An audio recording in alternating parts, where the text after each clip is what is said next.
are back today in Malta, and it will be the first time that we do get on the park after the disappointment of losing day one to a wet outfield. We're ready to get going. We're going to get going with match 5 as well. 4 matches today, and we're going to have a big day in European cricket. I'm Mr. Maximo. This is the FanCode European Cricket Series Malta, and it starts right now.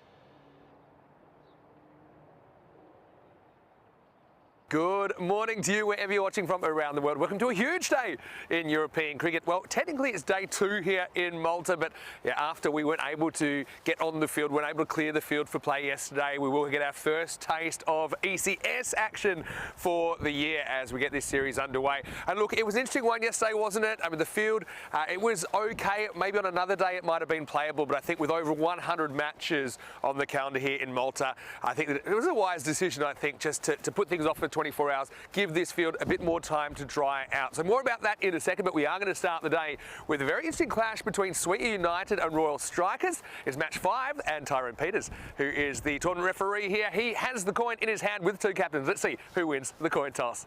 Royal Tigers versus Sweetie. Royal Tigers to call. Tigers. Peters the call. And he's ahead.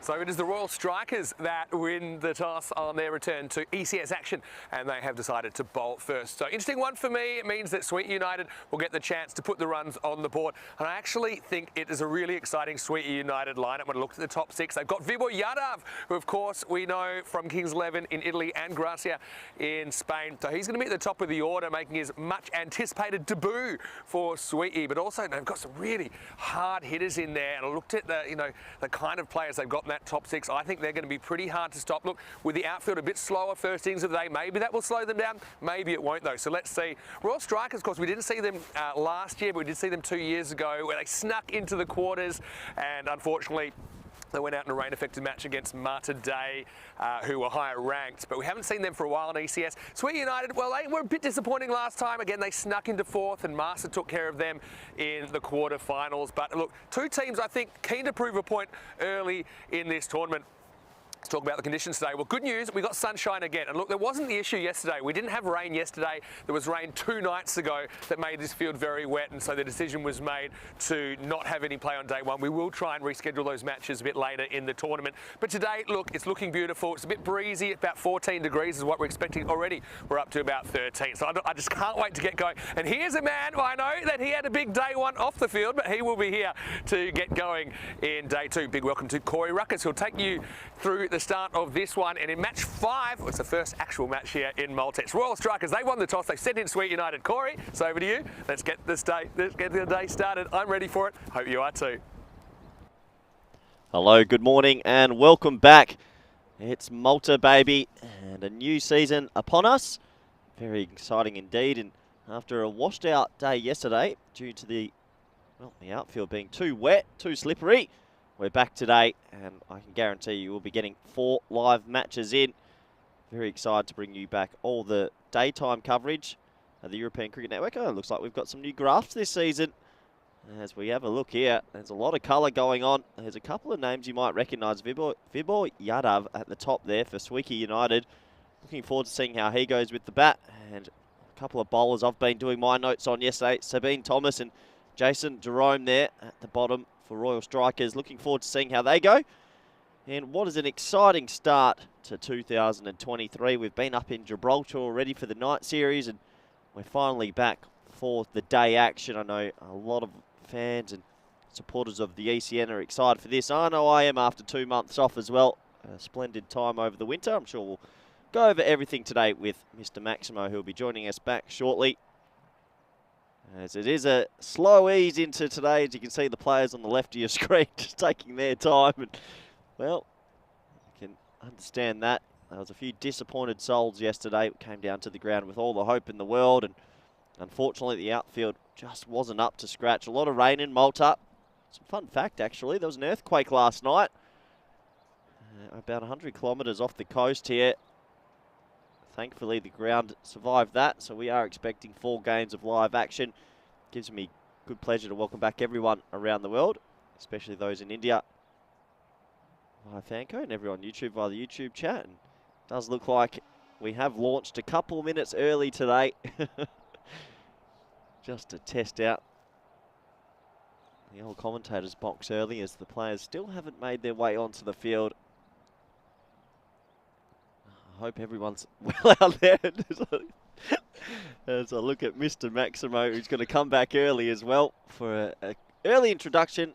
Mr. Maximo, it's very early indeed. The players slowly making their way out to the middle. How are you? Happy New Year. I'm very well. So how are you? That's the question. So look, I want to say big hello to everyone. And it's great to be back. Look, yesterday, just ripped my microphone off. It's a good start. Look, really excited to be back. Obviously, we started the season, 11 days ago now, something like that, maybe even more in Gibraltar. Anyway, it's great to be here. Vinny Sounder here, Mr. Maximo, with Gory Ruckers. Welcome to Daytime Cricket for 2023. Now, look, let's be honest. Yes. Yesterday, we had the play abandoned due to the wet outfield, which is a bit disappointing. Unbelievable scenes. And we did a bit of sightseeing, and it was an early night. But I will say that the one thing I do remember about Malta is that where we're staying, and this is actually your first time here in ECN capacity, right? Yeah. Is that there are a lot of 2-for-1 cocktail deals on the island. What I can safely say, if this was a football match, Malta 1, Corey 0. Well behind. Hey, you know what though? I tell you what, maybe we can just show the that fantasy dashboard again for a second. I'm super excited to see these two teams. Royal Strikers, we didn't see them in the ECS last year. Sweet United though, they look stacked, to be honest, in their batting in particular, and they've been sent in here by the Royal Strikers skipper Priyan Pushparajan, and I think this will be really interesting. Field, look, it's a bit slow, sure, because they had that rain 2 nights ago, but I actually think dimensions pretty batter friendly, and I think these guys will be trying to hit sixes. Just have a look. You got Vibor Yadav. I mean, you know him really well. He's been playing for Gracia most recently, and so he has some connections here in Malta, so he's here. Imran Amir, you'll love him. He is a bit of a wears his heart in his sleeve kind of a guy, and can get a bit cranky at times, but he does hit a long ball. You got Kazim Mohammed, Wakra Afridi. These guys are genuine T10 batters. Anil Kadir coming in at 5. I mean, he is the captain, and again, he just seems to have 1 or 2 games every series where he goes absolutely crazy. Bilal Kadir at 6. So that looks good to me. Royal Strikers, bit of a different looking lineup than we've seen from them in the past. And last time we saw them, well, they put it this way, they just edged out Gozo to sneak into the quarterfinals, and then unfortunately their quarterfinal was washed out. Sweet United, last time we saw them, again, they were knocked out in the quarterfinals when they finished 4th, and Marsa, who were the eventual champions, knocked them out in the quarters. And that was back, well, here actually wasn't that long ago. It was November 2022. Is that a new style of graphic? That's a fantasy dashboard. There's a lot of colours, no background to it. Yeah, I know. So you can still keep your eye on the game in the background. Anyway, hey, say hello to us in the chat. I'm super excited to be back. I'm pretty happy I fit into the suit after a pretty generous few weeks off. So that's something that I'll be working on. Yesterday didn't help either. Anyway, hey, let's get ready to go. And looks like it's Jace Matthew, who he's one of the kind of more experienced players in the Royal Strikers lineup. He's going to get us going.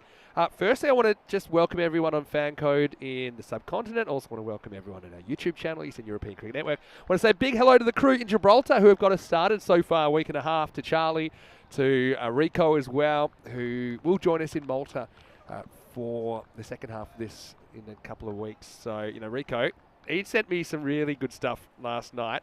Must admit, had a little bit of an early night. So I was just catching up on Gibraltar. There were 3 minutes of madness in this game. You will actually love it, and I'll show you that a bit later on. Anyway, we're almost ready to go, and it is Vibor Yadav who's going to face up. And batting with him out there is Imran Amir. So that's the openers that we did predict. And we are almost ready to go. Hello to Arif, who's saying, well, could I join the BPL commentary box? Yeah, but Bangladesh Premier League, that's a tournament that keeps getting better and better, isn't it? I think Maxio Dowd's over there at the moment. Anyway, let's get ready for ECS cricket in 2023, and it's Jace Matthew to get us going. And not a bad start. Yadav, for a bit of respect, knocks it out for a single. So, yeah, hello to Bajendra Yadav as well. Hello to Sundari, to Eastern D1. And I said hello to a few people yesterday, but unfortunately, we didn't actually get the clearance to use the ground. So I think, in an ordinary set of circumstances, Corey, we would have played yesterday, but I think the decision was made in conjunction with the Master Sports Club. Just obviously the volume of cricket, 100 plus matches coming up in the next 4 weeks. So, it was probably a necessary decision. Disappointing though. Yeah, the little island's taken on a lot of water in the last couple of weeks, but thankfully, sun is shining today. Amir gets the strike for the first time and gets a good one from Jace Matthew. Look, the way that Royal Strikers can do this, they need to get early wickets and get down into the meat of the order. And this is the kind of ball that could do it. It was perfectly pitched. Amir, his feet not really getting going there. That's an absolute seed to start 2023, our first day event. On day 2, obviously, I'm sure the players are excited to be out there. Yesterday was a little bit of a fizzler for all the players anyway. Yeah, the players were so disappointed. They were ready to go, but yeah, unfortunately, didn't get the clearance. It's a slow old start to this morning as well. But Vinny, there's so many questions. I haven't seen you for 2 months. Yeah. You were in Australia. I went down to Australia, and first time for a while. Wait for this ball from Matthew. Yeah, well pitched again. So yeah, tell us a little bit about your winter. We haven't seen you, haven't heard from you. I basically did the little cheat, didn't I, and escaped the winter. So I went and visited some friends and family in Australia. Had a bit of a trip around Australia as well. You know, it was amazing though. Go on. And I'm not just saying this. I met ECN fans all around Australia. That's a worry. A lot, actually. Here's Matthew again, this first over. And this time he angles in, and it's going to be knocked away for the first boundary of ECS Malta 2023. It comes off the bat of Amir. That time Matthew just straying in line a little bit. Didn't mind the length, but Amir knew how to deal with it. Well, if there was any questions about the outfield, I think they just got answered. That raced away into that beautiful banner out there set up by Alistair Priddle. He's come early. He's done a good job. Alistair's doing a great job for us. Part of your support network in the Spanish national team as well, hey? It's good questions on the chat as well. Please throw the questions in there. We'll answer as many as we can throughout the course of the day. Goes after this, and he should be gone, and he is gone. At the third attempt, he slices it away, and Amir cannot believe it. He just threw the hands at it. It was well caught at point, and so Jace Matthew with an important early breakthrough. And, well, Sweet United, that is one big gun that has had to go. It's 4 and out for Amir. It's 5 for 1. Yeah, just pure disappointment. It's a half volley. He keeps a lot of room for himself. You can see the 1, 2, 3. Holds the catch in the end. Big smile on this Tuesday morning. Now watch the batsman here, Vinny. He stood there shell-shocked. He couldn't believe he picked the man out. Yeah, he probably felt like he survived the first ball. It was a pretty good nut. Thought maybe it was his day. It's a slow walk. A very slow walk, that one. I said he can get a bit grumpy at times, Amir. We've seen it when he's bowling, when he's batting sometimes. But look, credit where credit's due. It was a pretty good catch when it comes down to it. And it was a real kind of 1, 2, 3 job, wasn't it? It looks to me like it was Jason Jerome. Well, actually, it was Roshan that takes the catch. It was Roshan Lawrence out there at point. It was a volleyball kind of catch because he used all 3 touches. Oh, as long as you hold it in the end, that's all that matters.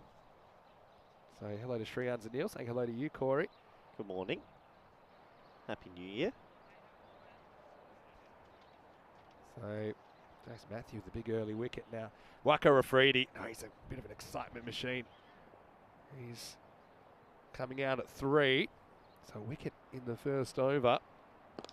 He's a pretty good ball as well. So Jace Matthew, I think that's a really good over. I mean, maybe one loose ball, but Sweet United, they have a careful start, let's say. 5 for 1. And what we've seen with this field, sometimes you'd expect high scores, 120 plus all the time. We didn't really see it happen. And you can see there from the average runs for both these two teams, 86 and 69 respectively, that the expected scores here 100 to 80. I mean, that might be a bit high, but both these two teams conceding more than they're scoring, and that's always a worry. Yeah, it's tough to tell. I think that the more the T10 cricket keeps coming on, I think bowlers are getting better and better and better and figuring out batsmen, so scores seem to be getting a tad lower around. Does depend on the area and the venue and the conditions, though, obviously, as well, as we get into over number 2. And this will be Jason Jerome, who's going to bowl over number 2. Starts with a wide, the old traditional opening. Yeah, so one thing I keep an eye on is the Maximo rate, which is 6s per 10 overs. And in Barcelona, I remember late last year, it was just through the roof, wasn't it? We were kind of dealing with 15 6s in innings on average, 10 6s in innings. I think it ended up around 10. Yeah, that wasn't normal. That was not normal. But here, it kind of languished in the kind of 3 to 4 zone, which isn't great. Gibraltar's not going great either, by the way, on the Maximo rate at the moment. Oh, this is well bowled. And one thing I've noticed early on, Vinny, just for bowlers that are maybe more medium fast, a lot of carry through to the keeper. This is a pretty firm wicket, isn't it? Yeah, one thing I like about this wicket, it's fairly newly laid, so they had a previous pitch. This is fairly new. But I also like that it extends well past the playing surface. So, I mean, the keeper's got good footing, the bowler gets good kind of lead in with the run up. Goes after it in the air, won't quite carry down there. And Aloysius does the fielding. Yeah, so it's a beautiful field. I mean, I know you have done some coaching here previously, but that's your first time watching ECS cricket here. And look, there's a lot to fill you in on as well. First things first, Shreyan's saying welcome back to you, and I know that you guys always like to have some conversations. All right, it's well bowled. Bit of extra bounce in this pitch I'm seeing at the moment. Maybe this new ball is maybe hitting a bit of the seam. Seems to jump. Definitely some good carry through this wicket. But yeah, go on. Tell us what else has been going on, Vinny, because I'm a little bit behind. What's happened? Would you want cricket talk? Yeah, cricket talk. Obviously, the Gibraltar series is something that there was demand for, so that was organised at pretty short notice. So that's why we came back 10 days early compared to when we were meant to start. So that's a good thing. That's going to continue. A couple of breaking news stories, I guess. Probably several breaking news stories at the moment.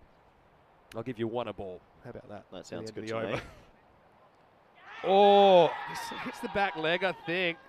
Keeper goes up. It's definitely not caught behind. I just want to review it. Let's have a look at this again. To me, the LBW is what you might as well appeal for, and it looks a bit high. Slows down as much as we can. It's miles away from the bat. Watch it seam in. Now, definitely off the... Yeah, it's with the carry in this pitch so far, that's going over the top, maybe even sliding down leg. It's a good take, but definitely not out for me. It's a good take. I think the bowler knew it. Keeper was trying to sell it to Arjun Jose, but umpire wasn't buying. And the next one is knocked out. I mean, I forget sometimes. It'll take me a while to get into it because the pace of these games is so fast that you kind of can't really get through one breaking news a ball. So maybe I'll stick to one and over. At the moment. Start next over. We'll go one big news next over. If you wonder who that umpire is, maybe we can have a look at camera 4. I can tell you who that is out there. And, our umpires for this one. Two very familiar faces. Up in the air. This is going to test the outfield again, and the ball's going to win.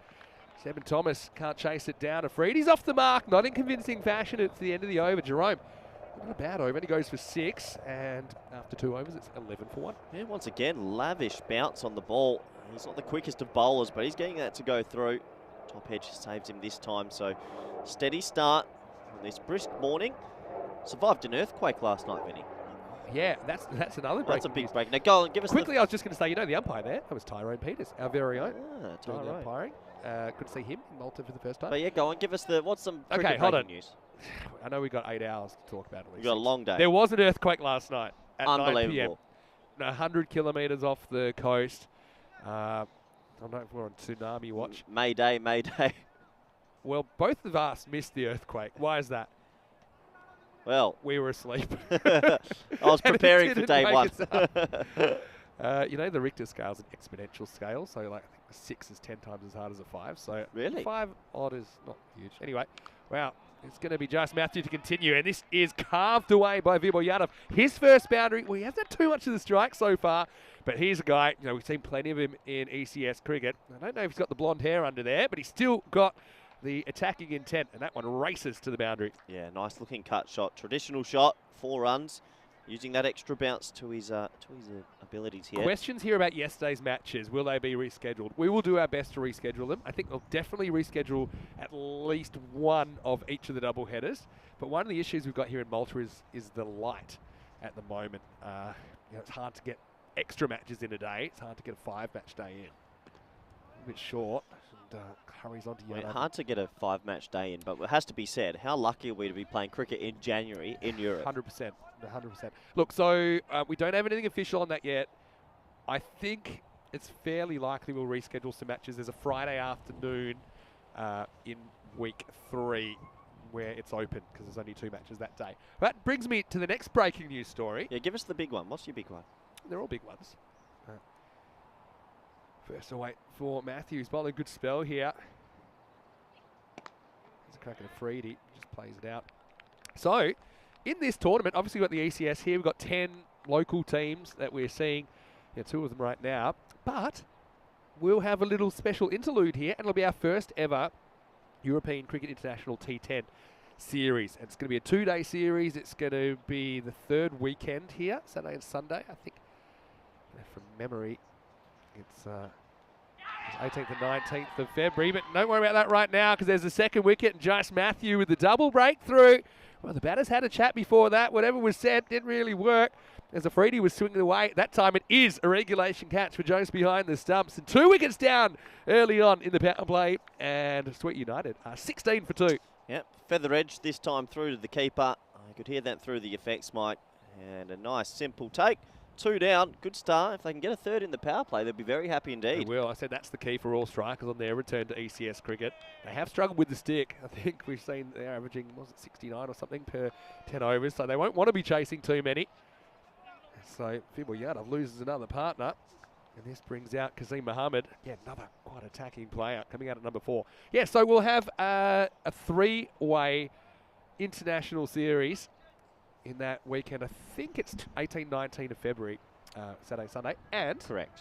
Spain are one of the teams. Yeah. Spain as well as Austria and the hosts Malta. So that'll be great. It's a 9-match series, our first ECI men's event. Of course, we've had T10 internationals in the ECC. It's the first ever bilateral T10 men's event ever. Trilateral. Yeah, trilateral, sorry. Anyway, Kazim edges, and no. really this should have been taken as well. It should have been 2 in 2. But he's going to get a boundary he doesn't deserve. And Joyce was just a little bit slow to react. And well, Ball's doing everything early on for the Royal Strikers after sending in Sweet United. Tell you what, the bowler's given the keeper a spray as well. He's just snatched at it. That's an absolute goober. That was a sitter, Vinny. You got to take that. Feet all wrong. Yeah, just kind of slow with the footwork. And I'll be so disappointed. They'll be very happy to see the back of Matthew, I think, Sweet United, who's bowled with fire early. He's pumped up. He's still telling the keeper where he should have caught that one. Yeah. Well, it happens. It's disappointing. Yeah, just seems to be still moving. Can't imagine too many players have had too much practice over the winter. That's also true. It's well bowled. And Kasim will not get a run despite the missed field. It's the end of the power play. Interesting one, hey? It's 20 for 2 after 3 overs. And yeah, Yadav only faces 5 of the 18 balls in that power play as well. Has lost a couple of partners. Middle overs will be crucial here. So, Christian Kolaskin, what's the temperature here? Well, at the moment, it is 13 degrees, expecting a maximum of 14, but doesn't feel too cold. I mean, it feels pretty sunny, and that's the thing in Malta. They do play 12 months a year. Vinny, there's extra numbers on the manhang. All the graphs have been updated. It's so a lot going on. Now you can see exactly what happened over by over. You don't have to try and eyeball it. Yeah, so before you 5, 6, and 9 don't skip over too much, the first ever ECI T10. So that's something that's going to happen everywhere we go. That's the plan anyway. You know, it obviously takes a lot of logistics, obviously moving players around, it's already pretty packed schedule for some of these guys that have jobs and things like that, but we're super excited that we'll have, we'll see how this one goes, I suppose, but that is the plan. It gives squads and national teams the chance to maybe look at some new players or get some volume into players that need it. I read a great article on the Cricket Espana website about We're very excited. About your side that you've picked. A couple of debutants as well. Here's Anil Aloysius, who's going to bowl. And he gets the wicket first up. Or does he? Yep, he does. Up it goes. And, Tyrone Peters took an eternity to raise his finger. But Yadav, he knew that he was a goner. So what a start for Aloysius on debut. He gets the wicket with his very first ball in ECN cricket. And that one, Joes can handle. And wow, Sweet, in a bit of trouble here, 20 for 3. I don't know what's going on with the batting here. A couple of feather edges. The keeper's choosing which ones he wants to take. But another wicket goes down.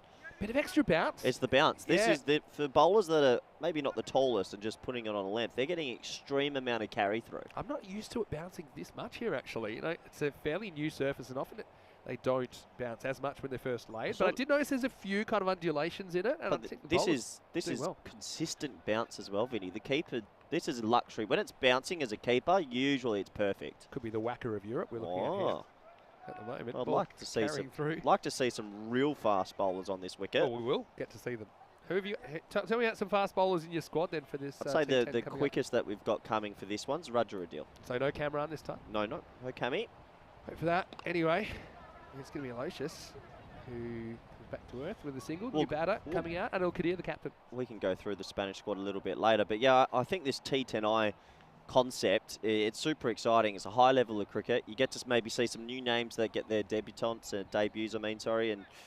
just it's an interesting format before the ECC because you start to learn a little bit more about the T10 teams before the big event. Well said.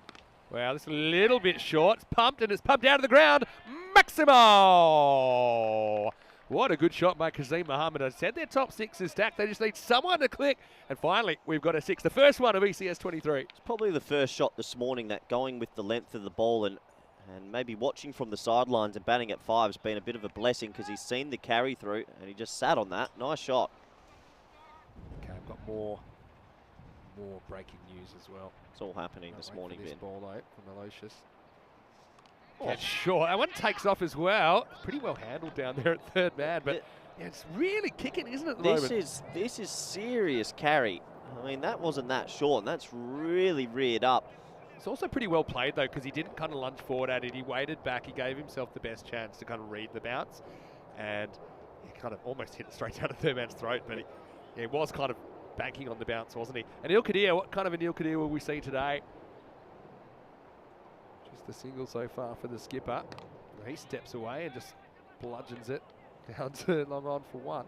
So another thing we're super excited about, so we don't just have a men's European Cricket International coming in February, but we have our first ever women's European Cricket International T10 event, which is coming up, and that's actually as soon as the Gibraltar men's series finishes at the moment, it'll be a 6-day tournament, and that's going to be really exciting as well. Shot. This one's well fielded though, so Kasim Mohammed will retain the strike. Into the fourth over, it's 30 for 3. So I mean, that's something we've wanted for a while. Yep. You know, it takes planning, it takes a lot of things, but isn't it great that we'll have some women's internationals? So tell me more about this. So what do you know the teams that are going? Because Yeah, this has come last minute, hasn't it? Yeah, I wouldn't say last minute. It's been in the works for a while, but we haven't been able to say too much because it's been in the planning phase and things can change. Let's have a quick look at the scorecard. Kasim Mohammed only played to crack double digits so far. Top 3 go pretty early. Yeah, so it's in Gibraltar. So Gibraltar is a host. They'll be playing Gibraltar women's team as well as the Netherlands. I'm reading lots of things about the Netherlands lately. Shane Deaton's doing a great job with them. And then also Sweden and Italy. So wow. Yeah, I know. And there was some T20 internationals. I think women's T20 internationals in Desert Springs late last year. You know, it's always difficult, no matter whether it's men's or women's cricket in Europe, to kind of organise the logistics of it. We have you over, and it's going to be the captain Priyad Pushparajan to start off. He gets hit for a single. So that's coming up. I'm actually heading over there. Unfortunately, I have to miss the last week of this series in Malta because I'll be going to do the first ever WECI event. But I'm looking forward to it. And I think the players also appreciate the opportunity to play a format of cricket which really hasn't been done, to my knowledge, in women's. I haven't seen a lot of T10 cricket really ever. No, I don't think I ever have. So, I mean, they'll have to adapt just like the men have had to. Different dynamics as well, you know, smaller boundaries, these kind of things. I think it'll be great. And also that Europa Point Stadium in Gibraltar is a great place to play cricket. Is it fair to say, Vinny, that it looks like, well, the ECN, we're trying to maybe produce more international fixtures besides the ECS? Yeah, because I think there's a demand for it, of course. I mean, why wouldn't there be? It's the highest level of cricket, international cricket. As you know, the logistics of moving players around the continent that have jobs, that have other commitments, and things not like easy. It's not easy, but you know, it's definitely something that's improving. Little edge, and gets a bit of a hand on this, but it's going to go for 4. So just couldn't read the first bounce there, could he? Kazim gets a boundary. This one wasn't convincing. Well, I'll come through with my first sort of coach's point of the season, Vinny. I reckon teams soon enough will cotton on, and you could probably bring your mid-off up and have your short third back because it's that bouncy. I can't imagine too many players will be able to hit it over mid-off. They're just going to run the ball down to third man because This is the bounciest pitch I've seen in Europe. Yeah, I mean, I know Rome's pretty bouncy. This one, I was just a bit surprised by it, to be honest. We had a lot of cricket here not that long ago, but it seems to be taking off at the moment. Yeah, and I agree with you. I think that long off's a bit of a waste. If you're good enough to hit it over mid-off's head, good on you. Push Barajan. Again, good carry. This one sneaks down the leg side. Have another look at this one. Did it hit the pad on the way through? Yeah. I think it did, because the umpire just having a little bit of a word to his partner. Maybe he got away with that one. Yeah, I'm not convinced. Not sure. But he must have heard a noise there. Maybe it was the bat hitting the ground. So, Priant, be happy. Doesn't have to re-bowl that one. It's pretty well pitched as well. I've got to say, credit to the Royal Strikers bowlers. They're getting the most out of this pitch, but for the most part, they've put it in the right spot. No, they're putting it in the right areas, and they're making it difficult for them to score. Right now, they've got control of the game, that's for sure. So we've covered that there's European Cricket Internationals for men in February, involving Spain, Austria, and Malta here. Yep. We've got women's ECIs coming up as well. The four-way tournament. Slip as he takes it, but they'll get through for a single. Halfway point of the first innings of the tournament. It's 38 for 3 after 5. I want to say a big welcome to you wherever you're watching from around the world, as we welcome you into our little kind of tent here at the moment. We don't have the cube this time, I noticed. But yeah, it's Vinny Sander here, Mr. Maximo. I'm here with Corey Rutgers, and yeah, warm welcome if you're just joining us to what is the first actual play we've had in match 5. I think just still sorting out a few logistics. Anyway, here we are. Nice to see you guys. Beautiful day. And look, wherever you're watching from around the world, if you're watching from Europe, I know it might not be quite as sunny where you are. I know I've spent a bit of time in Europe here, and it was mostly snow where I was. But yeah, it's great to be here, and hopefully you can join us for the next 4 weeks here in Malta and beyond, because it's going to be our biggest season yet on ECN. As we get ready to go back to the action, Aloysius gets a second over and gets a dot first up. So, other bombshells? Well, I want to keep focusing on this ECI stuff, because that's Okay. the biggest one, Okay. it sort of feels. Is there anything in the line or pipeworks to put rankings on this, or will that slowly, That's the plan. because, That's the plan. We might have to just kind of see how things are going. This is a tight one. Yeah, I'm not expecting it straight away, but is there some sort of merit or waiting to it soon enough? The plan is before too long, and maybe even immediately, we will have a T10 international ranking system. Okay. Okay, that's separate from the T20. At the moment, we use T20s for seedings and things like that, which makes sense, because they've been up and running for a while now, probably, 3.5 years.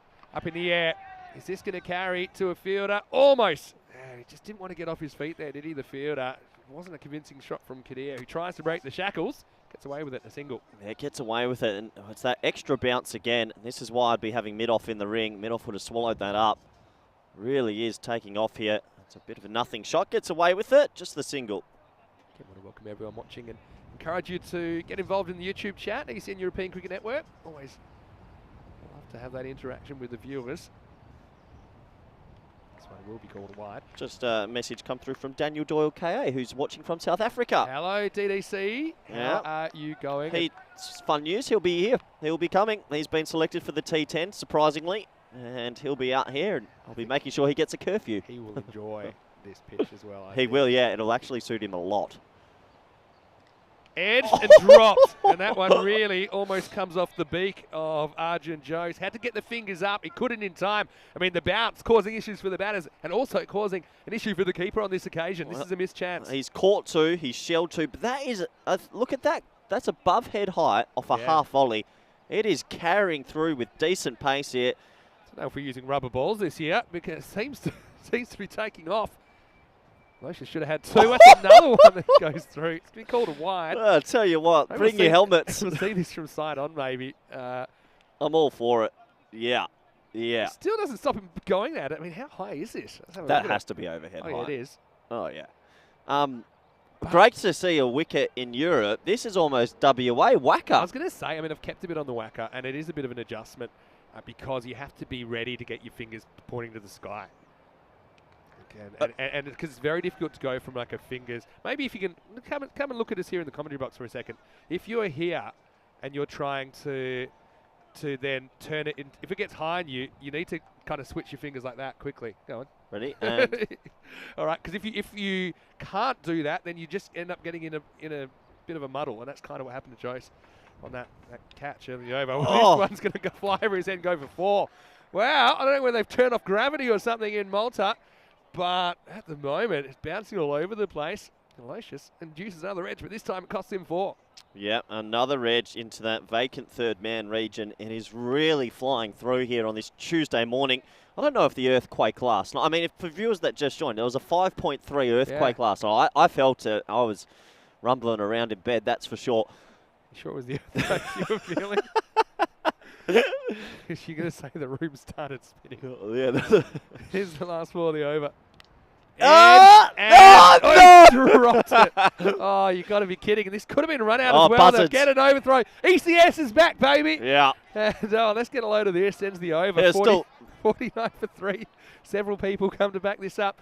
I mean, look, he actually had most of this. He had like 80% of the ball and then somehow just slipped out of his fingertips. I think he started to think about the celebration. It's a flying edge. It's that super fine short third. Catches it. How unlucky is Anil that over, though? He had 2 edges that both went down. Then he would have run the batter out, Kazim. That's a big wicket if they can run Kazim out. That's probably even more important. And then cost them an overthrow. It's always the way when you drop a catch, the natural reactions to panic and throw it extremely hard. You see that a lot. I mean, if you could have chosen whether to catch Kadir or to run out Kazim Mohammed, you'd probably take the run out because he's kind of been the more convincing of the 2 so far. Kadir's pretty dangerous himself. 49 for 3 after 6. Do you think of that the longer this tournament goes on and with the ECIs around the court, you'll see batsmen sitting deep in the crease and just trying to pull and cut everything? I want to see if this is typical. Maybe we just got a Kookaburra that's bouncing all over the place. Could you imagine if you had Cammy or a real quick bowler on this right now? You said it. Here's Lawrence. Took a good catch earlier, but this isn't very good. It's a hanging full toss and it's down to here. Maximo! Welcome to the crease, Roshan, as that one is dispatched. Also brings up the 50 for Sweet United. Well, he doesn't use the wicket this time, and it's a juicy full toss. He gets every piece of that. Are we using different balls this year? Well, I know. I think we are. We actually, okay, more breaking news. We have Grizzly Bear Sports who are providing some of our equipment this year. I'm not sure if we're onto the Grizzly Ball yet. Yeah, so big thanks to them for their support of European cricket. They've been supporters for a while, so I'm really happy that they'll get that recognition. Yeah, Kai Bay thinking the earthquake might have moved this pitch up and down. I must admit that the surface seemed a little bit less just flat. There seemed to be a couple of almost air pockets, but minor ones. I've seen this sort of in around the place. So when you do get a new wicket, sometimes it can either be super low or super. I like it. I think this wicket's about a year old though, and okay. we watched in November. We didn't do this, so I don't know what's going on. Give credit to the bowlers then. Pitched up and gets the batter reaching. Mohammed has to eat a dot. Hello to Graham Doolan as well. He's saying good to have cricket back at a good hour. He's watching from Adelaide. G'day, Graham. Adelaide, city of churches. Yeah, wonderful city actually. You reckon? Adelaide Oval. Yeah, Adelaide gets a bad rap. I reckon 6th best state in all of Australia. Can you name the other 5? Not after yesterday. Oh no, it looks like we've got a no ball. I reckon they've got too many outside the ring.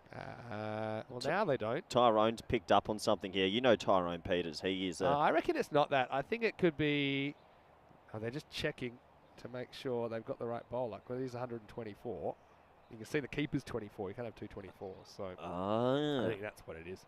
It is a Tuesday morning, our first day of the year. You know, it's day 2's day 1. That's one way to get rid of the Mondays. Yeah, I'll tell you what, the Monday was a bit of a push. All right, so we're all good. Well, now they're still talking about something. Just check how many people on the field. Actually, you know, there's all these things that are pretty obvious, but I always think as an umpire, when I remember to check them, like, you know, I've seen cricket matches where they've had too many fielders. That's one thing you meant to check.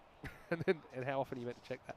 You should essentially know how many fielders on each side every time, because little things like, hey, in the Big Bash the other night, don't know if you saw it, but there were 6 fielders on the leg side, and Chris Green was commentating. He picked it up for a ball. The umpires didn't pick it up. Look, I'm going to say it. There's too much franchise cricket.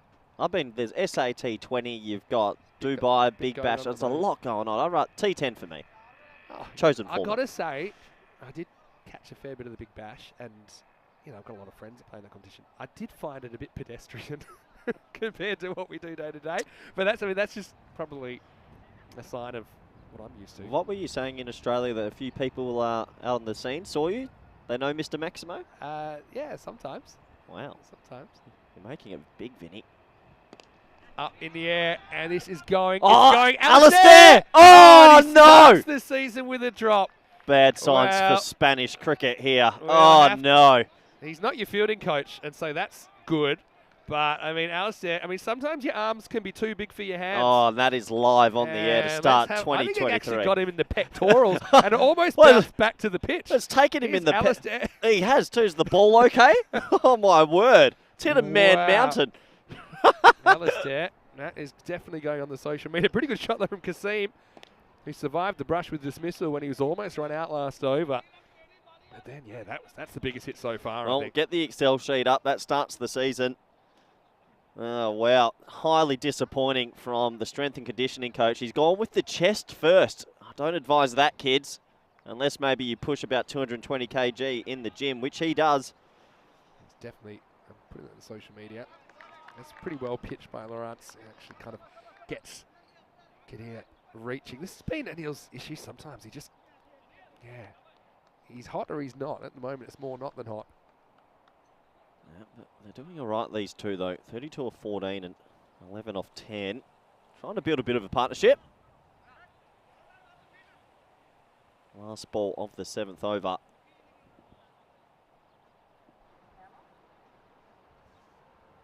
No, it's not. That Jinx is still very much alive. Okay, what else have I been up to? Yeah, I did get recognised on occasion in Australia, which I think is great that we've got that reach. But it was always, I always think this. We've got a bit of a cult following, and we're still kind of establishing ourselves. We're fairly new. It's been around, 3 seasons now, I suppose. It's going to be a dot to finish the over. 63 for 3 after 7. But I've got to say that I really liked interacting with some of the viewers down there, which obviously I don't get to Australia very often. But it's a pretty good time zone for Australia. They get to watch in the kind of late afternoon, early evening, and stay as late as you want. What year? Our viewers are passionate, though. Oh, very passionate. What year is this for the company? Well, I suppose we had some cricket in 2019, but just the ECL. So you played in that one. Yeah. So we only really... That one doesn't really count as a No? whole season. Well, I mean, yes and no, Yeah. but... It launched, though. It has to be somewhere Yeah, in but we've had the 2020 season where ECS started. So 2019 was the first, or 18? Yeah, I'd say 2020 was the first full season. Okay, I'd say but we've been around since 2019. 2019. Yeah, What's pretty this we've much got? broadcasting cricket. So about that's 3.5 years ago. But when 2020 we had like a full season of matches. We had hundreds of matches. Yeah. In 2019 we just really had the 17 ECL matches. And how many is it looking we're doing this year? Because we've added these T10Is and we've added the women's. It And could be something. Last couple of years we've done about 1,200. It could be something like 1,500 or something this year. Well, this is a chance, surely. Someone's going to catch this. It's going to pick the gap between the fielders. Well, you couldn't have scripted that one better, really. As the batters have had a few strokes of luck. this is why I think that mid-off should come into the ring, only because it's so difficult to hit it straight with the extra bounce. And, well, lands between 2 men out there. Never really looked too comfortable under it. Jason Jerome's come in to the attack now. Good name. Yeah, no, Jason's a bit of a closer. He's doing well so far. He 6 off his first over. I mean, that really feel like should have been a wicket. Just fortunately, it popped between Seb and Thomas in the circle and Pushparajan, who's out on the boundary. So he's got good rhythm about him, though. He's one thing that I think some teams have struggled with here in Malta is the consistency of the bowling. And I'd say the Royal Strikers, they've had their batting issues in ECS cricket, but when they win games, it's normally on the back of a solid bowling performance, and that's really what they've served up so far.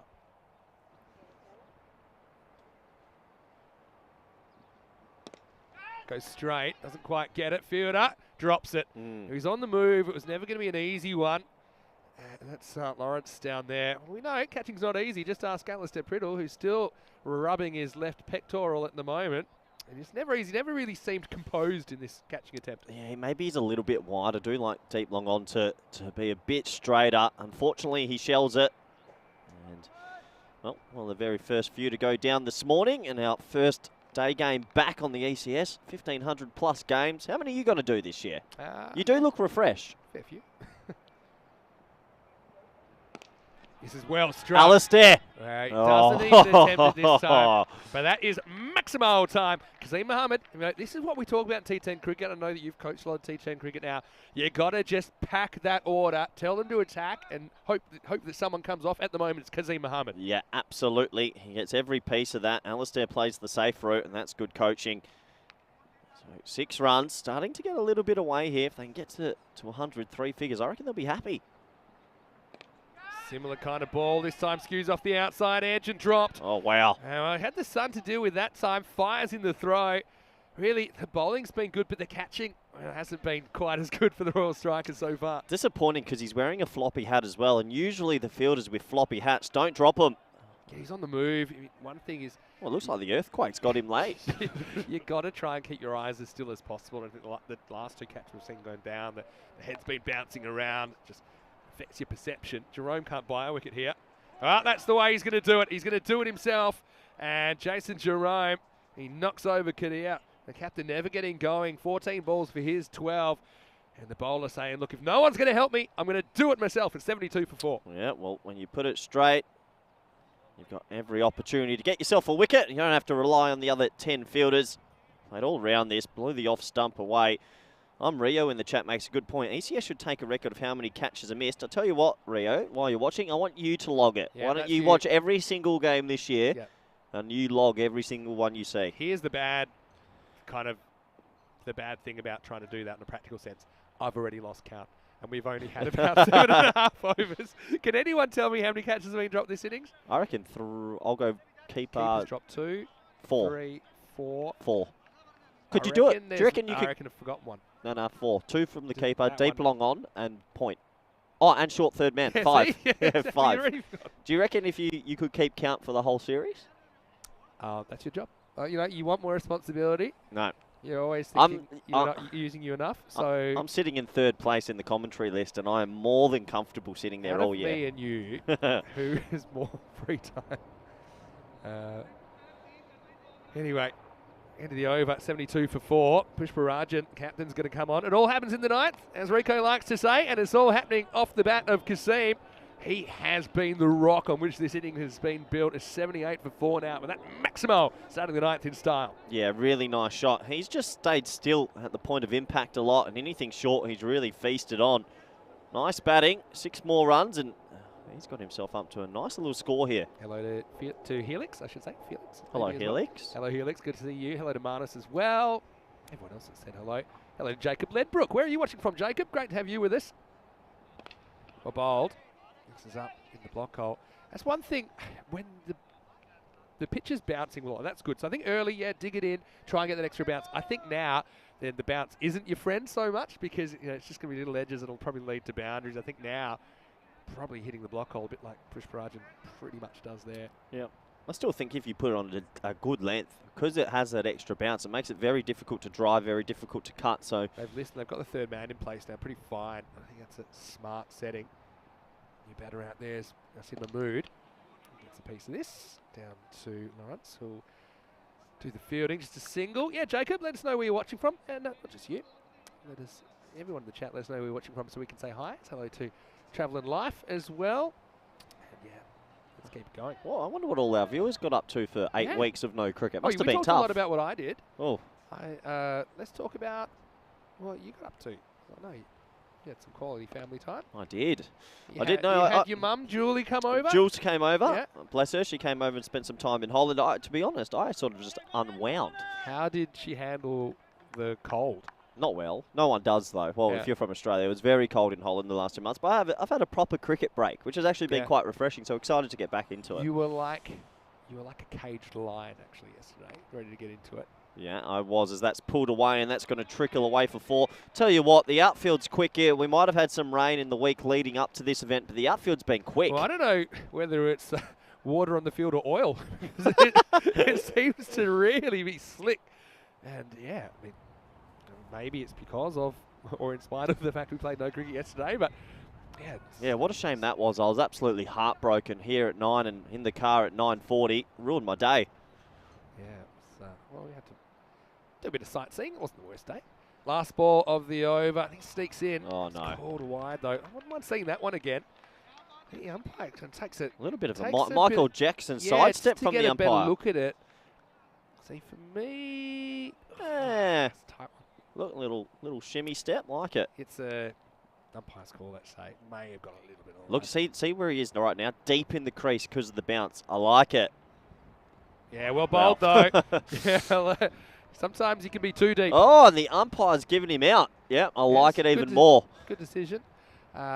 This one is just all about the length. I mean, you can't really blame Sid Mahmood. He's going for it. He's pretty much got a free swing at that because the last ball of the over. It's one thing about umpires. Well, look at the You've umpire. got to get as many correct decisions as you can. That's a great Yorker. Just gets the Yorker, blows the off stump apart. Yeah, it's hit the back pad maybe. Yeah, it definitely did. It comes off his foot and then goes into the off stump. And Might have a shout for LBW, but even if it's LBW and then if you bold takes precedence, I think it's missing leg stump originally. look at the non-striker there backing up so much. Isn't that a hot topic at the moment, the old run-out man-cat? 86 for 5 after 9. Yeah, look, we talk about it a lot. It's almost like in ECN we're a bit ahead of the curve, I think, sometimes. I mean, we have a lot of these instances. People saying, oh, no, what if people start trying it in amateur cricket? What? I've said it a million times, and I don't want to be a broken record. Just, if you're non-striker, concentrate. Why are we trying to make excuses for bad concentration? You should be in your crease till the arm comes over. Anyway, this is going to be 4. The good start. Kasim Mohammed, that'll bring up his 50. And he has been really good here for Sweet United. 5 maximos and 3 boundaries in his half century. The first one of ECS Malta comes up off 21 balls, and he really has set a good foundation for his team here. Nice shot. Well batted. He's played the short ball the best out of the lot by a long way. 52 of 21 out of 90. And it's really a single-handed great effort. Yeah, without him, we might have had a few issues. Yeah, Jacob says he's an Englishman watching and living in Sweden. Whee. Cricket is booming in Sweden. Just not enough pitches, haha. From Stockholm Cricket Club, of course. You'd probably be aware. But we've done a fair bit of cricket in Sweden as well, both in Stockholm and beautiful down the country. Landskrona area. Well, that's out of here. That is stand and deliver stuff. Maximo. Well, that one's right on target. That's the archery range out there, and that one went like an arrow. Yeah, he's absolutely moosed that. That's gone a long, long way. 6 runs. You can see the fielder has to go for a morning jog to collect the ball. Bye-bye, ball. It was a slightly slower ball. You know what Kasim's doing well? Because of the bounce in the pitch, he actually stays deep in the crease and he's hitting it square. A lot of the batsmen that start were trying to hit it through mid-wicket. You got to go with it. And, well, 58. He's really beautiful. Handled the conditions well. And Royal Strikers is not the kind of team that like chasing triple-figure scores. Funny enough as well, I think you've seen 10 overs of basically the same pace, right arm medium. It's no spin. And I reckon spin on this with the bounce got to be very effective. People loving the bounce in the pitch. But like I say, let's see if it's consistently this bouncy. It's a bit out of character compared to what we saw in November. I don't think the earthquake, Vinny. The earthquake last night's tilted the axis of Malta. It's a tiny island. Was there a tsunami watch last night? You'd hope so. There was a tsunami watch at the 2-for-1 cocktail hour, I tell you what. Whew. I just hope we get to stay in our hotel. There's still 4 to come here, so it looks like they're going to get the 100. Got Krishnan out there at non-strikers, and he has to be running hard. Ball to the outfield here. I think you want to try and get 2. Mahama wants to hit it over the outfield. Got to run hard, kind of into the gap. Got to go 2. Got to go 2 here. Krishnan does the right thing, and they're going to get away with it. Longish part of the ground, so 2 keeps them on strike, and they move to 98. Yeah, good batting. He's definitely going to have the strike for these last couple of balls, or you want him to anyway. Can they get to 110 even? Final little bit of ECN hot gossip before we finish the 10 overs here. Somebody's actually refuses it. I don't mind that. When you're 60 off 23, you are seeing him pretty well. And do you want to give the number 7 batsman who hasn't faced a ball 1 ball? I think they could have tried for 2 then. I couldn't see them well, trying if you go that way, yes. But can you see that it's good to not risk the singles? He wants the... Yeah, it's true. That's an easier cardiovascular option he's gone for there, just standing still. And now he skies it. Well, we've seen some be caught. We've seen some not be caught. This one is caught. So Mohammed takes the gamble to stay on strike, but he's going to have to go. And in the end, it'll be 60 and out. It'll be 98 for 6. Yeah, I think our scorers up at Dream 11, they got tricked there. Yeah, fake running. Fake running, because that was a dot ball, and now he pays the price, but I can understand the mentality. So he gets caught the next ball. Top innings, though, Vinny. It must be said his team was in peril. They lost early wickets, but he's played a lone hand. Yeah, it has. I mean, pretty much, 60% of the runs, over 60% of the runs. And you look at the next best score is 12, and he has stood out and 5 times as much as the next highest scorer. So Don't advise that. I think I'd be wearing a helmet on this pitch, even if it is one ball. yeah, true. So pretty nice catch there. That's Naga Arigala that takes the catch. All right, last ball. Strap yourselves in. This is probably one. That'll take them to 99. Now they're going to take on a second, and there'll be a run out. So no, don't mind that at all. Force them to make the play. Krishnan will be sacrificed on the last ball, and it's going to finish 99 for 7. So yeah, pretty interesting first innings to say the least. I'm going to keep the hot gossip for the second innings, so stay tuned. But yeah, in the end, you know, Sweet United, I think they had visions of scoring a lot more than that. They had pretty much a top 6 that can all whack the ball around. Only really Kasim Mohammed comes off. His 60 is important. I think 99 is competitive, and well, funnily enough, we saw that both of these teams on average, they concede 99 runs per 10 overs. That's exactly what the Royal Strikers have conceded here. But look, the thing is, can the Strikers bat stand up? That's always been the problem for them. They've often been competitive with the ball, but yeah, I think this will test them this 100. But if they can get it, it'll be a great start to their series. Yeah, absolutely. It was a little bit tricky for them early on with this extra bounce. This was super disappointing for the opener. 1, 2, 3, nice catch. That was a drop catch in the end, just because he caught it before it hit the ground. You could look at it this way. On this stage, we couldn't believe the bounce in the wicket, and there was a lot of edges flying through to the keeper, which he shelled a few, but he held this one. A nice, safe take, and you can see how pumped up the bowler there Matthews was. He bowled pretty well. This was shelled, and you can see the disappointment on his face. The keeper, a little bit of luck, a little bit of licorice, all sorts at the start, wasn't it? Yeah, and everyone was supposed to be a bit rusty, but they do play cricket 12 months a year here. But the Strikers, I haven't seen them in ECS cricket since 2021. It's Alistair who just made an absolute meal of that. If you need a subfielder in the internationals, I'd say you're not calling Alistair after that effort. But look, some good hitting. Kasim Mohammed, really, it was all about him. Now, credit to all the bowlers, but they just couldn't find a way to get rid of Kasim. You see that the other batters were falling around him. And in the end, I think it's advantage Sweetie. Even though the innings didn't go the way that they were really planning, they still have, I think, enough on the board if they bowl and field well. I don't think so. I reckon with the extra bounce and the quick outfield, I have a feeling that Royal Strikers might be able to get themselves to these runs quite comfortably. I reckon we're going to see a higher scoring rate this tournament, and we're going to see some big scores of innings. Yeah, well, I guess we'll have to see. Anyway, the final score, 99 for 7.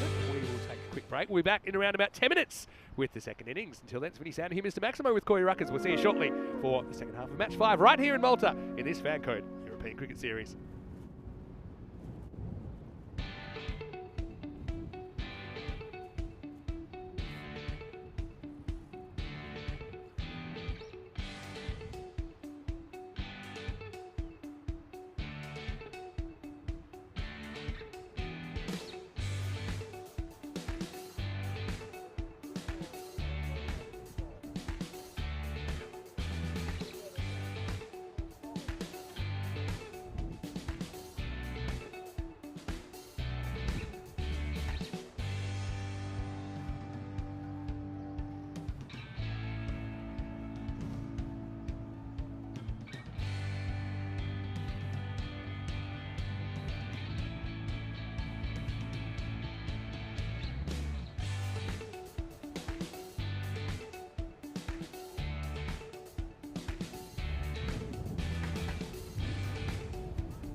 Hello and welcome back to Malta. Great to have your company here on the first day of play in this FanCode European Cricket Series. Vinny Sandhu with you, Mr. Maximo, for ECN as we head into the second half of this. Well, it's actually match 5 because matches 1 to 4 were postponed. We are hopefully going to find a slot to reschedule them. Stay tuned for that. But at the moment, we're into match 5, which is the first actual match of play we've seen. And in the first innings of this one, it was Sweet United. They were sent in by the Royal Strikers skipper Priyan Pushparajan, and they have amassed 99 for 7 off their 10 overs. So it'll be an even 100 for this Royal Strikers if they're to open their account with a win. Both these teams, the last time we saw them in ECS cricket, they made the quarterfinals, but bowed out at that stage. So this Sweet United, they have done a bit of recruiting. I noticed that. I think Yadav will be he's in the side, maybe a bowling option for them. Looks like they're going to start with Waka Afridi, who missed out with the bat. And quite a few of the Sweet United top order missed out with the bat, but because of Kasim Mohammed and his 60, they do have a competitive score on the board. Based on what we saw last year, 99 is actually over par. So Royal Strikers, they're a team that we know they have had some issues with the bat, but they get the chance to chase down 100 and start with the 2 points here. Big hello to everyone in the YouTube chat as well. If you'd like to throw in a few questions or comments, or maybe some breaking news that we've talked about you want to comment on or have further questions, please put them in the chat. Welcome back, Corey Ruckers. Corey, interesting chase on the hands here. Interesting chase, Vinny. I just heard you say that maybe a little bit over the scores from last year. I reckon it's going to be a high-scoring series. I just have that feeling. As we see the 2 men out, deep mid-off and deep third man outside the ring. Almost ready in the run chase. It's an even 100. Nice way to start the year. Yep, why not? And you're just waiting for the clock to tick over, I think. Yeah, we're just going to have a little sneaky look at what the average run rate was last year in Malta. Just have a little. Yeah, but last year they weren't bowling on the whacker, Vinny. Well, they were. It's just I don't know why it's bouncing so much today. Here we go. First ball of the run chase. 100 to win. All right. Well, build ready, it up. steady, let's go. It's a freebie to get us going. Gets the first one past the outside edge. This is Roshan Laurent. She's out there opening the batting with Chamkor Singh. Just going to last year, so the average run rate was 8.6, so 86 was a pass score. Yep. And the Maximo rate, 4.3 Maximos per innings, which is on the low side. I think on average it's about 6. In that first innings, we had 6 sixes, all off the bat of Kasim Mohammed. Waqar Afridi, I guess he's a combination of Waqar Yunus and Shaheen Afridi. A decent cricketer. And you see that extra bounce again. Laurent's kind of swinging all around that one. Tell you right now, Vinny, he's missed out. There's no fine leg. There's no deep square. There's no deep mid-wicket. And with this bounce, any bat on that, that's flying away. I think one of the issues here is sometimes if you're going to play these horizontal bat shots to the leg side, you need to try and get inside the ball. So they're kind of staying leg side of the ball and kind of wafting at it. You'd make it easier for yourself by kind of getting that bat foot back and across, kind of slip in place, floating slip. Oh, this is so close. Big appeal. I don't think Freddie can believe that's missed the off stump. Yeah, I reckon he's saying maybe did it touch the stump? It was that close. Let's have a look here, Vin. Yeah, misses by a stump, I think. Oh, not even a stump. Shaves it. Close. Hello to Ian Johns. Good to have you with us. And hello to Dave as well. Good morning, gentlemen. The moderators. I've got a New Year's thing I've got to tell you about, Vinny. Oh, okay. New Year's resolution. Yeah. That you haven't broken, and we're on the 31st of January. Correct. All right. More breaking news from Corey coming up soon. Big heave at that. No you ready contact. for it? Okay. My New Year's resolution was I'm going to be friends with the moderators this year. Okay. I'm not going to come at them that much. That's how you haven't broken it yet, Just because you're only starting today. Just the odd dig here and there, but nothing Okay. serious. I'm going to patch some wounds. Well, I have said if you could refrain from alienating our viewership, it would be a step in the right direction. Always handy. Well, There's that bounce again. Again, you see just the footwork, staying leg side of the ball, and it's kind of nothing shot really. It's a half pull, but it's not really going the leg side. Old Lawrence here has to get inside this and go over the leg side and go with the bounce. But I reckon for players that probably haven't practiced much in the winter and then you rock up day one, it's the whacker. Yeah, You're just not ready. It's interesting here. Malta's a bit different. They don't really have the winter in a cricket sense. They do tend to play all year round, but I don't know how much they have been playing. This is pitched up-ish. They've got the long off, I should say, in place, which is a bit more Yadav. Interesting to see if he grabs the ball at some point. Hey, so we've also got, don't forget Mandrake, or Dave, had the ECN tattoo as well. Talk about that in a second. 86 matches without a golden ball. Oh, we're heading for 100. The last golden ball, from memory, was in Barcelona, right? I'm going to say it was Ripoll Warriors versus Hawks off the top of the old noggin. So 86 matches. Haven't had one in Gibraltar yet. How many golden balls would you average in a year? So like this feels like the start of the year. So Yeah, by the end, would you it's 4 games a year? No, it's about 15 golden balls a year. Oh wow, okay. Yeah. I can actually tell you. Yep. I feel like I haven't seen one. I think last one I saw was France and Belgium in that chaos one. Yeah, we had a bit of a lean trot on them actually, but yeah. Well, remember we've had 2020. We didn't have quite as many games as we had in 2021, 2022. But the last 3 seasons we've had in 2020 we had 10, we had 14, and we had 13 last year. So yeah, so about 14 is probably average. Goes up and out of the ground, Maximo. Well, you know what they say, 7th time lucky. Laurence, he swung at pretty much everything. This one, he gets out of the middle, and he gets his first 6 of the ECS. Yeah, this one's a bit fuller, and he looks a bit more confident when it's full. The others were short, and he couldn't get bound it. 6 runs. We wondered when Yadav would come to the attack. He's coming to the attack here in the second over. The first ball is disappearing. Bit of a warm-up nut from Vibor. He's a pretty reliable customer. Oh, this one's wild, though. Good take. Go. Got to run there. Yeah, I think Laurence has done all the batting so far, and Shamkor Singh's happy to just say, okay, you can go for it. Yeah, so 14 and 13 in the 2 full seasons so far. 14 golden balls, 13 golden balls. So, and we're doing more matches this year, I'd you'd expect, imagine. let's so say 15 this year. Oh, no, you're doing a lot more matches, maybe 20. We did have a bit of a lean year last year. Wow, this has done everything. Again, that seam movement and bounce. And yeah, Laurence doesn't get near this one. It bounces well over the stumps as well. It is actually quite nice to watch a wicket and watch a pitch that's got such carry. Nice for the keepers, good for the batsmen. You can adjust, and exciting for the bowlers. Again, you've got batter staying leg side of the ball. I mean, that's a wide if he gets across. I'm telling you right now, we haven't seen it in 12 overs, say, but as soon as spin comes on, spin will be difficult. If it bounces, spinners are right in the game. Got a mirror as an option. This one kind of goes the other way. Yadav, he's bowling well. This Laurence wants a wide. Let's have a look at this one again. Hey, look, little hint of the blonde is still there for Vibor as well. He's gone from full-on bleached blonde to just a little tip there. Yeah, that's not going to be a wide. No. Don't know if you don't ask. I like batters appealing. I'd like to get that into cricket. Oh, that one bites back at him. They take it on. And they'll get away with it. Thinking off the gloves, I think, of Laurence. Finally, we're going to look at Shamkor Singh. So as I was just saying about the moderators and wanting to patch some wounds, where's Keanu? He'll be around. That's not normal. It's day 1 of the day series. I mean, give everyone a chance. Might be working. Hello to Stephen Kelp, who's watching from the Netherlands. To Chris Schinkel. Hello, Stephen. Chris. Got in here. Yeah, pitches up and yeah, good running. Well, misfield.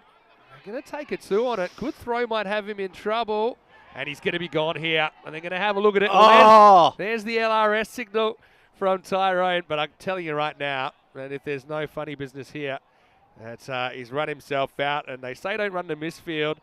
And poor Shamkor Singh, he's waited 11 balls to have a crack at it. There's been a misfield, and he's, I think he kind of just goes on the fact there's a misfield, but there you go. Oh, he's out. He's well gone here. Yeah, and the limited review system works again. You don't run on a misfield. If you Here's see the signal. Tyrone. Yeah, Tyrone in the background. I don't know if we let that side on replay go a little bit further, but Tyrone, I always love the big L. We can't see his face on television. He's like a dentist. But have a look at him here. He gets low There's with the the L. big There's L one. there. Yep. Yeah. Oh. Cuts the air like a knife. And you know what? Shamkor Singh, that's just probably a bit of adrenaline there. And I know he wants to be attacking, but yeah, he'll rue that decision. Because, yeah, good throw was always going to gun him down. The first wicket falls for the strikers. It's 10 for 1. Yep, first wicket goes, and it goes on a run out. You see a lot of run outs in this T10 format. There's the traditional bat swap. Imran Amir was the fielder as well. I mean, really misfielded the unmisfieldable in the first place. Good friendly bounce, but it worked out perfectly. Anyway, you were coming up with all the news. Okay. I've got some news. Okay, tell us your news. You want to know a bit about the Spanish squad that's coming to Malta? Talk to me. I can Go, if you can Well, I get... know because I read the article. But Oh, did you? Yeah. Oh, well, that doesn't make it so much fun. Why don't be one of our moderators if they can guess our debutants? Because everyone watched the Barcelona Bash. yeah. Oh, yeah, that's probably something we need to address at some point as well. Ba-bow. Why we're not in Barcelona. But, yeah, we'll come to that at some point. So let's talk about, before we talk about your specific squad, Yeah, a bit more international news Ooh. as well. it's all happening, Vin. Which I'll give you a sneak preview of in a second. Pushpa Archer's the new batter who'll get off the mark with one and he'll retain the strike. It's the end of 2 overs. Yadav goes for 10 but induces a run out in the process. It's 11 for 1 after 2. Maybe we'll get a little look at the standings, and you won't actually see any points yet, but I can tell you that there's 10 teams here. Each team, so rather than being 2 groups of 5 like we normally have, because this is a longer series, actually we'll have each team play each other twice. So they'll play 18 matches, and then it's pretty interesting finals format as well, where the teams at the top get more of a reward, and yeah, give you more information as that comes to hand. So ECC, first year we ran, it's the Euros of cricket, of course, won by the England 11 in 2021 at Khartoum. Yeah. We had 15 sides, 15 nations. Yeah. Okay, that was a good start. Freddie's back, little outswinger. The toe of the bat for a single. So last year we played it again. We had more nations, including Malta, actually. They joined, and so we had 21 sides. It was won by Netherlands 11. Well done to them.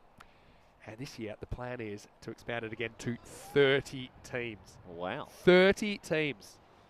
So it's going to be huge. So that's is that a 33% increase? How much is that? That's quite a lot. 9 over 21. That's a lot. Probably over 40%. Wow. So Go on. Can I try guess the 9 teams? Yes. Okay. So yeah. Okay. So there's 9 brand new nations. There's 9 new teams. What do I get if I guess all 9? So I don't know You this. never will. So don't even think of. Oh, good swinging by Lawrence. But I he's reckon only I hit could get close. Okay. Okay, I'm going to say, so national teams this is. Okay. This is Go on, and I'm going to tick it off as we go. the ECC. For ECC. So there were 21 teams last year. I reckon you'll get Guernsey. Okay, hold on. I'm going to start knocking these off. Okay. Yes, Guernsey is one of them. Jersey. Yes. Isle of Man. Yes. Yeah. Okay, as well comes in again, does a Not freebie. so far. Oh, a little inside edge this time. He gets a bit of luck, and that's going to race away for 4. The old traditional French Cup, Vinny. Yeah, well, we've seen it be effective. Who cares how you get them? You just got to get them. And yeah, they're going to need a bit of luck, I think, to get to this 100, and they get some here. Yeah, so far you've got Guernsey, Jersey, and Isle of Man. I'll go. 6 to go. I will go Croatia. Croatia is one of them.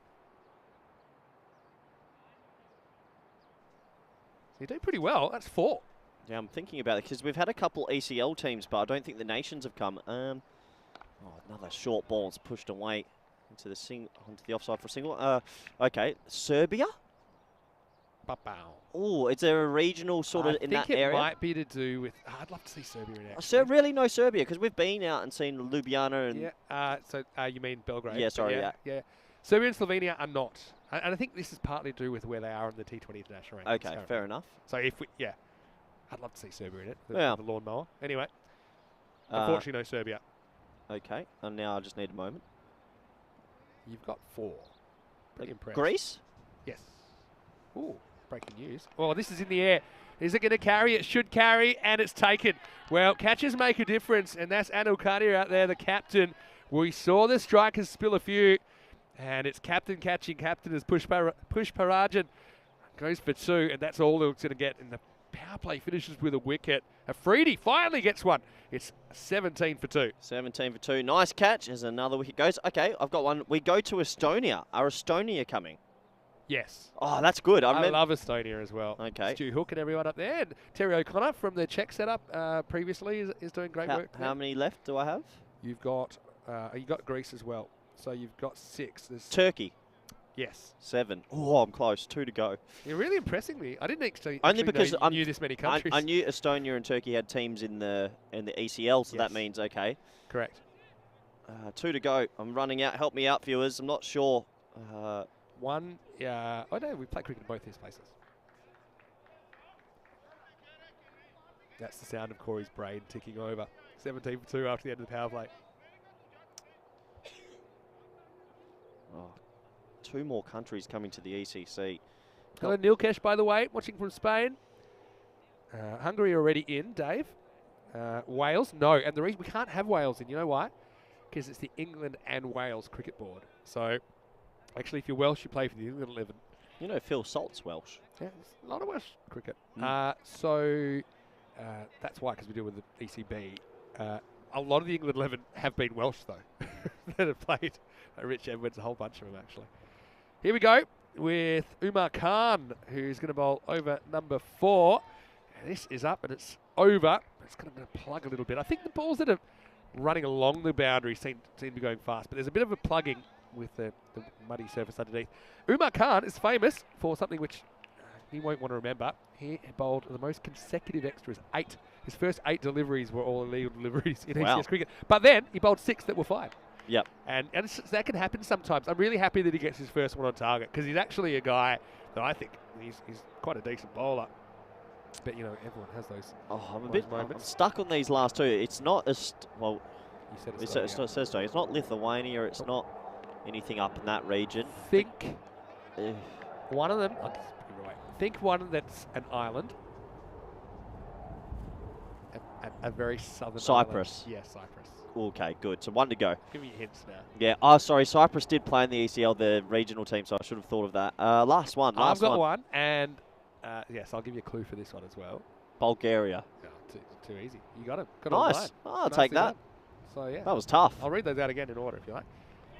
And, Yeah, go on. Give it to us yeah. quickly now. So yeah, Bulgaria, Croatia, Cyprus, Estonia, Greece, Guernsey, Jersey, Turkey, and Isle of Man. Wow. I'll tell you what, some good teams there. I think Jersey and Guernsey will be frothing, and some new teams. Cyprus proved in the ECL they had a very good club team. Their national team will be good. It'll be similar kind of looking lineup. Will the ECC and ECL this year be night events again? We're sticking with it. Yeah, ECL definitely is. ECC, I imagine it will be. It was just very successful. Did enjoy the night event, I must admit. Yeah. Good news for the empanada shop. Oh, great news. This one, outside edge. Oh, Lawrence. Well, I'll tell you what, if I'm the coach right now, I'm pulling out the giant R sign. I'd be dragging him. Giving him the R. He's got to hit this ball for a 6 or he's got to get off. His strike rate's very poor. He's not watching the ball there. That's a ball really you need to try and hit over cover. There's no deep cover. You got to show you got that one in your arsenal. Yeah. So Who's show me that list again. Yeah. Looking forward to seeing Croatia. I'd love to see Serbia in it. Sometime. Turkey's national team. Yeah. Mecit Zaga. Maybe we'll see a bit of him. Here's Umar. It's on the walk now. Can't reach it, but it's called wide. It's been an interesting replay, actually, because he does go a long way leg side of the ball. Umar's got looking quizzically at the umpire. I reckon this was a tough call on the bowler. That's good for me. It's very good. Well, if Turkey's coming, it can't be on T20 rankings because Serbia. Umar's got the face of someone that said, look, yes, I know I once bowled 8 wides in a row, but that's not one of them. Give me a break. That must be a record. This has to be the biggest cricket competition in the world. 30 it teams. It actually already was, but now it's been supersized again. Another wide. Yeah, I'd love to see that one not called. It would have been the universe realigning because the one before. Did you see that article that, remember, the Earth is stopping and spinning the other way, the core in the middle? You know how I always said it? It's finally happening. You said it would stop and spin the other way. Did you make that up? No, look at it, yeah. I know Venus spins the other way. It's the only planet that goes the other way. Couple to come from Umar.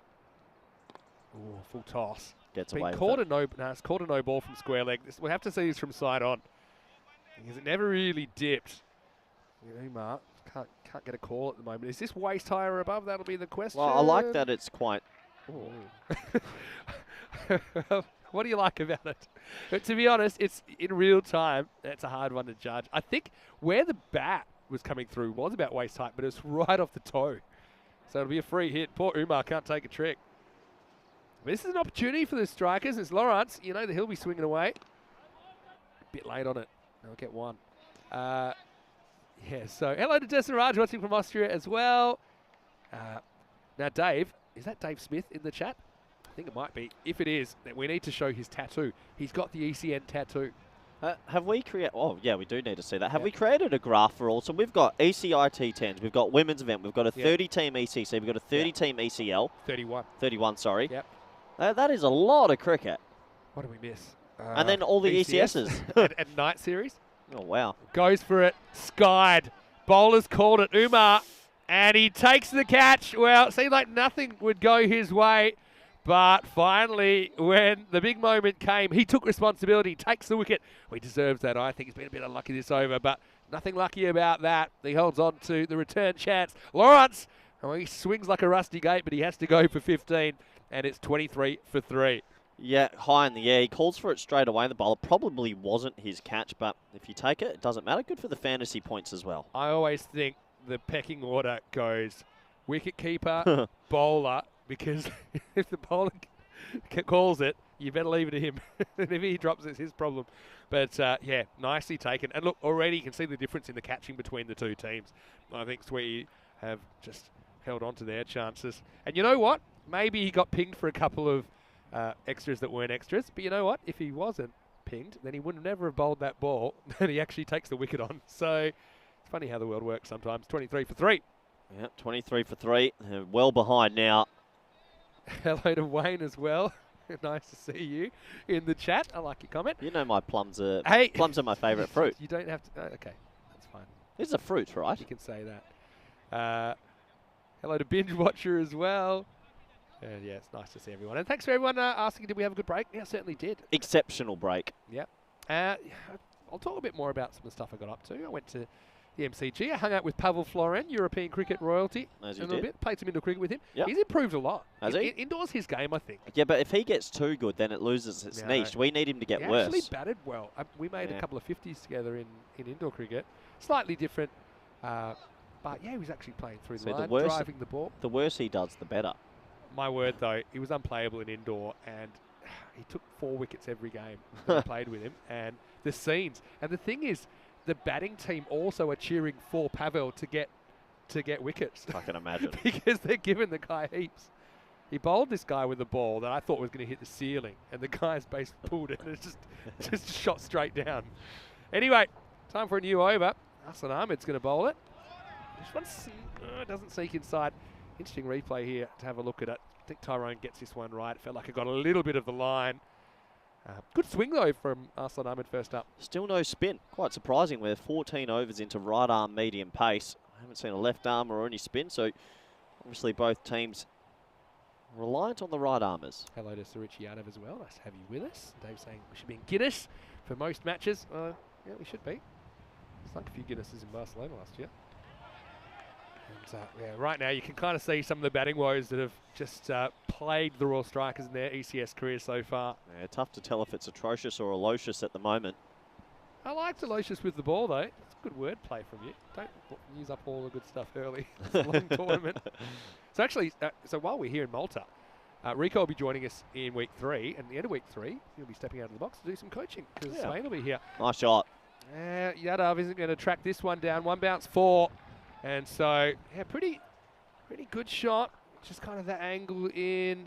It takes a chance, doesn't it? It's probably on middle stump, but they need to take some risks, and the Strikers get a much-needed boundary. Yeah, much needed. Hits the big pocket of space there. No deep mid-wicket. Maybe that's a tactical error. He gets 4 runs for his trouble. Hawkmoon's got a question. Asking, how many times have we had COVID? That's an interesting one. Never. Yeah, you're still clean skin? Yep. And then swing up.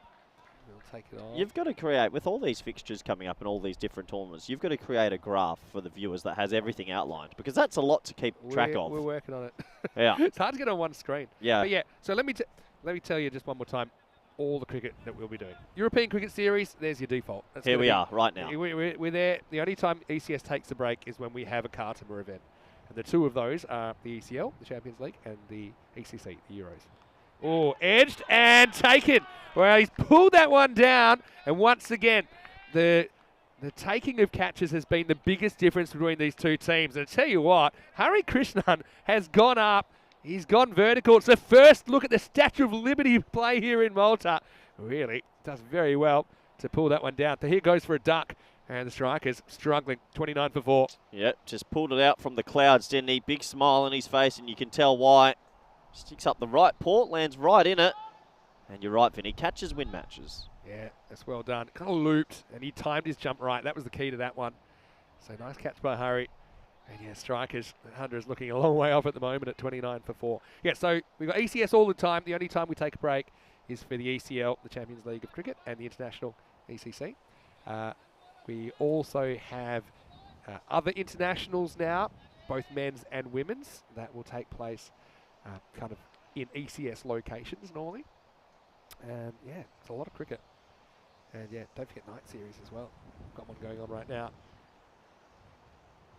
Jost is the new batter. He swings at this one, sneaks inside the line. So as we approach the halfway point of this innings, Royal Strikers leaving themselves a lot to get the second half. Yeah, a lot to get, that's for sure. Unfortunately, just knocking the ball away. They're falling well behind the rate here. Hello to Bajendra Yadav and hello to Santosh Kapase as well. Saying welcome back. It's nice to be back. And some questions coming in from Marnus. End of the over. Pretty good one from Arslan Ahmed as the Strikers long way behind in this ball game. It's 29 for 4 after 5. He has a question for you, and we might put it to you while we come to the box. I like his shirt as well, Corey. You're looking very, very nice. It's Vinny sound to him, Mr. Maximo Corey Ruckers. I know you've made a big attempt to kind of revamp the wardrobe. It's got some very nice slacks as well. Thanks, Vinny. You're looking very good. What's this little snood. Is that what it's called? It's actually called a snood. I like it. Okay, so it's not snug hood. not warm, it's not cold, just it's a snood. I like it. Question from Marnus. Yeah. He wanted to know, have you got any room for Matthew Rahman in your Spanish squad? Is he ready for international cricket? And the other question is about Hashim Mir Ali, 2 players we saw in the Barcelona series. Give us some updates on those 2 players. Okay. Oh yeah, the 2 young boys from the Barcelona Bash.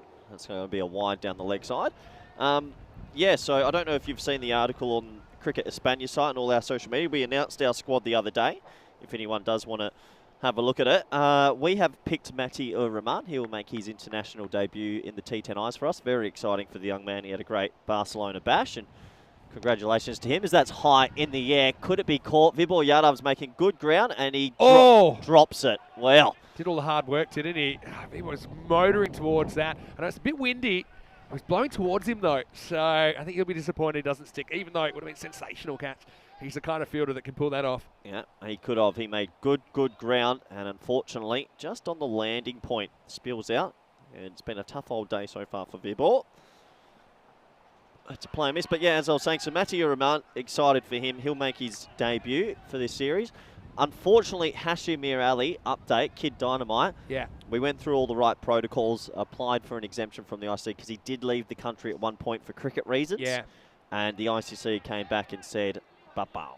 So we went, I don't like to be completely honest. His sister's playing in everything. His sister plays for National. Yeah. We wrote an 8-page document, everything signed, sealed, delivered. But unfortunately, they've said, oh, nice looking shot as that's flicked away. That might have gone the whole way. 6 runs, nice shot. Well, they need someone to come off, and Jost is 0 off 4.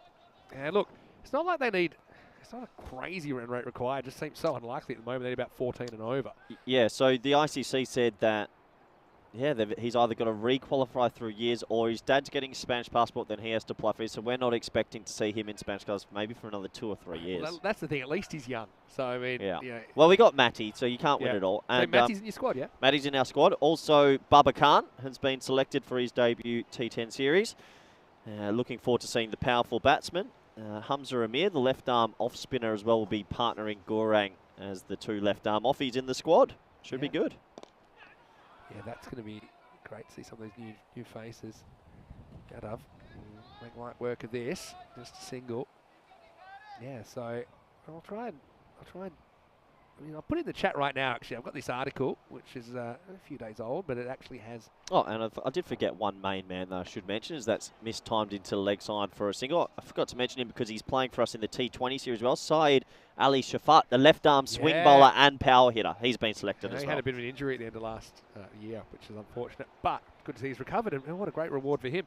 As we get to the end of the over, and yeah, still, there's a long way to go here, but 39 for 4. Does seem like Sweet United are going to do enough. Look at the bowling. You can see the Freedy spell was brilliant, wasn't it? Early 1 for 7 off his 2 overs. Yeah, not really utilising the power play. I think they want to be about 30 in the power play. We've had twice as much cricket, and they're only 39. It looks like it will be Umar Khan to continue. Finish with a wicket in his first over. Look at the little clock graph there. Yeah, so we've got the clock back. Is that new? Had the on there for a while. Yeah. So obviously that, We got the that clock, you need to have finished your 9th over before the clock runs out. I haven't seen the worm today. I'm happy. I've got some graph news Oh, for you. Ooh, wide. So here's the thing Yeah. with the worm. You said you didn't like the worm. hated the worm. The worm's no longer with us. Oh, what a year. We are working. We haven't quite perfected it yet. We're working on the heart rate graph, which we should have. Really? Haven't quite got it. That's nailed down nice. yet. I'm expecting an update any time. Goes leg side and blasts it. Well, they're on a wing and a prayer, and these two better get moving. That's exactly what Aloysius does. An audacious stroke over the leg side. Maximo, 6 runs to the Royal Strikers. Nothing atrocious about that. Aloysius got it. He got it out the middle. It goes for 6, and maybe there's still a glimmer of hope there for the chasing side, the Royal Strikers. They need a lot more boundaries, though. Good hitting. I mean, both these two have hit a Maximo now, so look at that rate. It's under 14. Oh, Wow, he's gone for That's this one. huge. He's nowhere near that, but he's still whacked that. That's 6 on any ground. That's going to go over the fence. Maximo 6 more. Aloysius goes back to back. he is absolutely mowed that. That's the biggest of the tournament so far. Yes, it's game 1. But he got every single piece, and I'm sure he enjoyed watching that sail. That cleared the rope by a long way. Corey Fangirl in the chat. Oh, Hi, Corey Fangirl. All right, Corey McCann. A bit of a mixed bag so far. This time, it's good shot selection, even though he doesn't really time it. Tries to go offside. oh. Nice little handoff from the fielder. The earthquake got him from yesterday. You ever seen a game with not one over a spin? Yeah, I have. But Yeah, I can't recall myself. I think there's got to be a spinner soon all enough. the fast bowlers queuing up because of this Yeah. pitch, maybe. It's one of the main misconceptions. As soon as people see a bouncy pitch, they think fast bowling. But I'm telling you, spinners that get bounced are so difficult to play. So difficult to play. This one was another borderline wide call. Umar will be happy he actually gets one to go his way. That'll be called sometimes. Sometimes it won't be. There's see the batter taking off stump guard here. It's well bowled. It's good location from Umar. It's definitely not a wide. Yeah, no, we've seen that from bowlers like, Clayton Floyd comes to mind as a left arm spinner that gets a lot of bounce in Karchman. He's a handful. He's not the only one. But yeah, look, spin will be important. We just haven't seen it yet. Here's Umar trying to finish his spell. In the air. Fielder drops it off the fingertips. They might go for 2 here. Maybe not. Because the batter going to the non-strikers end. Aloysius was too slow to get going. It's a tough one. But yeah, unfortunately, that's the captain. Anil Kadir puts it down. It is the end of the over. So at the end of 7, it is 55 for 4. Don't forget these two teams will play again in the second match of the day, which is coming up in around about half an hour's time, right here on the European Cricket Network. There's the teams. I can tell you some news from the toss is that Royal Strikers, they've won the toss and they've elected to bat first this time. So have they won both tosses? It is time. They're going to have a hit. I'm liking the new colours. The colours are bright, but I don't like the non-background. Okay. I think you need a background. No, luckily you don't have to make those decisions. Anyway, this should be gone. It is gone. Umar Khan just cannot stay out of the game as it was a low full toss. And you could see Jose just couldn't get under enough. It kind of helicopters that inside out a little bit down towards the bottom of the bat. And Umar does the rest. That's 2 good catches for him now. And Sweetie looks to be cruising to victory. That makes it 55 for 5. Yeah, he has to go. Another wicket. 45 of 17. There is still a small glimmer of hope, you think. Someone has to play a pretty amazing cameo, though. Yeah, I think you're right. Well, see, me and Liam in the chat already agrees with me. So Hello, Liam. me and the moderators in 2023 are going to be a tight-knit bunch. So what did he agree with you on? I think that with the graphs, you've got to have a background to the graph. No one wants to see what's going out there. It's about the graph having more impact. It's meant to be an improvement. Some people like it, some won't. Anyway, this is up and it's in the air. Fielder comes around, won't get there. 1 bounce 4. Well, that's a good start. I mean, look, they're going to have to go like the Clappers, but it's around 15 and over. We've seen some big overs, in Malta, but they're going to need to 3 back-to-back here. That's a pretty good start. 7. Thomas comes out, blasts the boundary. What I like about that, goes with the line. Goes offside and gets 4. Yep, nice shot. Blancadia into his second over. This is in the air. Yadav squares around and takes the catch. Well, He said he didn't see a lot of it. He was a bit worried about the boundary, but pops up, takes it at the second attempt. Again, catches win matches, and I just think that Sweetie, they've held more of theirs. So 4 and out for Thomas. Bit unlucky not to get the Maximo. Instead, he finds Vibor, and it's 59 for 6. Yeah, it's a game of margins sometimes, isn't it? A little bit more wood on it. Definitely would have gone for 6. Unfortunately, he's well caught there at deep mid on. A little juggle attempt there by Vibor, but he holds on to it in the end.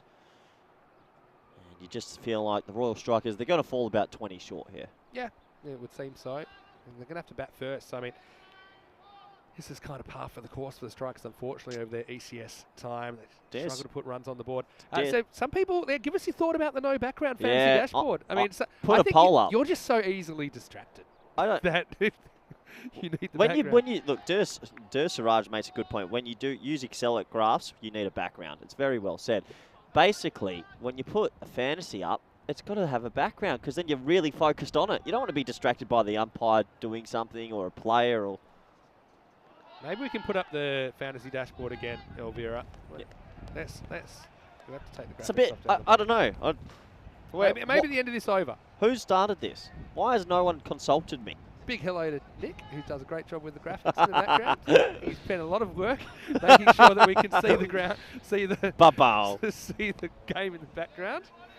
So yeah, maybe we can stick it up after. No, but that takes away the point of what a fantasy dashboard is. I don't think they run there because Aloysius wants to strike, so Matthew will remain on 0, and it is 59 for 6. It's sort of like when you get what's coming up. It's like you give your kids some crayons, and it's all a bit everywhere. There's no. I don't know where I'm looking. There's too many numbers. How about if you're watching on your phone? Can you read the time down the bottom? 11 o'clock. Local? Listen, I'm really happy with the colour schemes. Yeah. Well, it's the same colour scheme as the fantasy dashboard we've always had. Okay, well, it looks vibrant, but you've got to have a background to it. I think the moderators will be with me on this one. What do you honestly Where's think? the robot? Is it time for the first poll of the year? Yeah, 100%. Where is the robot, actually? Just letting us do whatever we want. Robot's in Gibraltar. All right. So, hello to Andy. Andy's got something to mention to you. It's pretty well bowled first up. Aslan Ahmed's been reliable. It's up in the block hole. They're not going to run anymore. So, Aloysius is basically going to try and win this game on his own. Matthew's not the worst, though. So what does he need? He needs 41 off 11. 7 sixes out of 11. That's basically what he's going to try and do. Can't hit a ball, though. Aslan Ahmed. Trying to not give him something he can hit. Goes upstairs, and Aloysius can't deal with it. Yeah, Andy's saying same colour scheme as those cocktails, Corey. He's probably heard the whisper that you couldn't believe the 2-for-1 cocktail offer. Well, I've been here long enough now. I remember the first time I saw it, like, there's this place with 2-for-1 cocktails. Then you realise that absolutely everywhere on the island does 2-for-1 cocktails from 4 o'clock in the afternoon. Wide. Oh, nice lazy keeping as well, just to keep it 2 wide. Okay. Well, Hawk Moon's agreeing with you. I think that you can have, what did we used to have? It was like a plain dark blue, wasn't it? Dark blue, yeah. I don't mind that. There's nothing wrong with the fantasy. You know what? Let's give it a chance. I'll give it one day. I don't think your opinion is worth what it's worth. Anyway, it's up, it's in the air, and it's out of here. Maximo! Aloysius, he's taken the responsibility to try and get these 40 runs by himself. Well, there's 6 of them. Well, nice shot. He gets it over wide extra cover, and he absolutely laced it with a bit of swagger as well. What I would say, though, is I'm probably looking at batting order changes. They are going to bat first in the next game. I'm sticking Aloysius up there, and maybe even Jose. Just get the guys that have a bit of form and see if they can get you off to a good start. Aslan Ahmed probably goes block hole here. He tries, but it's in the slot. This is going, and this one's gone. Maximo! Wow, this is good hitting, isn't it, from Aloysius, who swung and missed it a few. But then back-to-back, he goes 6 and 6, and he keeps his team alive by a thread. Not easy to hit 6s over the offside, and he goes back-to-back. You never know, Vinny. What are we down to? 6 6s from here. Well, he said he wasn't going to run a single. He's just going to take the strike and do it himself, and he's doing it. Make that 5 6s from here. 8 balls left. Wow, get something upstairs. And he'll get a single. So Jais Matthews got to try and turn this into, well, 4 or 6 basically. They're not going to take a single here, I'm sure about that. There's a ball left in the over. Can't see too many 2s out there either. Interesting little chase. I think Anil has been good. He's got about higher. Definitely. Right.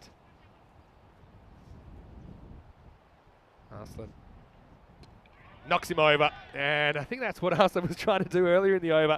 Each time he gets full and he hits the target. You can't blame Jace Matthew there at all. He did what he had to do, tried to manufacture a boundary, but instead he becomes the 7th wicket. The Strikers now 73 for 7. Yeah, big play and miss, and well, doing the team thing, it's his first ball. He had to try and clear the rope. Unfortunately, he loses his middle stump. 73 for 7 with 1 over to go. Okay, I'm going to ask everyone in the chat then, is there anyone that likes the no background on the fantasy dashboard? Haven't seen much. Nice. Let's just try and get both sides here. Who likes the no background on the fantasy dashboard? And sometimes, things change. Always trying to improve things. A lot of people might like it. Siraj comes up with a good idea. You put the flag of whatever country you're in as the backdrop for the graph. But then you got too many colourful flags. You don't want anything too distracting. I think the whole point. Well, okay, well, hold on. If you don't want anything too distracting, people walking around while you're trying to read a graph is distracting. Take the point. Anyway, last over. Basically, you need 5 sixes. That's not one of them. They're not going to even try and run here. Never seen a T10 where I've not seen 1 left armour, 1 over a spin, all 20 overs of right arm meds. Yeah. I guess. I mean, the batters haven't really been on top. The bowling's been Have you seen a left-handed batsman? Nope. Wow. Yeah. Pretty well bowled. He might as well run. The game's done.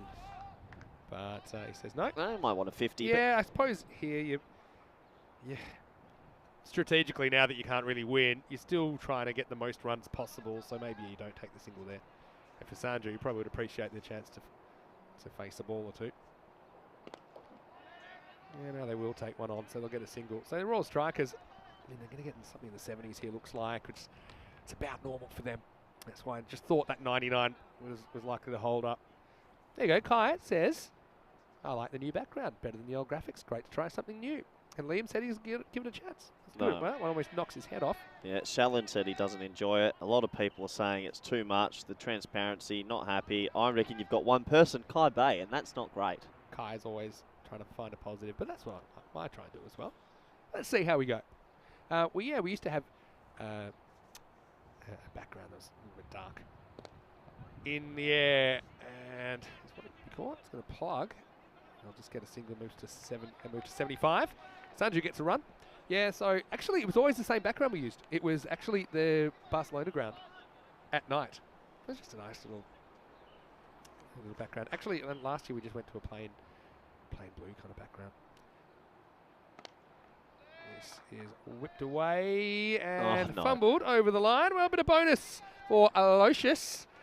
And, well, alhamdulillah, it will be the end of the first completed match here in Malta. The final score, Sweetie United 99, Royal Strikers 79. It probably, for me, it came down to who held their catches and who held their chances. I think Sweetie did it better.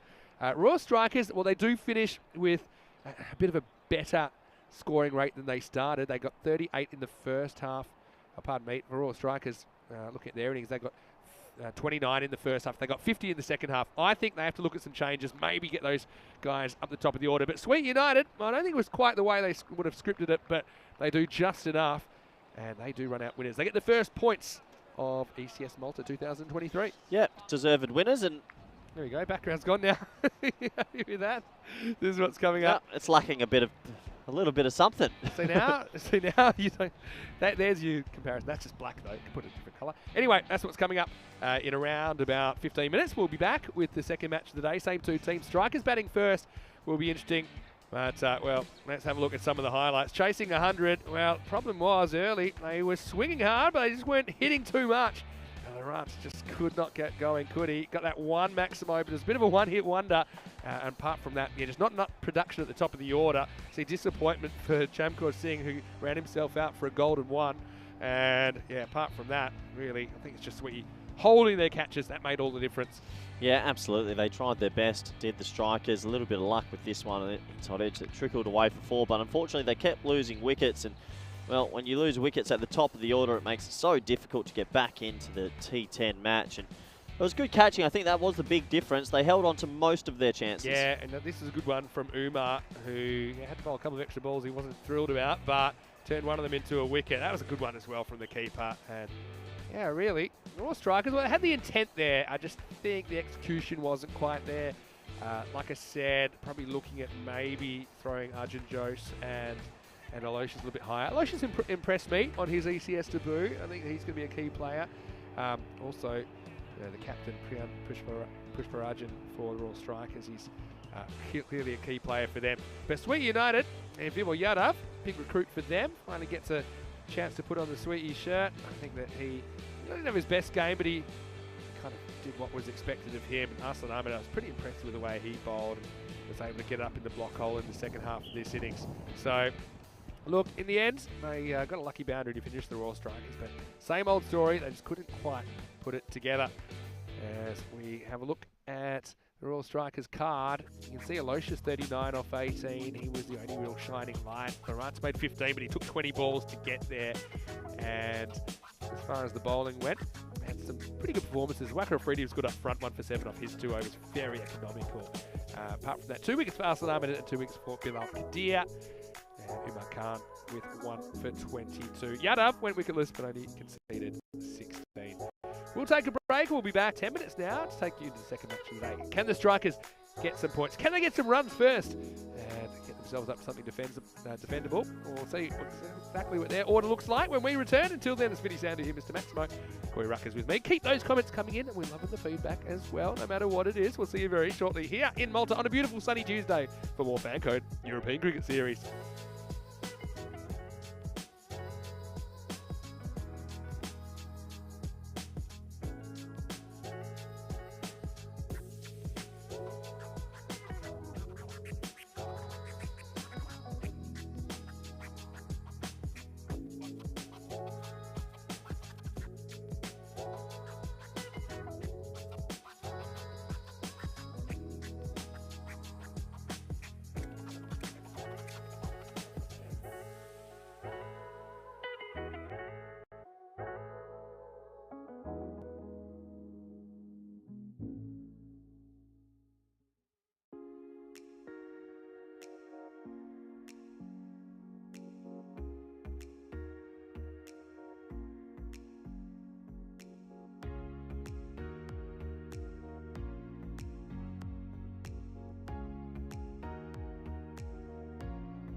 Hello and welcome back to Malta. Beautiful sunny day here.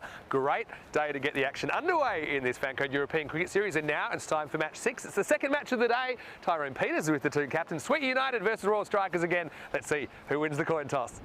We need to call this time against the Royal Strikers. There's your head. Tails. Tails is the call. And it is a head. Go first. So the Strikers, for the second consecutive game, they win the toss. This time they've elected to bat first. And I think maybe they just feel like the conditions now a little bit more batting friendly, with the outfield having dried out a little bit. So they want to go out there, and we know historically the Strikers, they've struggled a little bit with the bat, and they'll want to make sure that they make a good impression. Got to say the Sweet United though, Kazeem Muhammad was excellent for them in the last game. His half century is what they built their total on. I think looking for a couple more of their guns to fire in the second half of this game, but they will be chasing. This pitch, super interesting. It seems to be bouncing a lot more than we saw last year, even though it is the same pitch. Let's see if it continues here in the second match of the day. The news from the toss in match 6 is that the Royal Strikers, they've won the toss. This time they want to have a bat. So over to Corey Ruckers as we get ready for the first ball. And welcome back wherever you are around the world. We're in sunny Malta, a bit of a breezy day here, between about 14 to 15 degrees, but a better day for cricket. Yesterday, unfortunately, we missed out on the 4 matches, but I see a few people in the comment section, so they're not abandoned. Here's the new graph. It's been contentious this morning talking about this, but these two teams will go again. Can Royal Strikers get their batting unit to click? And it's going to be a lot of pressure on Aloysius again. Can he go back-to-back good innings and maybe get his team over the line this morning? As the players slowly make their way out to the middle. Looking forward to this clash. It's great to see the cricketers back. It's great to have the ECS Day events back as well. We've been in Gibraltar for a little bit. And great to have all the viewers back as well. A lot of topics this morning. A lot going on this year with the ECI weekends and a 30-team ECC. Been announced by my co-commentator Vinny Sandu. Unbelievable. 31 teams for the ECL. A women's event, night events, and then our stock standard ECS, which we have here today in Malta. So cricket galore this year, plus 1,500 games. It'll be very special to bring it all back to you after a bit of a hiatus. The old winter break, the winter slumber was very much needed, I think, and good to come back refreshed for most people. As we're almost set for this game. Can the Royal Strikers come back a little bit on a surface that can be best described as the Wacker? For people that don't know what that is, it's the old West Australian Perth ground. This pitch is bouncy, and we saw a lot of right arm medium fast bowlers actually getting an extreme amount of bounce. So be interesting to see, can the batsmen make the adjustments in game 2? I'll be a little bit more confident, you'd imagine, after seeing what the pitch has been doing this morning. Welcome back all our viewers around the world, especially those in India via FanCode. Good luck for your Dream 11 teams out there. And welcome back to everyone on the YouTube chat. Feel free to get your questions in about anything that's coming up this year. We have a lot on the plate. A freebie to start. Ball 1, match 2, Tuesday. Here we go.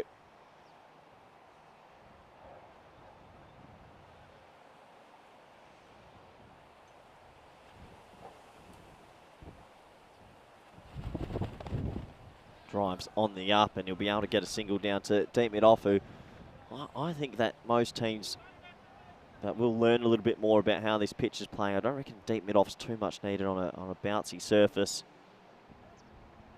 Third man's in place this time, which is good. And you can see, well, the old ghosts are back as the stumps take a tumble. It is blustery. It's just picked up in the last 10 or 15 minutes. The weather's pretty good, though. It has to be said. We're in January in Europe playing cricket, and the sun is out, so no complaints from me. Survived an earthquake last night as well, 5.3, 100 kilometres off the coast of Malta. As you can see, some of that bounce there again. Survived a few things yesterday. A 2-for-1 happy hour survived that as well, thankfully. That's great to finally be back into the cricket swing of things. Plenty of games. Hello to everyone in the chat. James Stewart jumping in, and good to have all the moderators and everyone back around the world. My New Year's resolution was to get along with the moderators this year, so we'll see how long that lasts for as well. Freddie comes steamrolling in. Oh, nice little seed that. He looks distraught. pretty close to the edge, bouncing well over the off stump. This is that nice carry through. Oh, yeah.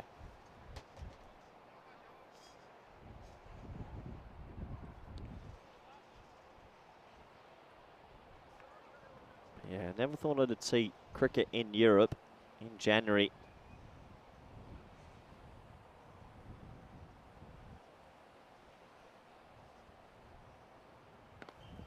As that's bowled back of the length and defended again. Guess there's only a few countries you can really maybe play cricket this time of year. Spain, Cyprus, I imagine you could probably get out to. Very spoiled on this little Mediterranean island. Gorgeous little island. Did a bit of sightseeing yesterday. But definitely a thirst for cricket out here as well. There's that nice carry through. I sort of feel that the batsman, after what could be said, maybe a winter slumber, and this pitch has been relayed, Vinny said. I'm not too sure people would have practiced against the short ball so much, but there is such carry through. Handy day to be a seam bowler, even a spinner. Haven't seen spin yet today, but I reckon with the extra bounce, they're going to be effective anyway. Last ball of the first, only one off it so far.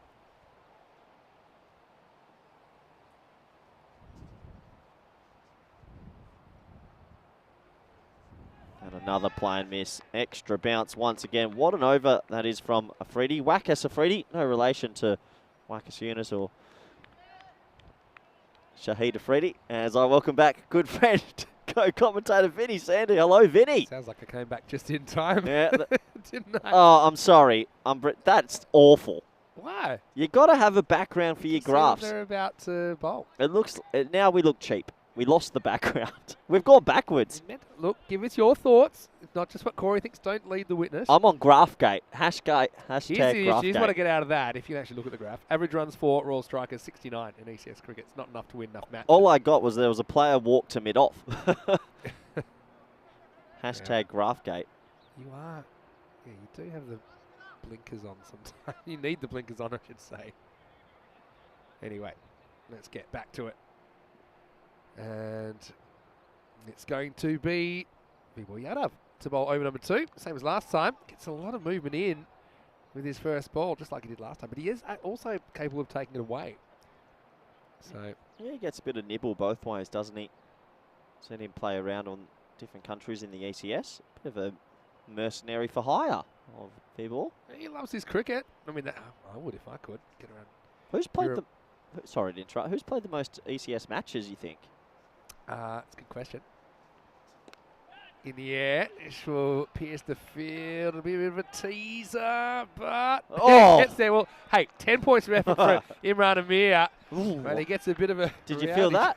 That's the 5.3 earthquake. Well, again. we did have the earthquake last night, and Amir makes the ground shake here. Look, I got to say, 10 points for effort. But, well, we're talking about looking after the field. Well, there's a bit of Simon Jones, yeah, Brisbane Gabba about gets that. the knee plug there, doesn't he? Yep. Anyway. Yeah, for people that have maybe just joined in or hearing us for the first time, so there was an earthquake overnight, just about 100 kilometres off the coast of Malta. Shook my room, woke me up.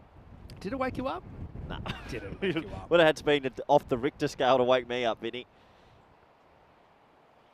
This is one that doesn't come back. It just sneaks inside the wide line. Yadav just got a little streak now, doesn't he? He's got a little blonde streak. It was full blonde. It's a bit of early 2000s about the little blonde streak. That was big. Boy band, isn't it?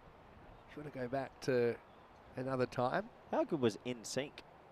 Or were you a Backstreet Boy? Oh, I didn't really choose. There was all these other ones, like 5. By the way, just a bit of batting order news. If you notice out there, they put the captain, well, the captain put himself, Priyan Pushparajan, opening the batting, this time with Chamkaur Singh. Chamkaur made a golden 1 in the first innings. It was Amir that actually ran him out on a fumble. And he ran him out going for the second. That means that Lawrence, who did make 15, but he took 20 balls to do it. He swung and missed hard, but he isn't in the top 2. I think you got to go with guys that looked likely in the first game, like Arjun Jose and obviously Anil Aloysius, who top scored for them in the first game. I'd like to see them maybe 3 and 4. Yadav digs it in. He's enjoying this pitch. This one's going to be given okay for height. It's interesting to see this one from side on, actually, because It really took off. The question is it over his head or not? No. No, that's okay. And I He think is in the air there, but I still think that's okay. yeah, no, I think it's fine. I think it was over the shoulder though. That's what they called it. Up in the air and out of here. Maximo! The captain, Double P, Priyan Pushparajan, takes it out of the ground. He promotes himself to the top of the order, and that's what he's there to do. So strikers avoiding early wickets this time around. It's the end of the second over, 13 without loss. Yeah, Double P gets every piece of that. That's a good cricket shot. So big 6 to get proceedings underway here. Still a lot of bounce in this wicket, but a nice day for cricket after obviously a wet outfield yesterday. Starved us one day more. We take a look at the table and, well, 10-team comp. 10-team comp. So basically what that means is that teams will play each other twice, so 18 matches. I'll tell you a bit more about the format. Probably a bit early to go into it now, but pretty much the top 2 teams get straight to the semi-finals. Teams 3 and 4, they need to win 1 game to get into the semi-finals, and teams 5 to 8 need to win 2 games to get into the semi-finals. So what it is, obviously the higher you finish, the better. Oh, edged and gone. So it's a nice bit of work from Afridi, who was very miserly in his first over, only conceding a single. And Shamkar Singh swings all across this little edge. Regulation catch for Hari Krishna behind the stumps. And the strikers do lose a wicket in the power play, 13 for 1. Well, one thing we have to mention, Vinny, with the extra bounce, we've seen 22 overs of cricket day, and I think we've seen 6 feather edges through to the keeper. So that extra bounce is definitely causing a bit of havoc, and another edge. This is a keeper's dream. I like his positioning. I know it looks like he's not doing... No, I mean it, because he's actually set up quite behind the stumps, so he's not wrong-footing himself. He's not having to move to the left with the angle of the ball. So actually, it's just good positioning. Sometimes standing still is the best. And he's able to just kind of go with the little outside edge to his right, take a fairly easy catch. I'm getting a lot of questions about the matches yesterday. When will they be rescheduled? I don't have anything specific, but they're most likely going to be rescheduled during weeks 3 and 4, but we haven't confirmed a time yet. So when we know, we will definitely tell you. But at the moment, the plan is to reschedule them. Hopefully we don't have any more rain issues. Obviously there might be a number of matches if there is rain that we have to kind of make a more comprehensive schedule to reschedule those matches. Well, but still is winter, isn't it? Yeah, we'll see. Might get the odd day here and there, but fingers crossed we don't. So yeah, we will let you know. Tahir comes out at 3. So, well, it's just pretty good fielding in the end. He goes down, the ball goes up, but he's able to knock it down, but Tahir's off the mark. Yeah, going back to the first game, Tahir came out, made a first baller. So I think he'll be pretty happy that he gets a run. Came out at 5 last game, so gets a first baller and gets a promotion to 3. It's modern cricket for you. That's how you do it. So Pushparajan. Do they just see off Afridi here, or do they go on the counter-attack? Well, there's your answer, but he skied it. And it's a catching chance for Anil Kadir, and he takes it. It wasn't quite in the middle of the hands, but it was effective. And once again, one captain catches another. In fact, it's exactly the same way that Pushparajan went in the first innings that he played this morning. He's caught Anil Kadir, bowled Waqar Afridi, and Afridi didn't take any wickets in the first over. He gets his reward with a double strike in his second. And now Raw Strikers in a bit of trouble, 14 for 2. Well, they keep mid-off up, and this is what I like on a bouncy wicket. It's not easy to get it over him. And a little bit of an ice cream cone there. He holds on to it, and a nice little celebration to boot. So, Dave mentioning that in the YouTube chat, you don't need to put the @ before to tag people in now. Well, I still do, funnily enough.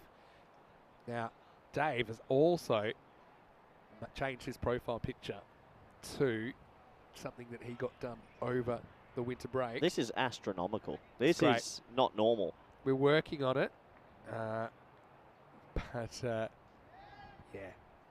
we're going to try and put this up on the screen pretty shortly. But yeah, I'll work on that in the meantime.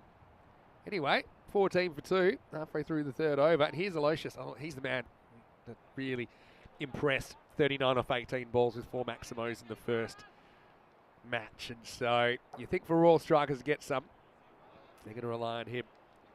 Makes it a big wicket as well for Afridi, who still has 3 bullets at him. Goes full. Interesting. It's the first time we've really seen Afridi going for that full length, because he's getting a lot of bounce out of this wicket. Yeah, I like to see Aloysius up the order, though. He did look okay this morning. A couple of lusty blows. Sort of feel that Royal Strikers somehow got to get themselves to 100 if they can. Slow start, though, in this one.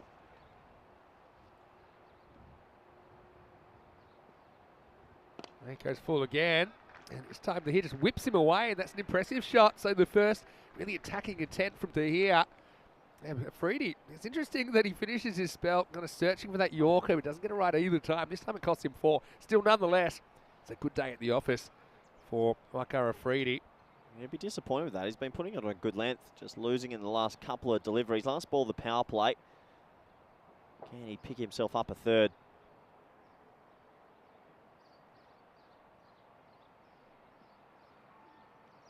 Oh, not that's out. really well bowled. It takes the back leg on the way through. Ouch. Anyway, this is the end of the power play, and it's 19 for 2. Once again, I think honours to Sweet United. So you know how we were talking about this morning the 30-team ECC? Yep. And that announcement. What's the record for most teams in a competition outside of the European Cricket Network? Because it's... I know they're talking about a T20 World Cup. Oh, yeah, that's going to be That's 20. Okay. I can't... So that's it. I think the most before, I think maybe we once had a 16-team World. What was the most recent World Cup? 16, but I don't even count that because they have that silly initial stage. Oh, yeah, the pre-qualifier You work World so Cup hard part. to get to play in Australia in the T20 World Cup, and then you have to go play out in Geelong. It There's is- nothing against Geelong. But, you know, Skilled stadium now. and the major networks are covering Australia-England practice matches Yeah, true. over Hong Kong, UAE, or whatever it is, you know. Yeah, 30-team ECC this year. That's phenomenal. It's huge. Some good teams being added in there as well. Going to be exciting to see. All right. So here we go with Umar Khan in over number 4. This one beats the inside edge. So yes, Sweet United, you wouldn't expect their batting to go off the rails as much as it did last time, but they still made 99 off the back of that 60 from Qasim Mohammed. So talk about what Raw Strikers can possibly defend. Well, look, if they hold their catches, that's going to be a big difference as well. 80 seems a minimum. Probably you'd fancy. So what you did, chase up to 100. Well, this one's going to be signalled and wide outside the off stump. A few techniques being tested here, that's for sure. You're right though, Vinny. Can they get themselves up to that 85 margin at least? 10 and over from here will get them there. Wind's dying down here. It's pretty nice batting conditions. Just got to get used to the pitch.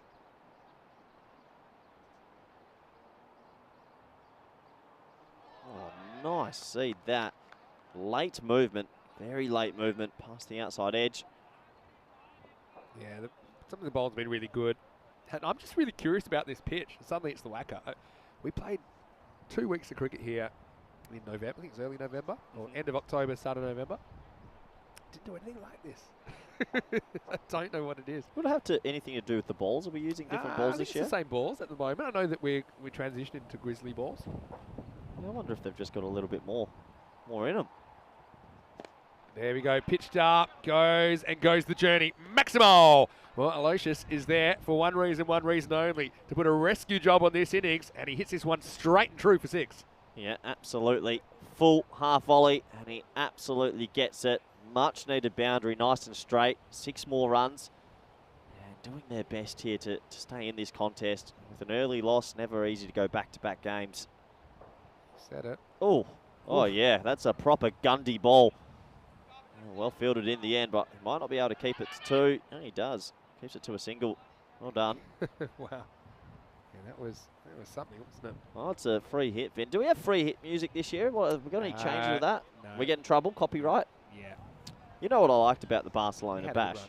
We had the one day we did horns for 6s, and it turned out to be the biggest 6 day in history. 15. 15 6s.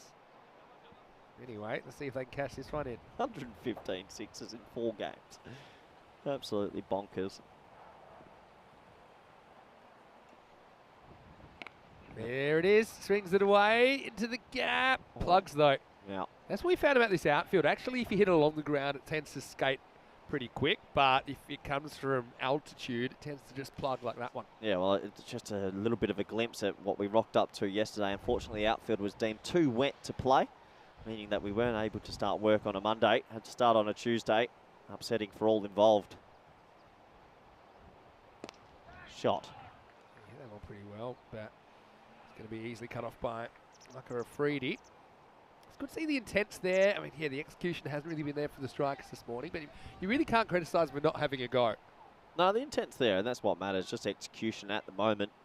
And it has to be said that the bowling unit's keeping it pretty tight. Not many loose balls. This one just angling down the leg side, doesn't get it away.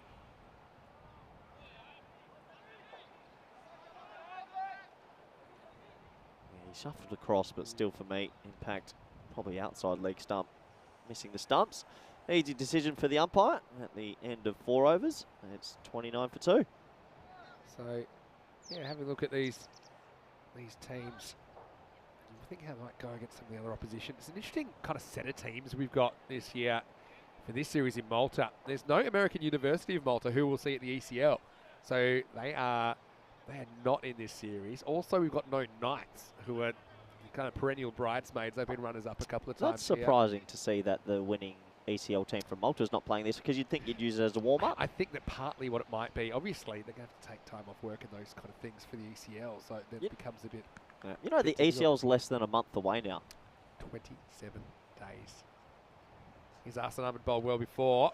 Who's your hot tip, actually? And that's another bit of good fielding in the offside, just a single. You got anyone you... Look, give us your top 3 teams that will go close. Oh, that's a tough one. I've got 2 in my head. Beveren from Belgium, if they can get their best side on the park. If they get their best side, they'll be dangerous, yep. Hornchurch from England? Yeah, Smokies. I'm excited to see Hornchurch. A bit of an upstairs job from Arslan, who now thinks he's Shoaib Akhtar. I'm hoping it's the year of Drew. We love watching them, but will they go deep? They got 2 guys that can bat at like 700 strike rate. They got a couple more, I think, now. But yeah, I'm hoping they go all right. I think Pack Care, they might do the double. They're stacked, and 2 big wildcard players. This is cut away, and this will test the fielder. It'll be 4, runs away. And like I said, when it's along the ground, tends to run pretty quick. To here, he's shown the leg side boundary now. That's a just well executed cut shot. Like the way it goes from high to low, there actually gets it down, so it's not a catching opportunity. And yeah, pretty good batting from the strikers. Takes them up 35.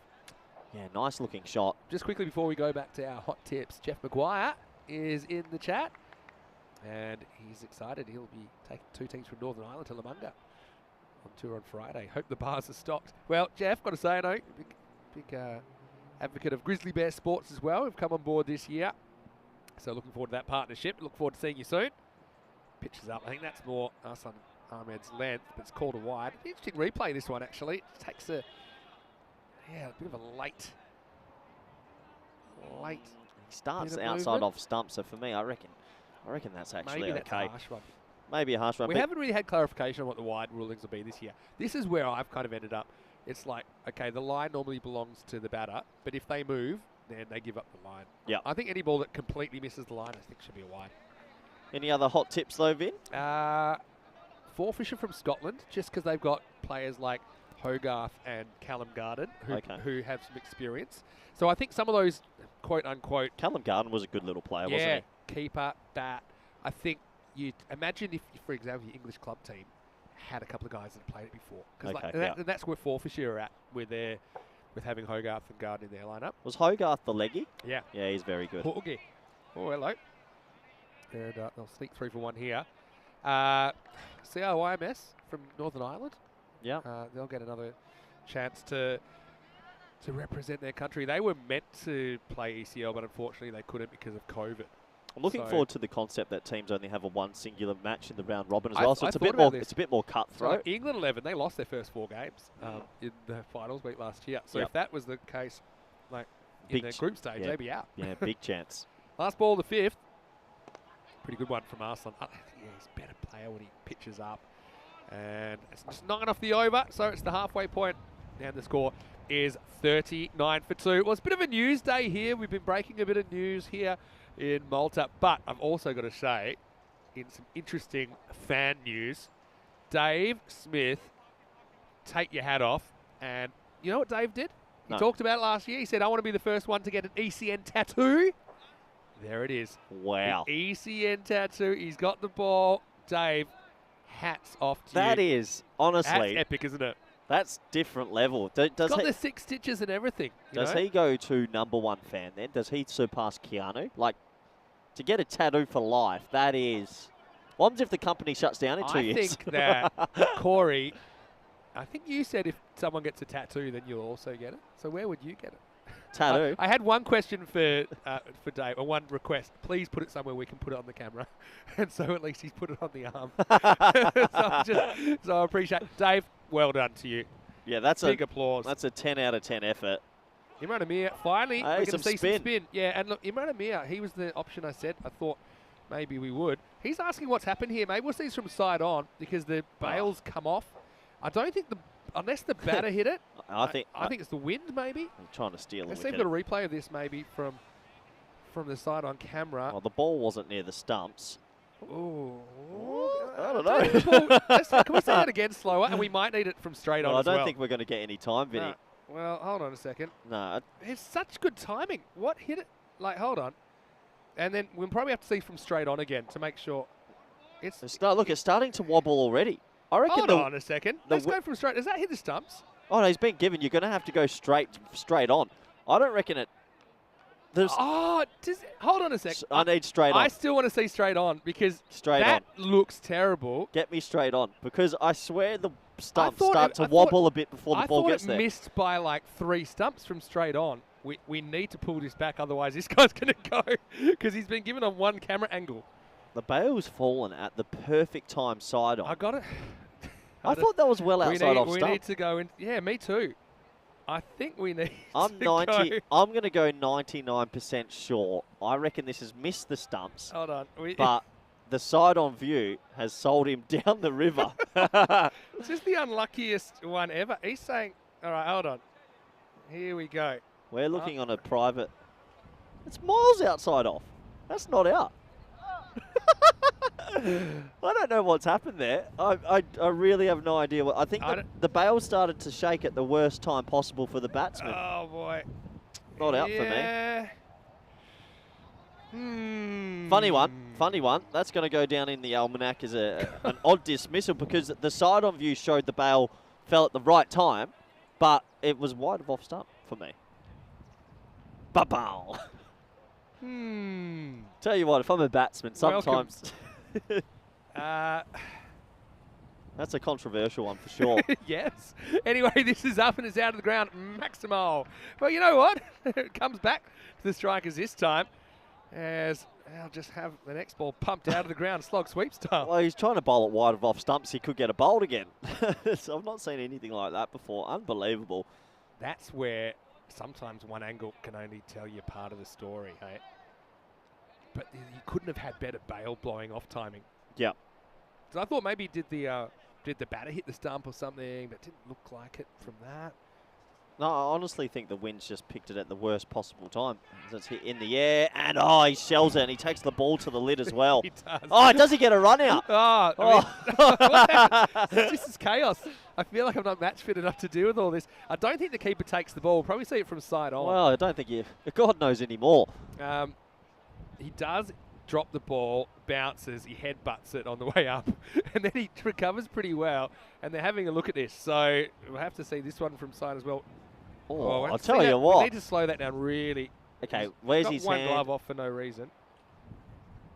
That to me is not out. He's broken the... I'll tell you what, No, look, go back a frame. No, but the bail's still on there. I don't know. I think the bails are on his... The ball's in his hand technically right now. And the bat's not in. Well, go roll it forward a bit more. So he's just out if it's clean. But to me, that's not out. Look, the ball's not in his hands. And I actually think he actually breaks the stumps with his gloves first. So I actually think this is not out. I reckon you could go either way with that. I'm saying, as a keeper, if you haven't held the ball, for me, there's too much doubt there. They're going to be really rough if they give this out as well. I'm going to say I don't think it's out. I'm not satisfied as well, and that's the decision. Good throw from the guy. I think he not out Vin on field. He might have actually spoiled it, because that might have been a direct hit if he just got his gloves out the way. Anyway, wow, all happening. This is Humps in the air. Yadav gets this on one hop. Wow. A couple of funny minutes there. Isn't it? Hello to Charlie Hunt, who's dropped into the chat. Nice to see you. Thanks for your work in Gibraltar. It's pretty blustery there. Actually, we're getting pretty decent temperatures compared. Oh, we're very lucky. I mean, the temperatures are similar in Gibraltar, but you get the wind coming off the sea, and it's crazy. It just is icy. Anyway, Dave said he's around. He's almost 50, so he thinks ECM will be around longer than he will be. Well, wish you a long and prosperous life, Dave. What do we think about a couple of third umpires coming in? Third umpire's woken up now. Oh, that's pretty well struck. He picks the length perfectly off the middle of the bat. Lawrence, well, change as good as a holiday. We saw him opening up and swinging like it was going out of fashion. And now he watches as Aloysius pumps this down the ground, saying, this is how to do it. Join me. 6 runs. Yeah, nice shot. He gets that away. 6 needed runs as well. The spin didn't work in the end.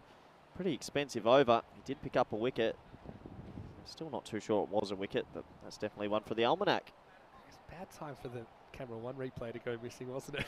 Very much. Anyway, 54 for 3 off 6. What I was remembering was back in 2021, we actually had a batter, because it was a really windy day, as you know, you can imagine here, and we were playing without bails. The whole stumps blew over while the ball was in the air, and the guy might have been bowled, but the stumps had blown over. So he wasn't out. So the things you'll see it all in ECN. Yeah, that's it. That is it. Well, when you produce more than 1,500 games a year, you're bound to see a bit of licorice, all sorts. All right, so 54 for 3 off 6. 6 over check-in. On track for 90. I think they need that at a minimum. Lawrence gets his chance in the middle order. Doesn't get a chance to hit this one, though, down the leg side. Amir, though, coming on, does take a wicket, goes for 15, though, so the introduction of spin, maybe not quite as successful as they would have hoped. Certainly not from an economical point of view.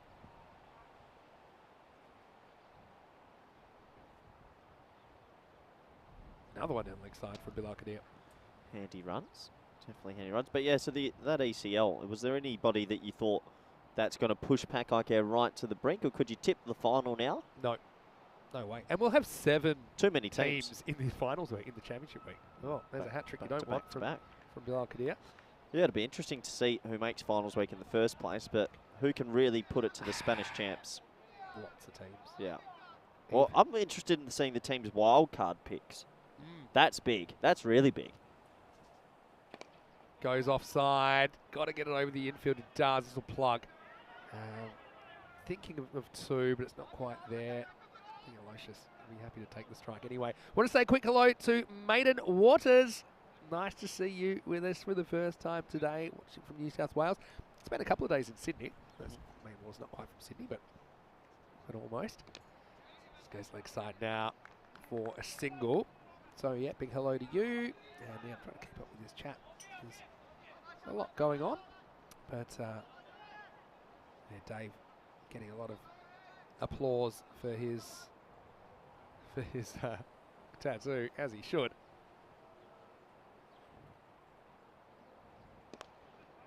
Incorrect shot from Lawrence. Nice to see he's thinking now. He realised he's coming in as a bit of a second fiddle. They're going to take on a dodgy 2. No, that's good running. Yeah. They saw the fumble from cover, and they just turned and went. Yeah, I think Lawrence is now realising, well, you know, Aloysius has been hitting the ball well. I don't necessarily have to go after every ball. I think I can just score and make sure I don't eat any dots.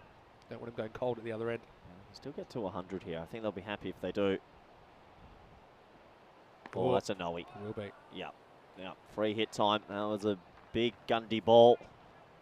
So a couple of wides this over. A no ball. Just releasing the pressure, and now a free hit. The Maiden's had to resubscribe. I don't know who unsubscribed Maiden Waters. Is that your work? No. Well, maybe 2000. Tell us in a second your New Year's resolution again. Missing leg. So missed out the free hit. Your New Year's resolution to do with the moderators, with the chatters? Me and the moderators will be friends this year. Be looking after them, my boys and ladies. Yeah, everybody. All genders. Hey, I shouldn't have to tell you, though. Oh, here we go. Please don't fight with the viewers, because we love our viewers. But I do like that you're kind of unfiltered, like a good craft beer. Knocked over. And unfortunately, it's atrocious for Aloysius as he swings all the way around this one. Bilal Kadir had a bit of trouble with the radar, but this time he's right on target. That's a big wicket. The score now is 64 for 4. Yeah, gets this one straight. It's been an attritional over. He hasn't been able to get it anywhere he would have liked, but a bit of a reprieve here. You miss, I hit. And to be fair, I forgot they had a leg by, so it's actually Lawrence. So it's not that atrocious for Aloysius. He's still there at the other end, but yeah, this is a bit of back to the future from Lawrence. This is how he was swinging early on when he was opening in the first game, but Bilal gets it on target, 64 for 4. Yeah, an important breakthrough, much needed. Tell you what, with these extras as well, the shot clock's getting down, Vinny. You've got to be careful of that. Where's the extras? Let's have a look. They bowled 5 wides and 2 no balls. Total of 9 extras. Seb Thomas comes out to face the music. Aloysius thinks of a single and realises he doesn't want it because he wants to strike. So I think it's tactically a pretty good move. And Bilal ends up only going for 9. He started with 3 individual wides to start the over. So got back on target, 64 for 4 after 7 overs. Well, just a reminder, so much cricket in the ECN universe right now. And tonight we have more cricket coming away from Gibraltar. And we have Rugby CC. Ian Lau, he's having quite a time at the moment. They're taking on the Pirates tonight. Day 12 in Gibraltar. It starts 6:30 p.m. GMT. It's 7:30 in Central Europe. Midnight in India. So a bit of a break between the end of play here tonight and the start of that. Rico Fool will be there to take you through it. And yeah, Rico doing a great job. There was some chaos cricket in Gibraltar last night. I tell you what, you'd need more than that jacket and scarf, snood you're wearing right now. Snood. You'd need more layers in Gibraltar. That wind is crazy. But, you know, it's a great little stadium, that Europa Point complex. Haven't been you can see Africa from the ground. Yep. So it's the southernmost point of mainland Europe. When are we going to go to Africa, It's Vinny? about 25 kilometres to Morocco. Have we got the African ECN on the 2023 list? I'd like to go to Morocco. You'd be a big kidnapping risk, though. We'd have to keep you in the hotel. It's, yeah, no. Well, maybe one day. You never know. I mean, we've got that many different events coming this year as well. Keep expanding year by year. Helix saying at the moment he's just floating in and out of the broadcast, doesn't want to burn himself out. ECL's coming up, make sure you catch all of that. It's going to be huge. Well, speaking of huge, that's what this is, and it's right in the slot. And Thomas gets off the mark with a bang. That's over the wall on the full. Maximo! What a shot and what a strike for the strikers. That's a proper home run. Oh, yeah. He got a lot of elevation on that. That went a long, long way. Much needed boundary. Yeah. He's pretty uncomplicated, Seb Thomas, with the bat. You know, I like it that, okay, they've lost 4 wickets, but they've tried to not repeat the crime of just having all those dot balls, which kind of got them in trouble last time. And the wicket started to tumble. They didn't have much to show for it. It's been wide. Yep. Straight over the line. Got to say, hello to all our umpiring staff. I know we saw Tyrone out there earlier, but we've got Tim Wheeler out there now. And he's at square leg at the moment, but I think all the umpires do a very, very good job. Wow, that's pretty high. And Tim Wheeler at square leg says it's okay. We'll probably see it from side on. He said, in his opinion, was below the waist. That's good communication. This was definitely borderline, but I think because he does take a bit of a step forward, he felt that by the time it reached him at the crease, it would have been low. So I think that's a fair enough call. At least it was a confident call from Tim. Now, slightly slower ball, and it gets the treatment as well. Thomas, well, he's only dealing in 6s at the moment as the strikers look to outdo themselves with the bat at the moment. They're going okay. Yeah, he puts his whole body weight into that. Another 6 runs. Really clever batting. A nice message coming through on the chat from Chris Dupps, Vinny, with the crew in Latvia. Yeah. So teaching the new production generation. Latvians are brilliant with what they do.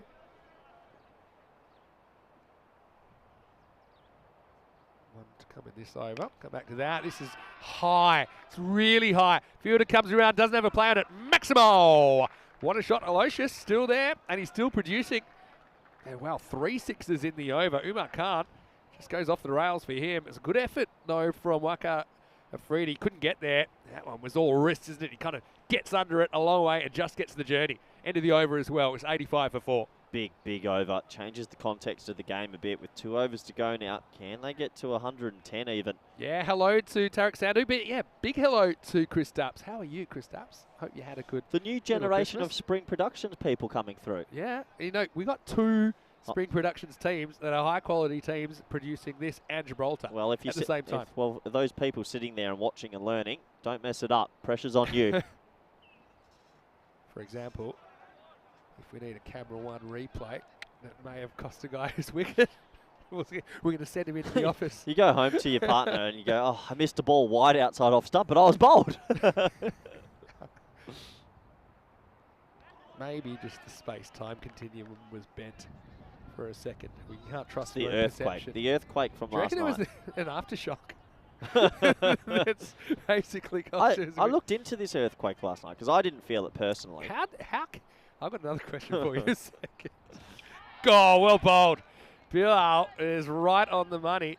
And this is going to crash into middle and off. Little in-swinging Yorker. And it does the job, 85 for 5. Yeah, good. Well bowled. That's all you need to do.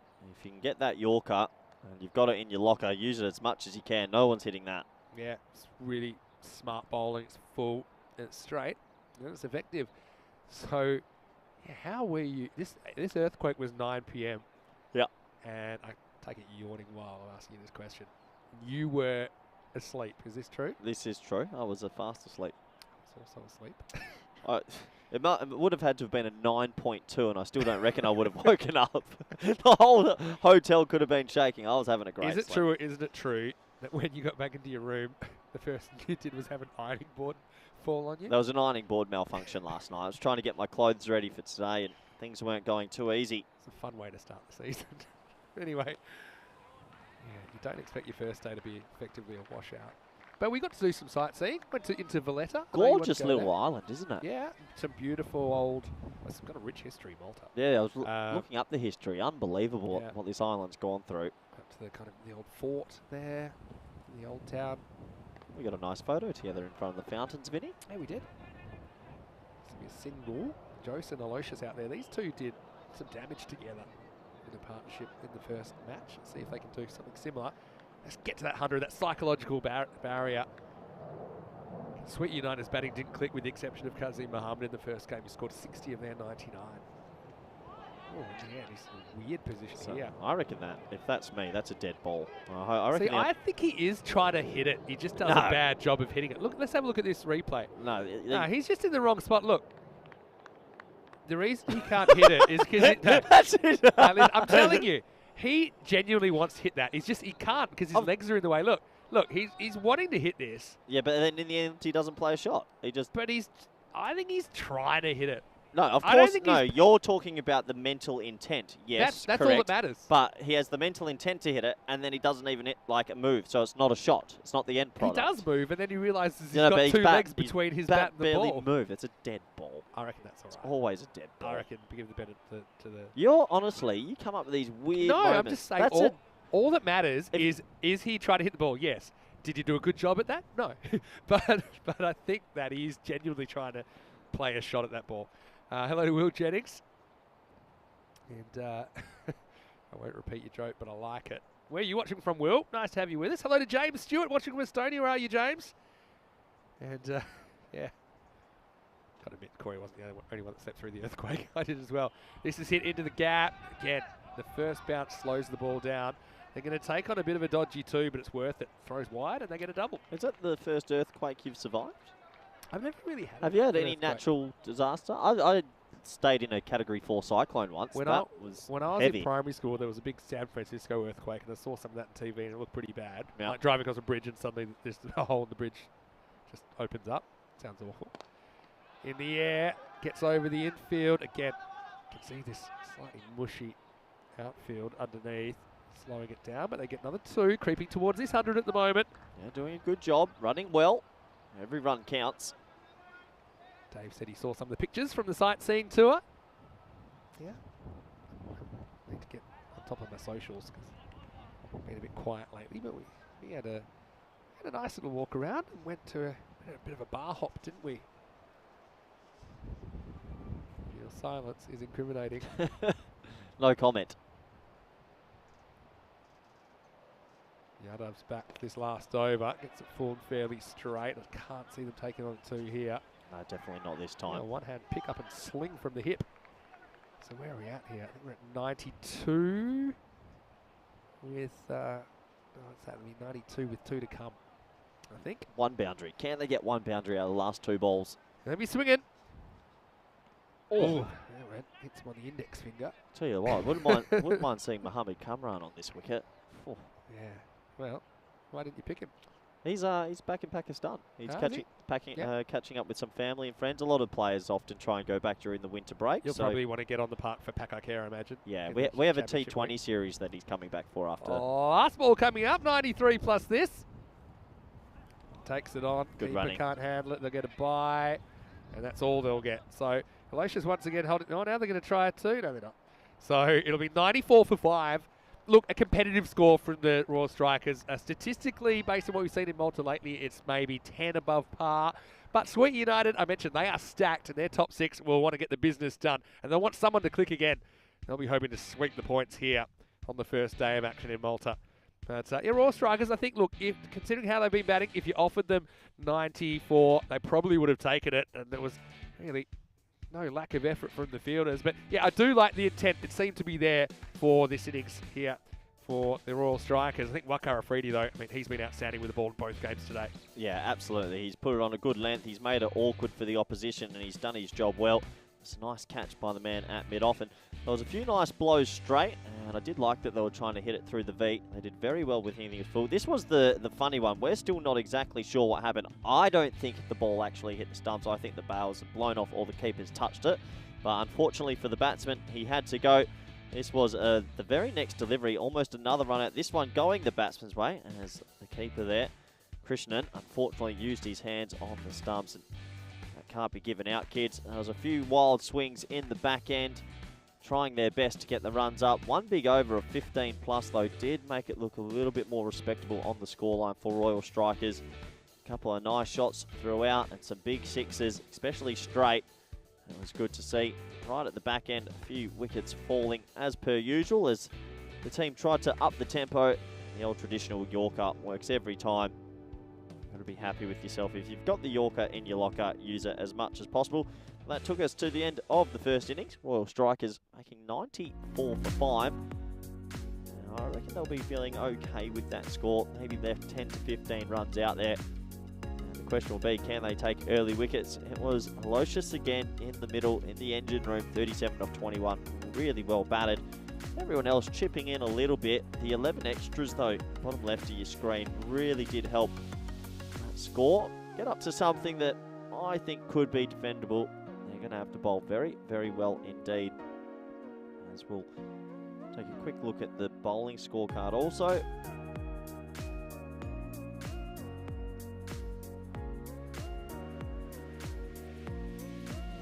Scorecard, pretty good reading for a few men here. Wakar Afridi again continuing his good day, 2 for 7, 2 for 11 for Kadir. Unfortunately, a couple of bowlers in the middle getting hit around a little bit helped to boost the score up. But overall, a great effort from the bowling unit. You take 94 for 5 on what I think is a pretty good batting wicket. Just players still trying to adjust to the extra bounce.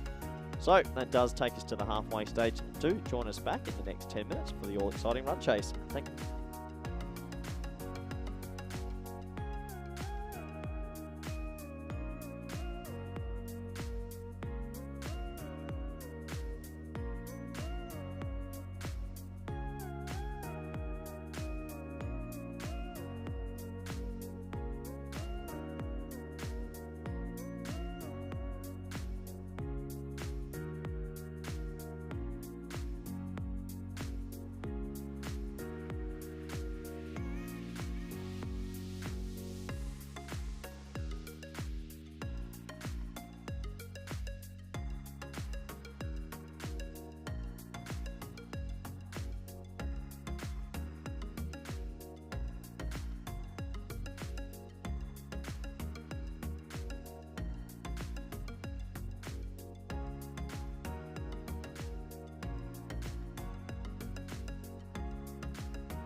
So, welcome back to Malta. We are ready for the second half of this, and it is match 6.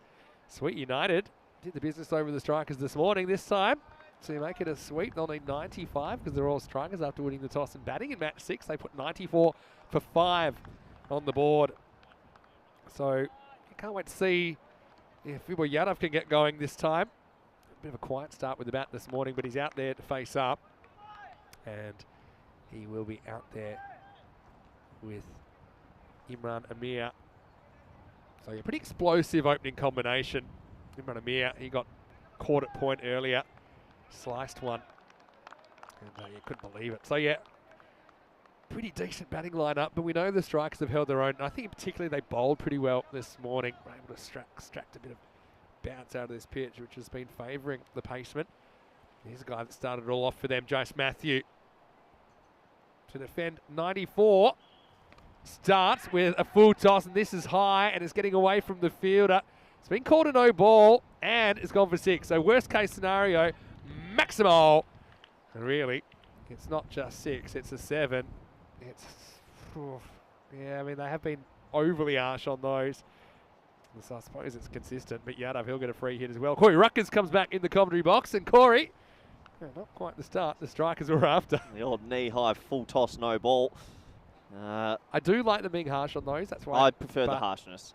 And if you're going to get it wrong, I'd rather get it wrong that way. But yeah, I think that one, I think with the benefit of the replay, we saw was probably not quite waist high. 7 off 0, Vinny. Yeah. Welcome to the game.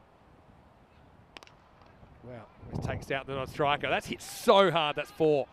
Wow. Talk about your free hit. This was hit. And Imran Amir was almost collateral damage. Had to get down pretty quick. Yeah, luckily he did get down because that was absolutely laced. Oh, well, 11 off 1 when you're chasing 95. Probably the worst start for Royal Strikers you can imagine. At this rate, they get 660. It's be a pretty good T10 score. I wonder what records we'll see broken this year. Will anyone beat Battle Owner Shaheen's 229? 229 is crazy. You just got to start again if you're Matthew now. I mean, that's annoying.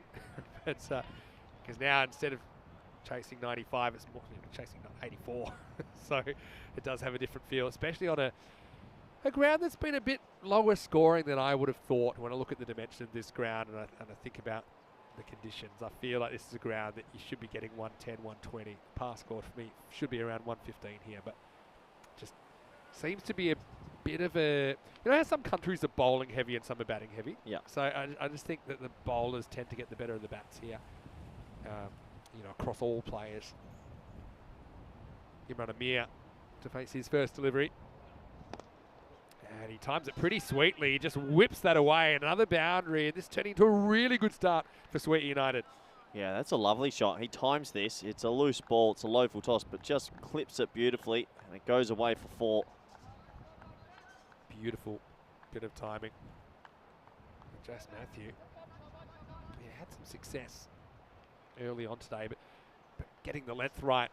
Yeah, he was very good this morning. He hit the length. He got the extra bounce for a skiddy sort of bowler, but right now, low full tosses aren't going to do the trick. See if we can get it right to Amir. It's a dangerous weapon.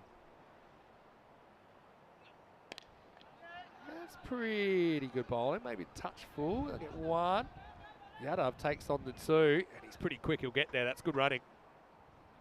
Yeah, adventurous fielding from the bowler as well, Matthew. He's definitely in his ground. This is really good running from Yadav, who kind of runs in a straight line, doesn't run any extra meterage, and it's all in the... He turns quickly and then has the ability to go through with the second run or pull out of it, but he gives himself that option.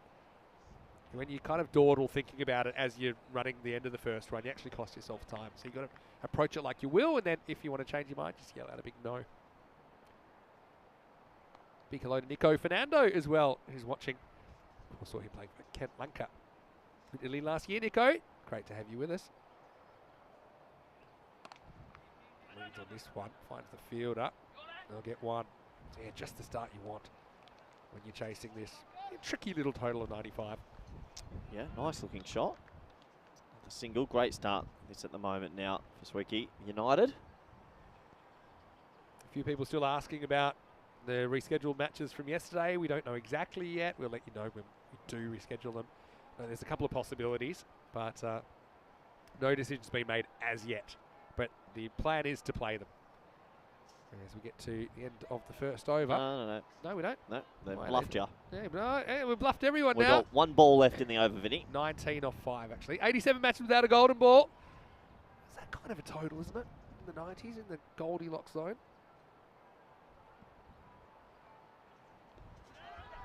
Sneaking down the leg side, flicks the pad. This will be 4-leg buys. Oh, Extra is having a field day in the first over. That one won't go against Matthew's figures, but it does go against the team. And 23 off the first. Wasn't miles away, but comfortably heading down the leg side. And the chase from Sanju was in vain. 23 off the first over. Yep, 23. And it's bad bowling, unfortunately. Royal Strikers, who thought they had 94, could they defend it? When you give 23 away, things aren't looking good. Liam's asking, is Vibor Yadav someone you'd look at for the Spanish side? But I think the issue is He's not Spanish. He's not. He's not anything. Doesn't qualify. Well, he's something. He doesn't live in Spain. He doesn't play in Spain. He's an English passport holder. He's a fly-in player. If he plays, so yeah, he wouldn't qualify under the ICC criteria. But nonetheless, a player we love to watch. And who knows? Yeah, maybe he lives and plays in the UK, doesn't he? You know what I would do if I was him? Move to Spain. Because you know why? Then you live in Spain. Here we go. Over number 2. Even for non-cricket reasons. Anyway, one thing we didn't talk about a lot in the first game, and yeah, I mean, we can't really say too much about it because I'm not in the know to a very high level, but I know that we were planning to have this series in Barcelona, but at the moment there's just a few issues with the sanctioning of that tournament with Cricket España, and it's also meant that Gracia, as a result of them being unwilling to meet the obligations required by Cricket España, have forfeited their spot in ECL. So it means that Badalona Shaheen now are going to represent Spain, and that was a bit of a surprising news anyway that came over Christmas. It's not ideal, to be completely honest, but unfortunately the circumstances are what they are, and Badalona Shaheen's now to take the ticket, and they'll be good, Badalona Shaheen's. I know they'll surprise a few teams, you're I think. in a precarious position as the national coach. Not too much. Here we go. But I mean, Gracia, I suppose they knew. Oh, that's pretty well fielded. I think he's in. Probably have a look at this though, from the main camera. Yep, they're going to have a look at this. That's an interesting signal as well. It's basically signal to 7. But let's see what happens here. I think it's not the best backgrounding ever, but you see he just got his foot in, doesn't he? He has actually knocked the bat in anyway. Yeah. So it'll be not out. Yeah, so, I mean, Gracia, I think Vibor Yadav would have qualified for Gracia to play in the ECL. They knew what they had to do to remain eligible, and they just elected not to. What's going on there? Give me 30 seconds to think about how I can word everything correctly. Give you 45. Here's Jerome. The way you look at it is, it's actually good news for Cricket España. We've been given Grupación, meaning that we are one step away from being government, cricket being a recognised sport in the Spanish government. Yeah. It's taken a 10-year process.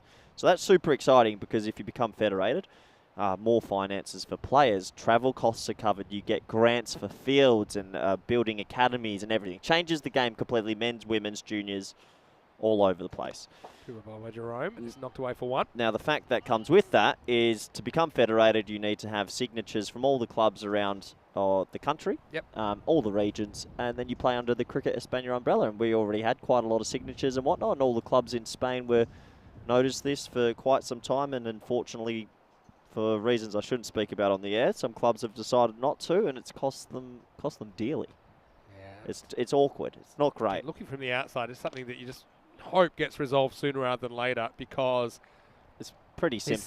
It's pretty simple, really. If you play cricket in Australia, you play under the Cricket Australia banner. If you play cricket in Pakistan, you play under the PCB. If you play cricket in India, you play under the BCCI. It's very simple, but unfortunately, for whatever reasons, some clubs haven't been able to meet the deadline date. And is that mostly about, things like allocation of resources? People want more for their region and these kind of things.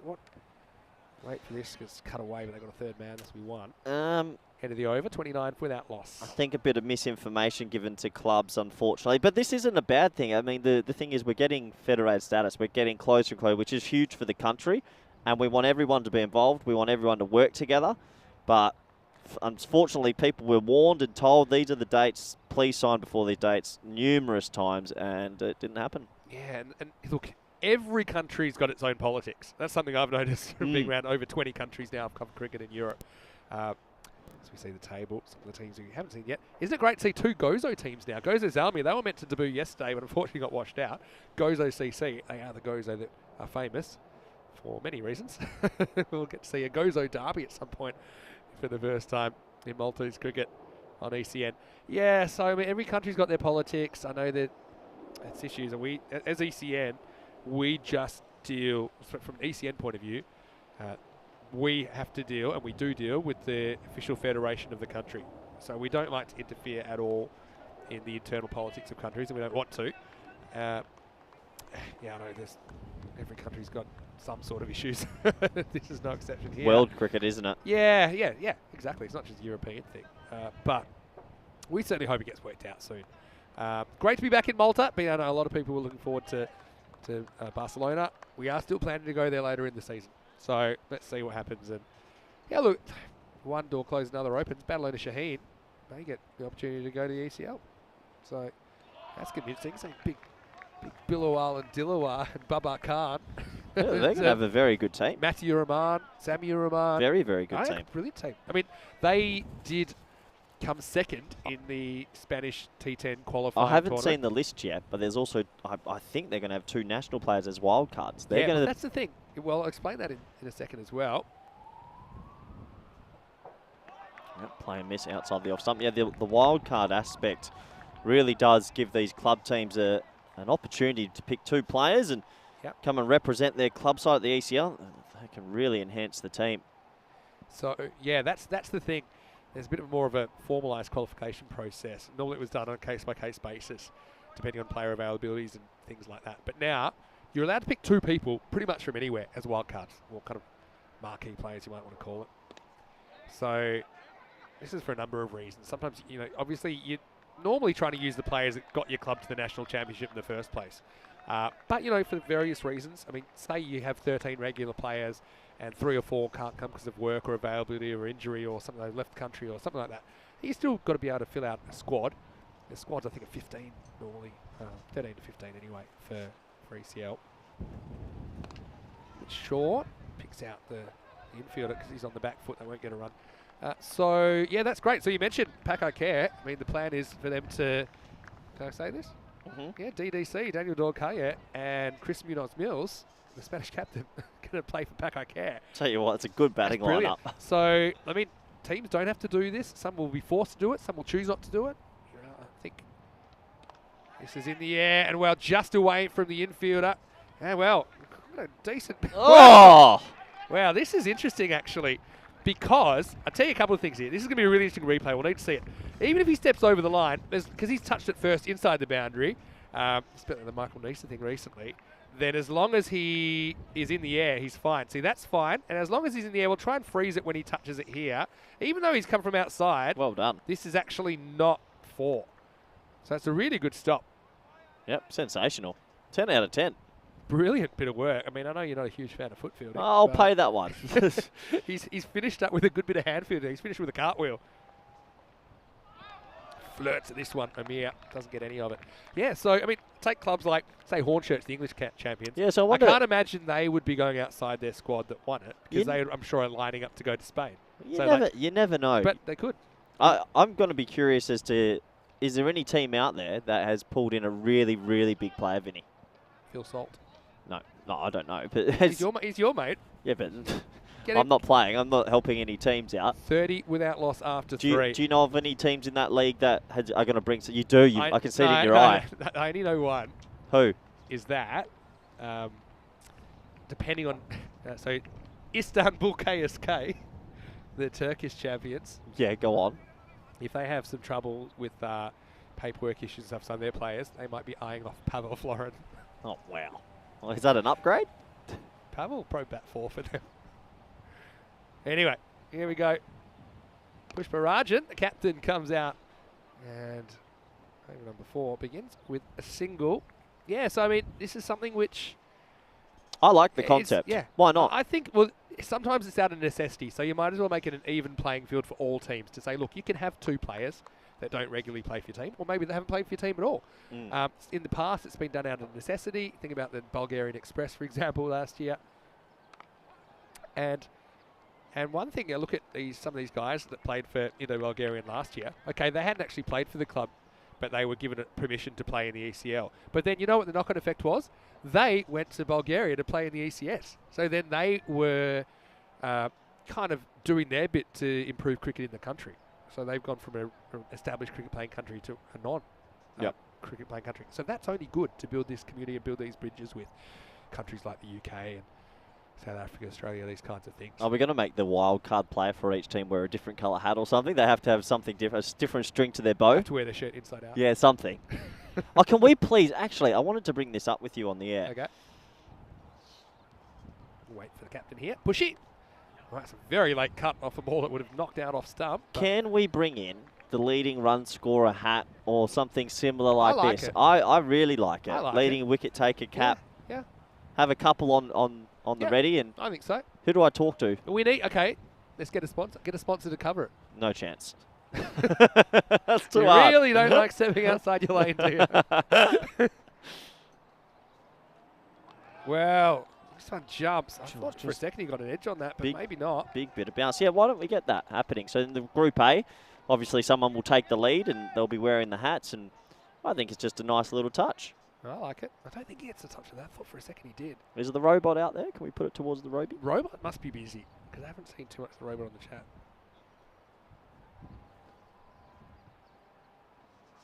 Well, that's good in-swinging Yorker from Pushpa Rajan. And, well, another bit of foot fielding. Too much now. Okay. We should have counted foot fieldings as well as drop catches. Jacob's in the chat. Tell us again, Jacob, where are you watching from? Hello to Jenna Talia as well. Hello, Jenna. Is in the chat saying she's enjoying listening. That's good. Liam's got a good question as well. Any new countries or returning countries which we haven't been to in a while on the cards in the 2023 schedule? Good question. In the air. Doesn't quite carry. They won't get a run here at all. Yadav turns it down. He's saying, Amir, why don't you run? He said, well, I'm going to break a secret to you. I'm not very fast. And it's the end of 4 overs. It's 35 without loss. Amir will face up in over number 5. So, okay, we were originally hoping to get to an ECS France this year. That's kind of been pushed back till next season. And Is it? Yeah, look, just in such a big year, and I think there are a few other things going on. And still a little bit of work to do before we can get an ECS going in France. But this year we should return to Switzerland for the first time since 2020. Wow, that's nice. So that's a beautiful ground there as well in St. Gallen. And actually the ECN office now is officially in Zurich in Switzerland. Yeah, I've heard we've moved offices. So is it a place where, did everyone move there as well? That's where the CEO lives. So oh, okay. Does make sense. He can marshal the troops. Yeah, so big hello to Roger and everyone in the office, and big welcome to Judith, who's joined us as our head of administration as well. And yeah, a lot of people doing a lot of work there. And, does that mean a few new additions in the office? Office Christmas parties now become a thing? We got a new office? We got to get to the office. We're welcome at the office anytime. Well. So apparently got a nice office space there in Zurich. Set up shop. Haven't seen it as yet, but I'm looking forward to it. It's Aloysius, who's in. And he gets this pretty right, but they won't get a run. So, yeah, top of my head, yeah, there's still some other places we'd like to go. I mean, now because pretty much all the European Cricket Series are 2 weeks, with the exception of this one, and probably the one at the end of the year will be 3. So we're not doing 1 week series. It's not really practical. Yeah, we're not going to the Netherlands, unfortunately. Yeah, that was one issue with the Netherlands that we would love to go there, but we need to do a 2 week series and can't manage to squeeze it in. Looking forward to seeing the Netherlands boys in the ECC though, and the ECL. See VOC Rotterdam. ECI. Oh yeah, of course, and we'll see them in some ECI cricket, which is the T10 International Series. Should be dotted throughout the year, starting with a series here in about 3 weeks' time. On the charge, Yadav just hasn't quite hit his straps yet. I think he's a bit frustrated. Well, just quietly, they're doing a really good job here, Royal Strikers. A lot of dot balls have crept in. At this stage, the scores were comparatively the same. You know, after 1 ball, they were 11. So if you look at that, they haven't even gone run a ball pace since then. So Aloysius has bowled a good over here, and good couple of overs. You look at he's only conceded 2 in 10 deliveries. But can he finish it? Big couple of balls coming up. And no, because that one's out of the ground. Maximo Yadav. Well, now he just stands still and keeps it simple. And I think that's smart. And he uses the bounce to his advantage. 6 runs over deep mid-wicket. Oh, Aloysius, he'll want that one back. He digs it in, and it goes the journey. He'd bowled so well up to this point, but the short ball goes for 6. There's the length to try and get some bounce out of, and then there's too short. And that was just too short. Kind of seemed in a little bit. Yeah, obviously taking a little bit of time to get used to the conditions. Haven't not played on this pitch before. It's a good-looking pull shot. Big delivery, though. They're still ahead in the game here. Strikers, if they can keep them quiet here. Yeah, punches this. Well knocked down, though. I think the efforts have been there in the field. It hasn't always come off from the Royal Strikers, but it's the end of 5. And the score is 43 without loss. And I want to say big welcome to you wherever you're watching from around the world. It's Vinny Sandu here, Mr. Maximo with me. It's Corey Ruckers. Great to have you. Rico doing a great job in Gibraltar at the moment. Big thank you to Charlie Hunt as well for his work over the first few days of the season. Joe Wegasani will be following on from Rico in Gibraltar, and Rico will be coming here. And one of the reasons is because we want Rico here, because then you have to have a couple of days off, because you'll be leading Spain or coaching Spain in the ECI against Austria and Malta. So there'll be a 2-day T10 international series here in about 3 weeks' time. You must be really excited for that. Yeah, I think it's exciting to be invited in the very first inaugural one as well, because our T10 team obviously still thriving a bit after last year's effort, so some big wins, so they want to keep that momentum going. Yeah, I think it's great. So we plan to have a 3-way international series kind of cocooned in every ECS this year. Yep. Hopefully we can achieve that. It's a lot of cricket. It's a lot of cricket and it's a lot of logistics, but I think it's going to be really exciting to see those players more often. Spain might be involved in quite a few. You might play more than anyone else this year as well, just because of your geography and things like that. So, yeah, we'll see various countries like Netherlands, the defending ECC champions as well. Anyway, here we go. Seben Thomas comes out to bowl over number 6. Well, 43 in the first half means they need 52 in the second half. Look, with 10 wickets in hand, you'd still think Sweet United, for me, their noses are in front of this game, but just their noses at the moment. Yeah, just their noses. They'll want a couple of boundaries to put this to bed. A couple of wickets, though, for the Strikers. Gets them back into the contest. Becomes a big over. Amir not quite striking 100. You won't be happy with that. Well, gets a bit of a gift. Knee-high full toss, and it will reach the boundary. So, yeah, just the pressure off. And Thomas gets it wrong, and he goes for 4. Yeah, the full tosses, they kill you. The pitch has got a little bit in it for the bowlers. You can't be delivering that. Maxi Hook out there. He's doing some good work on the banner. But yeah, vital 4 runs. Will Jennings, he likes my suits. It's very Willy Wonka-like. I'll take that as a compliment. Yeah, you are interesting. Prefer the Gene Wilder version to the... Your colour choices sometimes are interesting. Got to keep... Since when does purple and yellow go together? These are very royal colours. Yesterday I had, not that I was around long for yesterday, but had the red and white yesterday for the Malta series, obviously. To be safe. Get one. I already had to put the white trousers in for dry cleaning after yesterday because they picked up a bit of mud from the outfield. I like having... Is there a dry cleaners near us? The guys at the hotel. I just take care of my stuff. Well, it's a Gundy ball really from Thomas. He's got to get it right soon because really, this game is on a knife's edge, and one bad over here from strikers could cook their chances in this. Yeah, I think you're right, Vinny. They need a wicket desperately. Well, he charges and he absolutely mows this one straight down the ground. Maximo! The 50s come up now, and Yadav, well, shows us what he can do. This time he's on the move, and he sent this one a long way out of the ground. Yeah, it's a nice shot, a lot of elevation. He skips down, turns it into a half volley, and hits it perfectly straight. You sort of feel that breaks the back of the strikers a bit. Now he wants to get funky. This will be a wide. Well, it should be a wide. We'll see this on the replay again. Yeah, see, this is where I think this needs to be clarified. Even though, yeah, see, in ECS cricket, if it misses the leg stump, it should be a wide. So even though he takes that fake step, that should have been a wide, but Yadav doesn't get the call. Again, some umpires doing ECS cricket for the first time. Yeah, that's the thing. The rules are a little bit different with us. It takes us to the end of it. They're a bit more black and white, I think, especially on wides, because it's such a short game. It's quite important. Anyway, to the end of 6 overs. Score is 56 for none. Yeah, get the hang of this. Yeah, it's not like we've done this much before. It's first day back with you, Vinny. I missed you, Vinny. Missed you too. Did ya? Glad that you had a good Break. winter break, I and I'm did. glad that you got to spend some family time. I Yeah. was like, spent some time with my parents down in Perth as well. And whenever I do go back, which isn't very often, you know, it's like a lot of things are the same. But you know, there'll be like a new shopping centre somewhere, or there'll be like a new. Yeah, go on. Like there was this new big kind of craft beer bar on the harbour, which I wasn't used to. What harbour? In Fremantle. Okay, yep.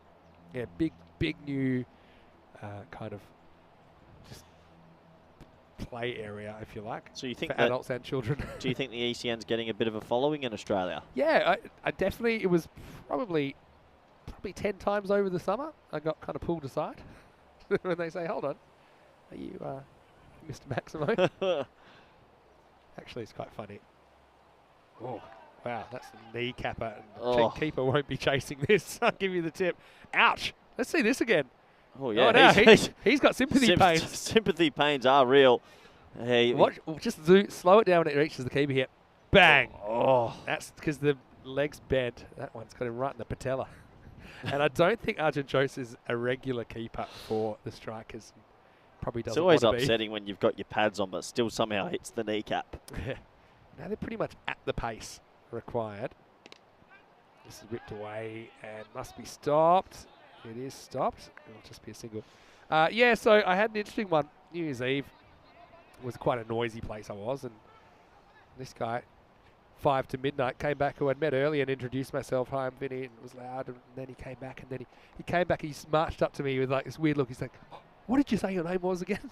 I said it's Vinny, and he said, are you Mr. Maximo? And he was like, hey Liam, Mr. Maximo's here. Oh, wow. Yeah, good start, good end to my year. I'm glad the fame hasn't gone to your head yet, Vinny. No. And the other, what else? As you know, I used to be a casino dealer. I was in North Queensland in a casino. Just I like to check it out. Not a big gambler. But I ran into someone who I trained with on one of the tables. So I sat and had a game, and then the guy next to me, yeah, he said, hold on a second. I think I know you. Those awkward vibes because they were losing and I was winning. So, but we got a picture, and that was the end of it. Yeah, That's nice. Well, fame's coming steadily. 10 people a And, year. and a lot of people mentioned you, Corey. I should mention that as well. And Rico in particular. But I think in particular in Australia, they like your, like I said, you're like a good beer these days. It's fashionable to be unfiltered. Sometimes it drives me crazy. Fancy footwork. Then it goes back to the original position and gets one. Right now, for a team that hasn't picked up any wickets, they are keeping this just tight enough. You feel if they pick up a wicket, bring a new batsman to the crease, all of a sudden, turning it over's not so easy. There was a game in Gibraltar the other night. It was a really weird one where a team almost won without taking a wicket.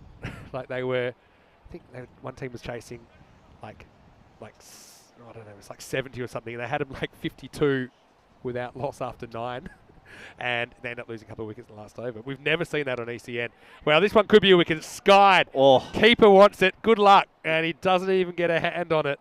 And Jose, well, he needed more than 2 gloves there to help him out because that was a real steepler. Sometimes one just goes straight up at the tough ones.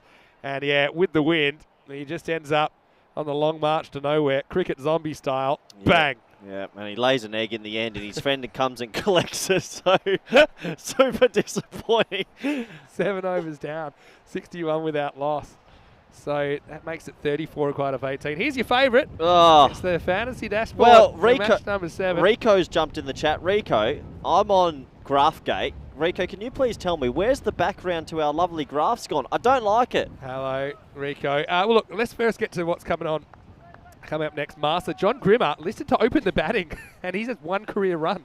And he also understands he's almost 64. He's captain. Varun Prasath playing for Master. That's huge. And they've got some very good players in their side as well. Vanya Mangal at 4 all-rounder. I'm going to have to work on my pronunciation with the Warriors, but they've got Rocky Dinish. I know that he's certainly an exciting one to watch as well. That has just missed the off stump. They're holding on here. The Royal Strikers, can they do it? This would be an amazing comeback. That is so close to the off peg. So here is the last 3 overs. That's going to make all the difference. Not too sure what he's asking the umpire here. So one thing, yeah, didn't knock over the bails with his action, did he? I was going to say, one thing we've never seen, we've never seen a team fail in a chase but be none down, which is potential here. I still think they'll get there if they have these two at the crease, but it's just not clicking for them. Well, at the moment, Amir's 21 off 22. What you said before was very right. They were 11 off one ball. Yeah. So they've made... They're 50 off 7 overs. 7 and over. I mean, they've got such a good batting lineup. They've got to start swinging a little bit more proactive. Big hello to Rico, though.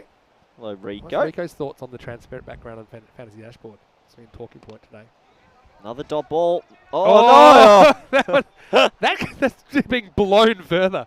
And then just one, and Yadav's had enough of it. He said, I'm not going back to that non-striker's end. Oh, I called it earlier. Look I thought this. There's no way he misses this. That hurts, though, because, you know, you had Amir on the rack there. You wanted to keep him on strike. Yadav certainly has been the one that's hit the ball sweeter out of these two. So push Parajan. He'll be furious about that misfield. This is a big, big ball in the context of the game. Sure is. Well bowled. Very good bowling. Good length. Well, gee, this would be an amazing comeback from the strikers. They're holding on. They haven't taken a wicket. They're still in it. Rico says, hey, Corey, all I'll say is it looks very dynamic in the night. I could understand that. At night? Yeah. I could understand that. Let's see. He's got a 4-week trial phase. Anyway, push Parajan. Trying to stand up for his team. Well bowled again. Good. You know what I like about this? He doesn't get distracted by all the tap dancing from Yadav. He says, you know what? I'm going to stick with full on the stumps or outside off. And if he's good enough to play a funky shot, so be it. Well, all of a sudden, this game has ignited. You've got 10 wickets in hand. The openers are there. Some good batsmen are there, and they just can't get it off the square. Where's he so many games? You get some weird ones. This is a weird one at the moment. Last ball of the over. He stands, delivers, Gotta blast. stop He does stop it. So they kind of get away with that misfield earlier in the over. I thought it might cost him. It doesn't really, but Yadav does hold on to the strike. With 2 overs remaining, things are getting a little bit panicky for Sweet United now.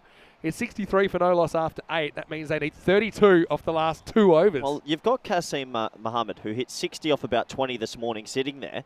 I think that I'm telling him to come. What are these numbers on the... That's how many runs off every over. Like and so 23 off the first. That means there's been 40 off the last 7. But I can't see them retiring either of these guys out. Even Amir. Because Amir's normally... Surely you're retiring historically, Amir and getting Kasim Mohammed in, who just hit sixes for fun. Historically, Amir is like their best batter. I just think they wouldn't do it. Because he might get in his car drive home and never come back. Well, that would be upsetting. So, I see what you're saying, though. What a big ninth over we've got in the cards. Maiden Waters saying anything is possible in Malta. Also said, quite often we're on at the RSL in Sydney. Well, do they play the ECSs there, or is it just that's what I think she was saying. Clarify for us. Wow. Okay. So Jace Matthew, remember, this is an interesting side note because he bowled really well in game 1, but he is the guy that got pumped for 23 in the first over. So he's coming on in the 9th. Okay, he went for 19 plus 4 leg byes off last ball. So 23 came off the first. Here we go. The 9th over for me decides the match, and Jace Matthew gets to bowl to Yadav. And he pumps a 6. And what a good start from Vibor Maximo. Yeah, Jace Matthew in that middle length, hoping for some extra bounce. The only thing that was bouncing off was the bat, and that one's out of here. Yeah, good shot. He finally gets one out the middle. You still feel with 10 wickets in hand, the batting team should get there, but it's an interesting one. Cricket's such a mental game. Jace Matthew took 2 for 14 in the first game and looked $1 million right now. Looks like he's scratching around for pennies and ideas here in the 9th. 26 off 11 now. He's got to hit the wide Yorker here. You've got to hit your wide Yorker. Or just a Yorker. I mean, look at Yadav. Yeah. He's been good off anything with length. I think you look at what Push Parajan did last over. He got full. He wasn't really worried about what Yadav was doing at the other end. Keep it simple. All right, here's the comeback ball. Better. He still gets it, though, and he gets into the gap. That's 4. Again, he just misses the Yorker, doesn't he? It's just enough length for Yadav to clip away. 6 and 4, hungry for more. And right now, Vibor Yadav is hungry for the win. Sweetie trying to go back-to-back. It's a game of inches, and unfortunately, he just missed his Yorker. You can see what he was trying to do. Nice shot. And the opening pair who've taken their time and put themselves under a bit of pressure. Now, a bit more control for them. Yeah, let's see what he does now. I think, have they dropped the fine leg, or is he still there? They've got mid-wicket in the ring, which is risky. I think he's ramping here. I think he's shown he wants to do it. He's got third man up in the circle, but there's absolutely no fine leg. So I actually think, knowing the way Vibor thinks, he's probably premeditating a shot to the top right of screen. Nope, he stands, he delivers, but he doesn't get it quite right. It's a big moment in the game. Aloysius takes the catch. So finally we have a wicket in the second innings, and Yadav looked like he was going to win it off his own bat, but he gets that one slightly wrong. Bit of extra bounce from Matthew, who gets the last laugh. He's been expensive, but perhaps he's bowled his team back into contention here. Yadav goes for 43, and it's 73 for 1. Yeah, big wicket. It's a dot ball, more importantly, and it brings a new man to the crease. And if they can sneak a dot ball or two against this man, if they go into the last over with 15 to play with, you're technically ahead as a bowler. Don't know if we've got the golden ball graphic ready to go. Oh, the golden ball. I think we're in golden ball potential territory. Now, they've gone for Waka Afridi here. Now, look, he's Not probably sure. their regular 3. Kazim Muhammad's also batted 3 before, but he batted 4, made all the runs. He made 60 runs off his own bat in the first game, so I'm highly surprised they haven't gone for him. Not that Waka is a bad option, because he is not going to waste any deliveries, and there's not that many to go. There's only 9. He will swing from ball 1. So strikers trying to burgle one here in match 6. Here's Matthew and Afridi on the rack. Short hooks. Gone. Going out of here. Maximal. Again, Jace Matthew rolls the dice with the short ball, and he pays the price. That one's into the archery range. And, well, that's how you get your iron in ECS cricket. Yeah, it's short, and if someone's going to swing like that, they only need a bit of bat on it to go a long way, and it does. Even though they've lost a wicket this over, there's been 2 6s and a 4. Another big boundary here, and they've timed their run well. Kai Bate saying that Sweetie went to sleep for 7 overs. Now they're waking up. Is it too late? And Rico saying great to Yadav making the most of his ECN passport. Big wicket. Anyway, need comeback ball. Jace Matthew does, and guess what? It's going out of here as well. Maximo back to back. It doesn't from your cousin. It's Afridi going large, and that takes it down to 10 off 7. What a crazy 9th over this is. They say it all happens in the 9th, and this is no exception. Yeah, they took a bit of a gamble going back to Matthew. That graphic, I think, is obsolete now. Throw it in the bin. Yeah, I don't see it happening. Those 2 6s have killed it. Ripper Warriors versus Hawks, 24th of November. This was 87 matches ago, I think, now. Wow. 10 off 7. I think Afridi is thinking 12 off 2, because here he goes again. Wow, it digs out a Yorker, and it still goes for 4. Well, Matthew has just had a Barry Crocker here, really, except for the wicket of Yadav. Really nothing's gone his way, and you go all the way back to the 6 off the no ball first ball of the innings. Things haven't got much better for him here in the 9th. Yeah, he's going to end up with pretty poor figures of 45. So his teammates have Plus done the a good 4-leg job. buys, so Yeah. 49 off his 2 overs. Crazy. And yet the second one's even worse than the first. So it ends up going for, I think it was 26. Yeah. Uh, Game over. I can't see them come back. 9 wickets in 6 hand, off 6 6. off 6. You should win that 100 out of 100 that over times. went 6-4 wicket, 6-6-4. So yeah, they send out Waka Afridi. I mean, they're kind of spoiled for choice in a way. They had Kasim Muhammad ready to go. Waka Afridi, though, they call him Waka for a reason. I mean, he is a guy that we saw have a very good series last time we were here in Malta. So yeah, not a bad choice at all. So now what do? You got Amir, who is just sluggish. I think you got to try and keep him on strike and maybe throw an extra infielder in, maybe a cover, trying to cut off the single, because I think, I mean, the way Afridi's going, 16 off 3, he's almost caught Imran Amir, and he's only been there for about 2 minutes. Yeah, you need to take a wicket. You need a little bit of luck. Yeah, there's a lot that needs to happen in a small space of time here. You imagine if it's Amir, you're 1 swing away from winning this game, so you probably should go for it. Poor Jace Matthew. I mean, he bowled so well in the first game, 2 for 14. Didn't get any help from his batters. And now right here, he's gone from hero to villain, unfortunately, in this game, conceding a bunch.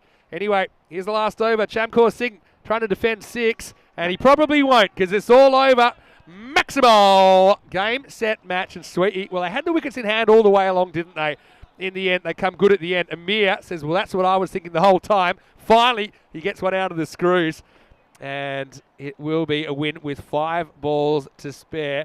Amir hits his first 6 off the first ball of the 10th. He only hit 2 boundaries in that first 9 overs.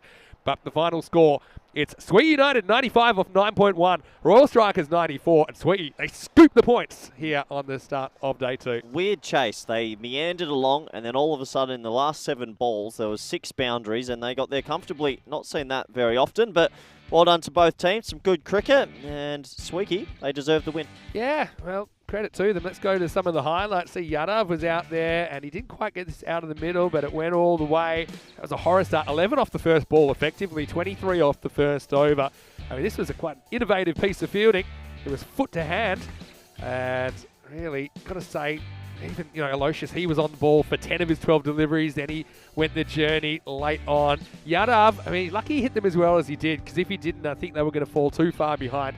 Again, I think he can bat better, but he did just enough. Amir at the other end, he just didn't quite have his timing. He probably should have been gone here. That might have been a blessing in disguise, because it kept the strikers in the game. Imran just wasn't quite himself, but yeah, Yadav, when the time came, he was able to come up with a couple of big blows. That was a nice one that was clipped off the toes. And yet they were just searching for a wicket from somewhere. The wicket came, but unfortunately didn't get any easier. In fact, got worse as Waka Afridi went bang, bang, bang. Yeah, every ball after this went the journey basically, and it killed the game. And has to be said, it was a good effort from the strikers, but these sixes right at the back end, yeah, that hurt. What I love about this is Amir walks off like $1 million, even though he kind of scratched around for 9 overs, but he sends the first ball last out of the ground. He looks a bit frustrated with himself, but look, win's a win, and Sweet, you get 2 of them first up in what I think was a fairly even couple of contests against the Royal Strikers. This is what's coming up next, and yeah, Johnny Grimmer, he's going to be leading Malta, and he will be behind the stumps as well. And you can see the Warriors, they'll be batting first after Malta have sent them in. That's coming up in around about 25 minutes time. Let's have a look at the scorecards. Yadav with 43 top scores. Amir certainly wasn't having a great time of it there, but he did get the one away that counted. And Waka was really important. Came out, faced 3 balls, but 3 very important deliveries as he sent them for 2 4s and a 6. 95 for 1 off 9.1. And yeah, well, with the bowling, it's going to be a bit of a pain job from Jace Matthew, who ended up going for 40 plus. And so it was a rough day at the office for him, although he impressed in the first game, 2 for 14. He was 1 for 45. That hurts. Chamcourt trying to pull it out of the fire. They didn't go back to Thomas, but yeah, there you go, 6. They got it off 1 ball. Got to say, they haven't got 3 bowlers there. Jerome Aloysius and Pushparajan going for 10, 9 and 7. So that's 6 overs. That only went for 26 runs. The other 4 went for a bunch. Anyway, that's the tail of the tape. We've got some great cricket coming up this afternoon between Cedar and Malta, the defending champions. Will be bowling first after the toss. We'll see you very shortly. Vinny Sandy here, Mr. Maximo with Corey Ruckers. Back soon with more FanCode European Cricket Series.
Hello and welcome back to the Master Sports Club here in Malta. We're halfway through the day now. Next up is match 7.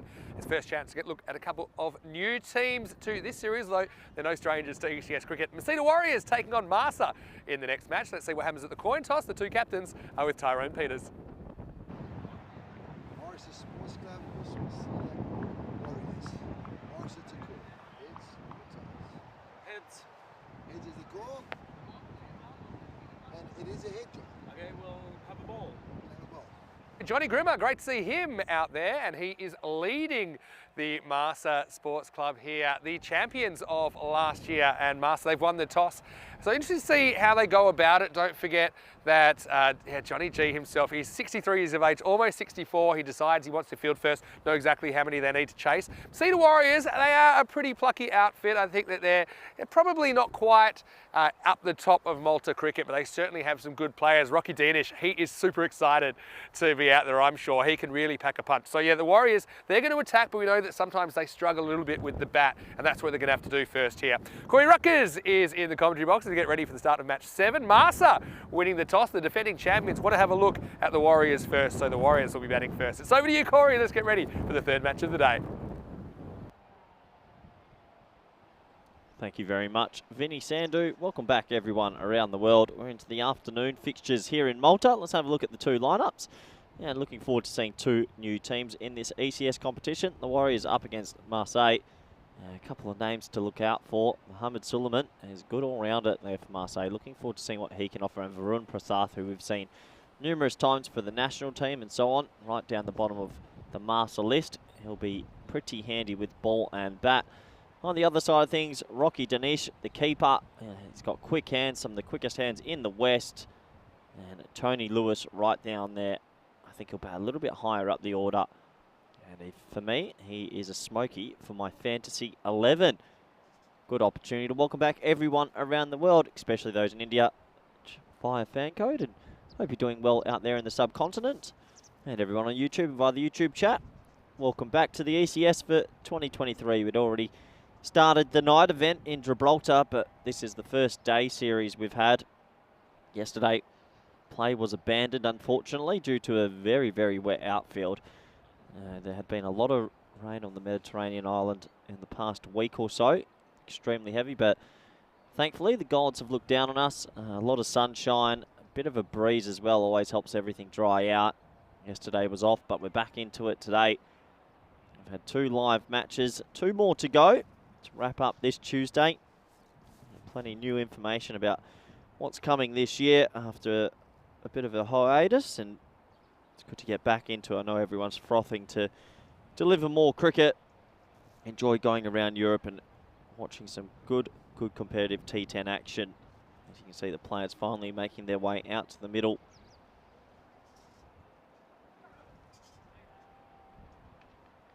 So average score's been around about that 100 mark so far. The boundary, well, the outfield I should say, has been actually quite good. It's been surprisingly quicker than I thought it might have been with the sogginess that we experienced yesterday. Anything in that 100 vicinity, you feel pretty good if you're the batting side. So we're almost ready for game 3.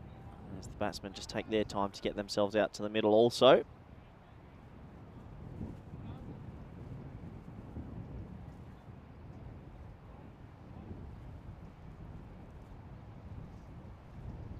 The question is how fresh will these new players be? Obviously in the winter break, most people experiencing wet weather throughout Europe. Not so easy to get the cricket practice in, not too many indoor halls around, so a few of these players might be a little bit rusty. Might take them some time to get into it, and you can understand that. But with 4 weeks of T10 action in Malta, I do expect it to get better and better and better as the competition goes on. Final moments before we get this one started. Looks like the 2 boundary riders are going to be a deep square leg and a deep sort of backward point. Sort of a wide third man. As all the players seem to be having talks and taking their time.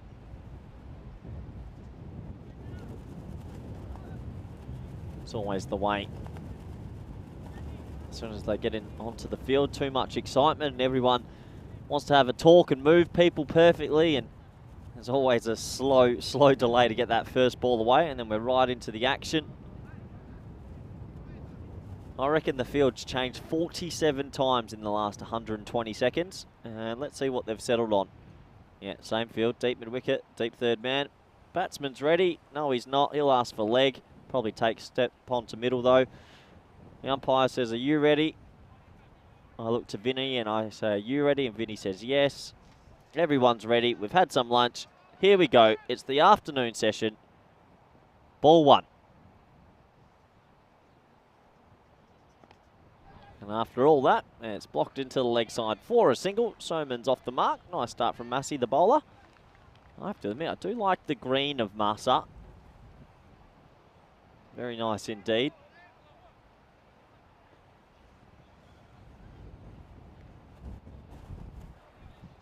I do like the look of the keeper as well. John Grimmer, captain keeper. Here he's 64 years young. Looks like a live wire behind the stumps.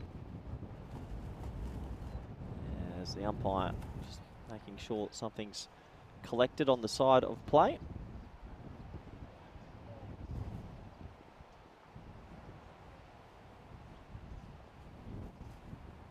Oh, he's taken one.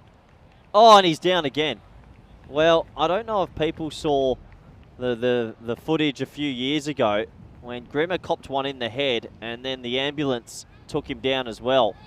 Well, it was almost a carbon copy. He wears that.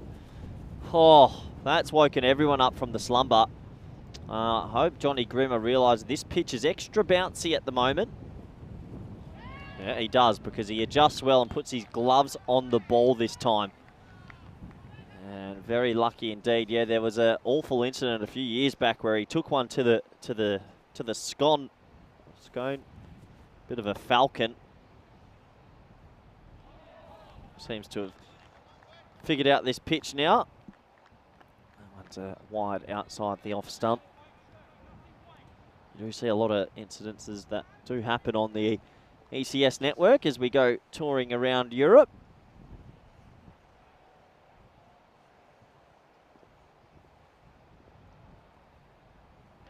That's a lovely ball jagging away.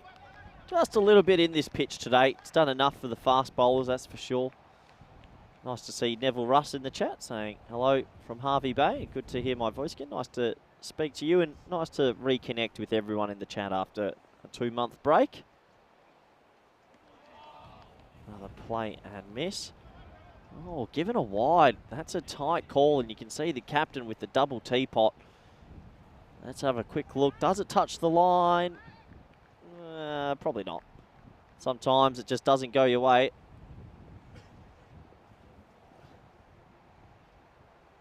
Another play and miss. Pedro Cunha in the chat says, I can send 150 metre 6. Where do I sign up? If you can hit it 150 metres, there's some pretty good franchises around the world. Maybe the BPL or the IPL.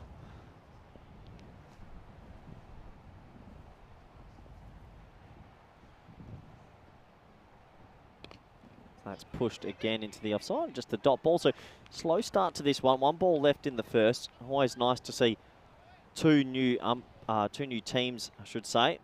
Same umpires. Get to learn about more cricketers out on this beautiful rock Malta.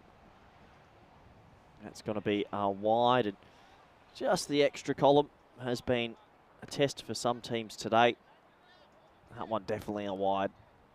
Starting at wide, going wide.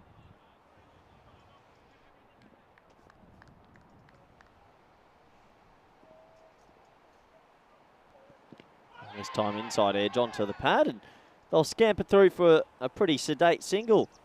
That will take us to the end of the first over. Score is 6 for none, and gives me great pleasure to welcome back good friend, back from a 2-month trip away, life partner, Vinny Sandhu. Yeah, it wasn't quite 2 months, but yeah, 7 weeks off.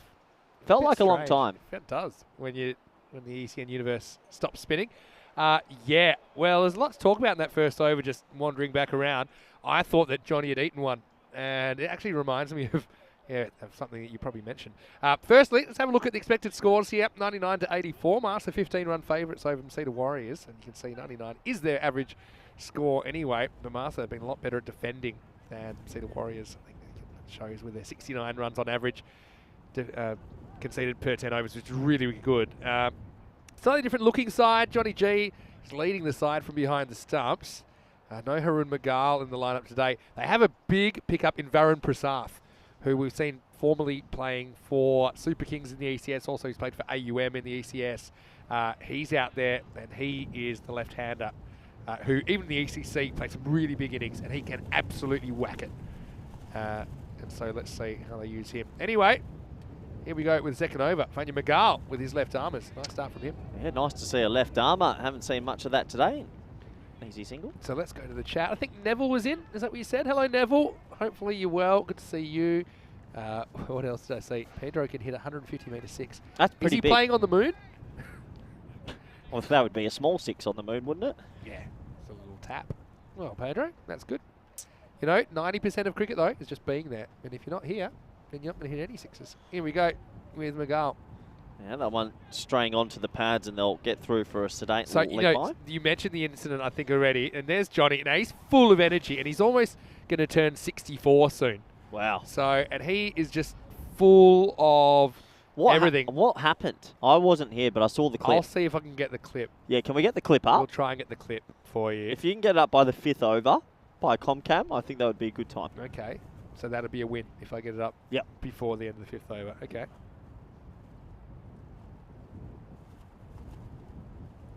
Magal again with his left arm seam. Full, straight, defended. Yeah, so, I mean, Magal is a bit of a handful. You can see why. He's got that kind of tangles-like action, doesn't he, where he almost bowls off the wrong foot.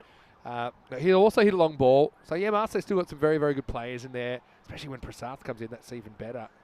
Johnny Grimmer's listed opening the batting, and he's captain. He has one career run, and he's been playing since 2020 in ECS cricket. This will be a wide. Oh, great keeping from the That's old what boy. I'm talking about. I mean, if there's anything I would say, I think he's probably, when he's back, he's probably not quite as effective as when he's up. But, I mean, he spots it early. Yeah. One thing about Johnny, he loves a dive. He will dive in times where others would probably stand still and catch the ball. Yep. But that time he had to dive, to be fair to John. I'm not going to lie, at 64, I don't think I'd be keeping in a cricket match, let alone anywhere near a cricket field. 34, you weren't even doing that. As that's a slow ball, well disguised, but height, pitching outside leg, a lot wrong with it. I think this is the one that he kind of rolls his fingers on a little bit, and it's a good variation, but it does bounce along. We haven't seen a lot of, see, it's like a rolling leg cutter. It hits above the pad, I think, in the end. Or, just above. Gee, it hits him in a place that... Pretty close to the...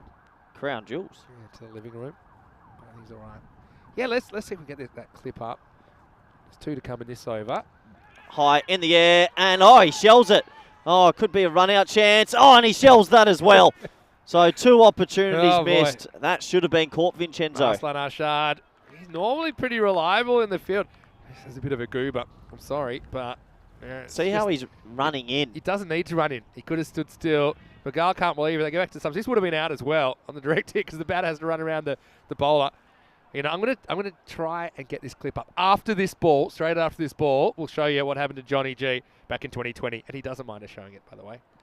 Oh, big inside edge. Dot ball to finish the over. It is 10 for no loss. All right, show us the clip. This is Johnny G back in 2020 when Master were wearing the orange kits, and there, bang. Oh! And so, okay, we're not showing that to be nasty. That's Wazim Abbas, the bowler. I think he's on the chat at the moment, Wazim. And that's not what it was about. And I should mention as well, Johnny was fine after this. All right? 3 weeks later, good as new. They couldn't do much about the nose, unfortunately, but still the way it was. But so this is where Johnny probably just needed to sit down a bit and just stay still. But instead, he kind of got itchy and he wanted to run off the field. And this is where it just got a bit unfortunate. And we'll stay with you here for a second because you'll see last moment. Oh, he cops it again. So that was. Can we show the last 10 seconds of that again, Elvira? So you're telling me he takes 2 headbangers in the space of a minute? And this is the medic that's meant to help him. He was looking the other way. Look here. He's looking the other way. There's meter coming in just from the left of screen now. And then first step, bang. Oh, no. It's a double whammy. Oh, It's funny now. that's Not a it great was a bit bloop. funny at the time once we realised John was okay. That's the main thing. Johnny J is a real character. And now, as you can see, he has his face back together and he's behind the stumps. Gotta love it. Ah, well, so that's why he tried to chest the first ball today, just to bring back the And then memories. when in the first over, I thought he got another one in the beak. Well, kids at home wear a helmet. But what about the fact that John, he has one, he can bat, by the way, so he's an experienced cricketer, but in T10 he normally bats low down. He's captain this game, so he's listed himself at number 1. I've got a lot of time for those. That's hit away into the leg side. And, well, they've just scampered through for a single. I think that, you know, how we have these sort of bloopers or best ofs. We should be able That's to... right up there, number 1 for me. We need do you have them on like a little database that we That could bring should- back every now and then? I feel like that would win any kind of, funniest home videos. That's a nice looking shot over the offside, and that's going to go away for a boundary. Good batting and a much needed 4. Yeah, good shot. Elevates in the power play. And this is Rocky. You've got to say Rocky is a bit of a live wire, though he hasn't really gotten going yet. Again, we're not sure exactly how much cricket or match practice some of these guys have had, obviously. But, yeah, Rocky gets 4, and he's one guy that can really get moving. So, yeah, so I'll give you Johnny's career batting stats in a minute. Yep. For a guy as captain, listing himself at number 1. Nice looking shot straight, and it's a missed field, so that will trick it away. Back-to-back boundaries, Vincenzo. Yeah, well, it was to Prasad's wrong side, and so he couldn't quite get down. Hello, Varun, though. Hope you're well. He just ignored me. I think he's just thinking about the misfield. He didn't give you much, did he? No, he didn't give me a lot, but it probably a bit sheepish after that because national team play, you'd expect him to get down to that. But Rocky, to his credit, back-to-back boundaries. I'll give you Johnny's stats after this last ball from Fahan Masih. In the air, he gets a chance to reprieve himself, and he doesn't. Prasad shells the sitter, and I tell you what, Massa have come out here a bit slow in the field. Yeah, you could say that. That's another goober that's dropped. So, again, it's to his wrong side. He's a natural left-hander, Varun Prasad. But, I mean, again, if this is ECC at Cardamone, he dropped there, so he'd be ropeable on E, and he almost eats it. So, it's the end of the power play. Could say it's a bit of a lucky one for Rocky, but I think more Rocky's good. FMC to Warriors, it's 21 for no loss after 3. Let's have a look at all of these teams that we'll see Mata Day as well as Gozo CC, Gozo Zalbi and the Bajiba Blasters. They were all meant to play yesterday. One new team that we haven't seen in ECS before, apart from Gozo Zalmi, Victoria Lions. We'll see them tomorrow for the first time. So, yeah, guess what? Prasad's going to have a bowl here in the 4th. Yeah, so Johnny G's listed himself opening. He's played 31 matches. He has 1 run. How many innings in that? 1. Okay. Well, come on. But I'm just saying, he's got 1 off 3 career. Well, from 1 innings, that's not that bad. Strike rate 33. There'll I be- guess there's only one way you'll improve it, and that's by batting. There'll be someone out there that's batted on the network once and got a duck. Yeah, probably. Okay, here's Varun trying to make up for it with the ball. He tries to make up for it, and it could be half a chance. No, it won't. Finds a big pocket of space, and that's great hand fielding. He flicks it away. We could see a 3. Oh, they're going. Could be tight, and they'll get a 3. Great running. Really good running. Soman was off to the races. He gets applauded by Rocky. And, firstly, it was good fielding. I will say that. Faisal Moroz, and he's legging it, tripping the light, fantastic. And then the old round, through the legs. It wasn't even round the back. It was through the legs. Yep. Threw it to no one in particular. And that allowed them to come back for 3. That's really good hustle from the Masita Warriors. And the Warriors are one team that they have struggled at times with the consistency of their batting. A little bit like Royal Strikers, who we saw this morning. They struggled a bit with the bat, but this is a pretty good start from them. Yeah, pretty good start. That's going to be a play and miss. But Prasad, he's one guy. He whacked an 80-odd against Gibraltar, remember, in the ECC. He's one guy that when he gets going with the bat, he's unstoppable. Yeah. He's got a few what I would call bad habits, which sometimes at the higher level he gets found out a little bit. But even at the higher level, when he's on, he's on. He's just that kind of player, and he can hit a very, very long ball. Well, he can hit a long ball, but he can also be hit away for a long ball. That's a nice shot and a much-needed boundary for Soman. Yeah, and look, you can see why he's a handful with the ball as well. He's got that cut of this one. Yeah, let's have a look where that bounces, actually, because I think it was called 4 on the field. The square leg umpire was sure. We'll try and get the exact moment that it bounces. Yep. Yeah, just 4, I think. Yep. Good call. Nothing wrong with their eyes out there. Officials doing a great job. Yeah, so Everyone's going to bring another fielder across to the leg side. So he's got 5 on the offside, 4 on the leg. But yeah, he bowls that pace on delivery, but he bowls a good cutter. Yeah, right now, though, he's been kind of taken to the cleaners a little bit. Early days, though. But yeah, Varun Prasad is a great pickup for Malta. For Martha, I should say. Oh, and he gets him inside edge onto off stump, and a great comeback from Prasad after dropping a catch. He gets the first wicket. Yeah, and so just a slight adjustment of line, I think. You can see Prasad, he spilled a catch early. He won't be happy about that, but he'll be happy about the response. Soman, he's able to hit a boundary, but not too much else. He'll go for 6. And the Warriors lose their first wicket, 28 for 1. And it's the first wicket that Martha pick up in the series. Yeah, it's a good ball. It sort of cramps him for room. Can't really release his arms. And the inside edge goes on to off stump. First one goes down. Yeah. Hit the target. Off stump, not a bad place to be. I mean, you'd think that maybe putting the extra fielder on the leg side might discourage that kind of shot, but didn't really discourage it. He still went for it and he missed it. Yeah. Of course, yeah, Malta in the ECC. We talked about earlier today that the ECC is going from 21 teams to 30 teams this year, 30 countries. So yeah, Malta were one of the new teams in the expansion from 15 to 21 last year. But yeah, now obviously, when they're picking the team for Malta in the ECC, this is the kind of tournament that they'll probably put a lot of weight on. People that do well in this tournament.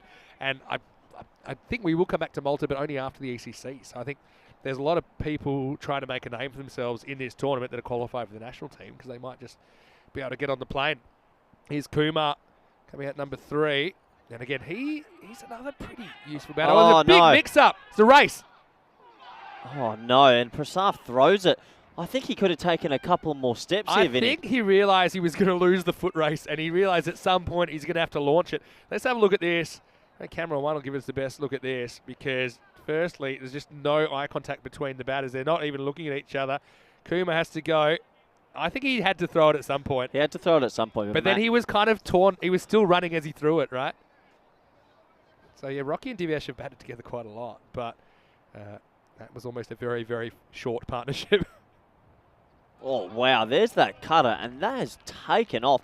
What a ball that is. It does take us to an end of an eventful first 4 overs. It scores 29 for 1. Got to say, I love the action. Varun.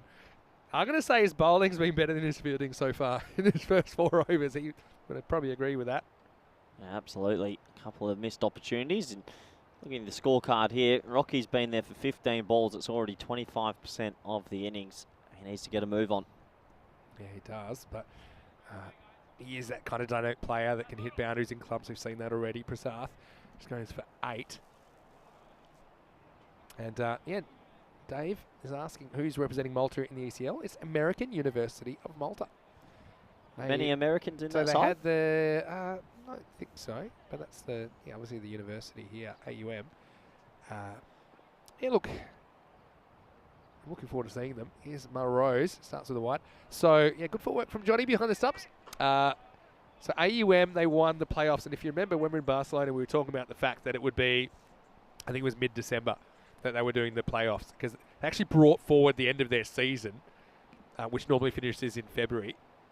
So the actual season, because they roll 12 months a year, actually finishes in February. But that wouldn't have been enough time for all the logistics of ECL. So they basically brought all those games forward, played them all in December, and AUM were the winners. So a new team? Yeah, new team to ECL. Previously the Super Kings, and the only other time Malta were representing the ECL. Super Kings were the team that played. Nice shot. Picks out the man. Should just be a 1.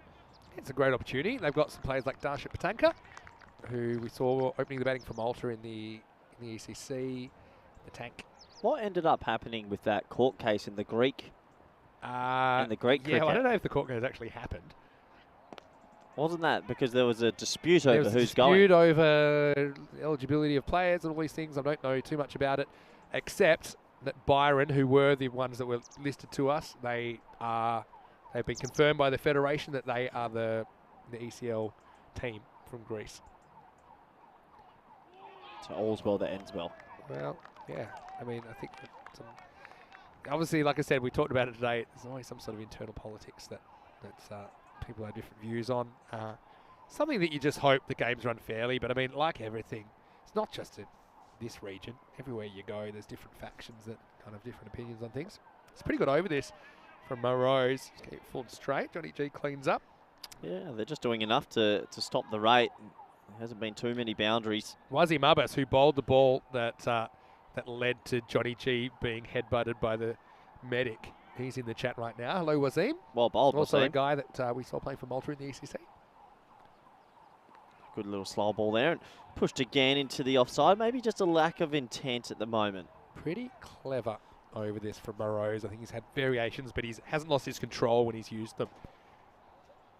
So yeah, Johnny G, he's got a big history of cricket in Malta as well. But he's also a great musician. He's worked on cruise ships. He's just a real interesting story. High in the air. Could this be a chance? No, it's going to plug on that soft part of the outfield and just be a single. So Marsa controlling the tempo at the moment, and the score is 36 for 1. Yeah, very, very warm welcome to you, wherever you're watching from around the world. Vinny Sander here, Mr. Max Smoke for the European Cricket Network. I'm here with Corey Ruckers. Don't forget, Rico will be up later with 2 more matches from Gibraltar, so you'll get 6 matches today.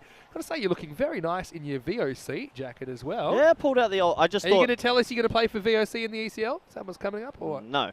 Retired still? No, I just thought it's still a little bit cold. I'm not ready for blazer wearing yet. Tell you what, haven't done one of these yet. Let's do the first one. We're going to lurk a call out. So come at us, come at us, come at us, come at us. Get in the chat and let us know where you're watching from, because we want to say hello to you. So I'm going to do my first lurker call out of 2023. We just do it once a day. Jeez, I tell you what, when you get that close to the camera, that's a pretty big head for most of the I do have a viewers. giant head. That was a big target when I was batting as well.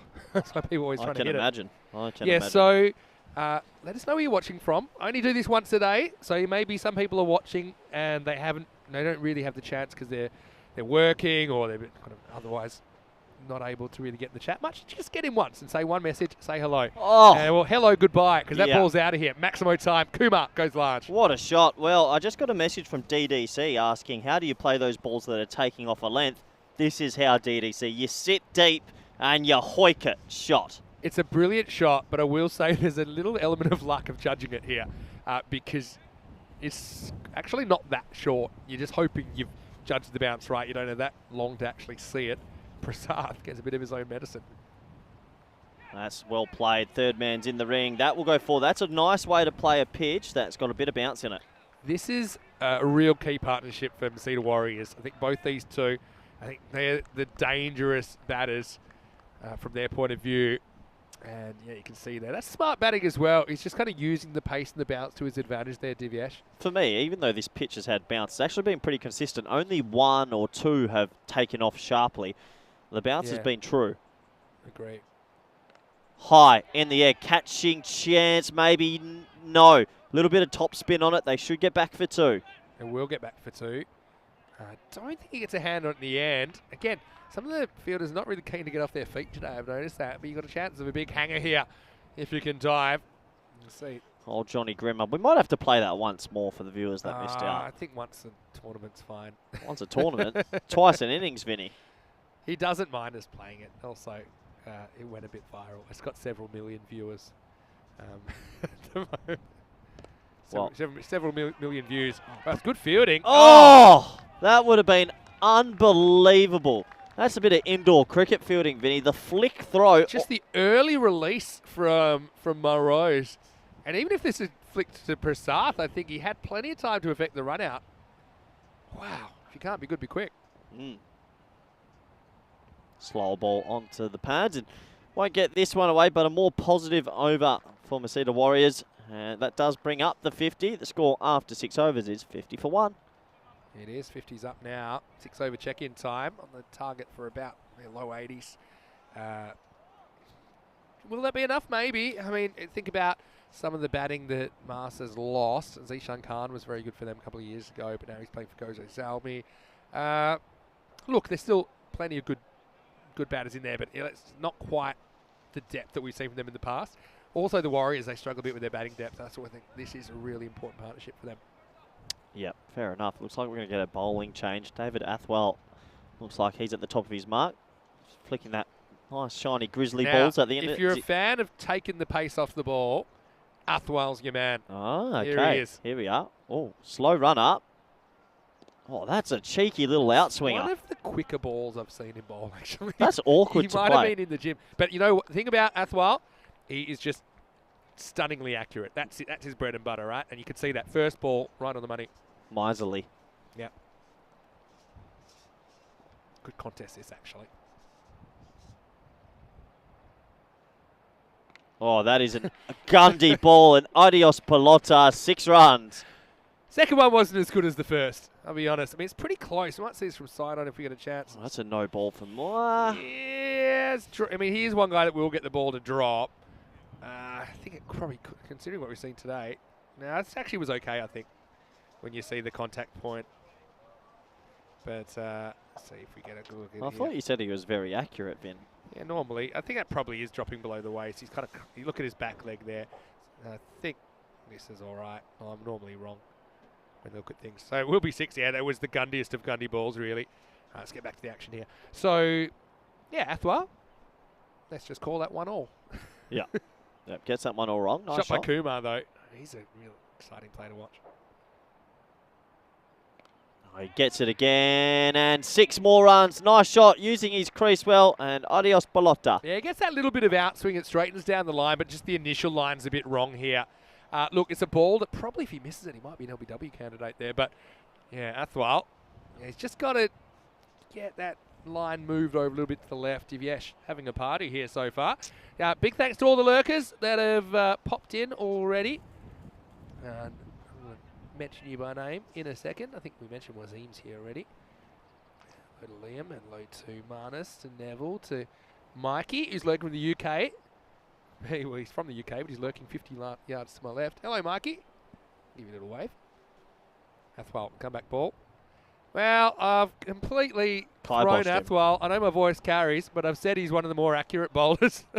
And he's bowled 1 good ball. He's bowled 3 shockers, really. Yeah, you've put the kibosh on him, Vin. He's just got to take a deep breath here and try and get it right for his team.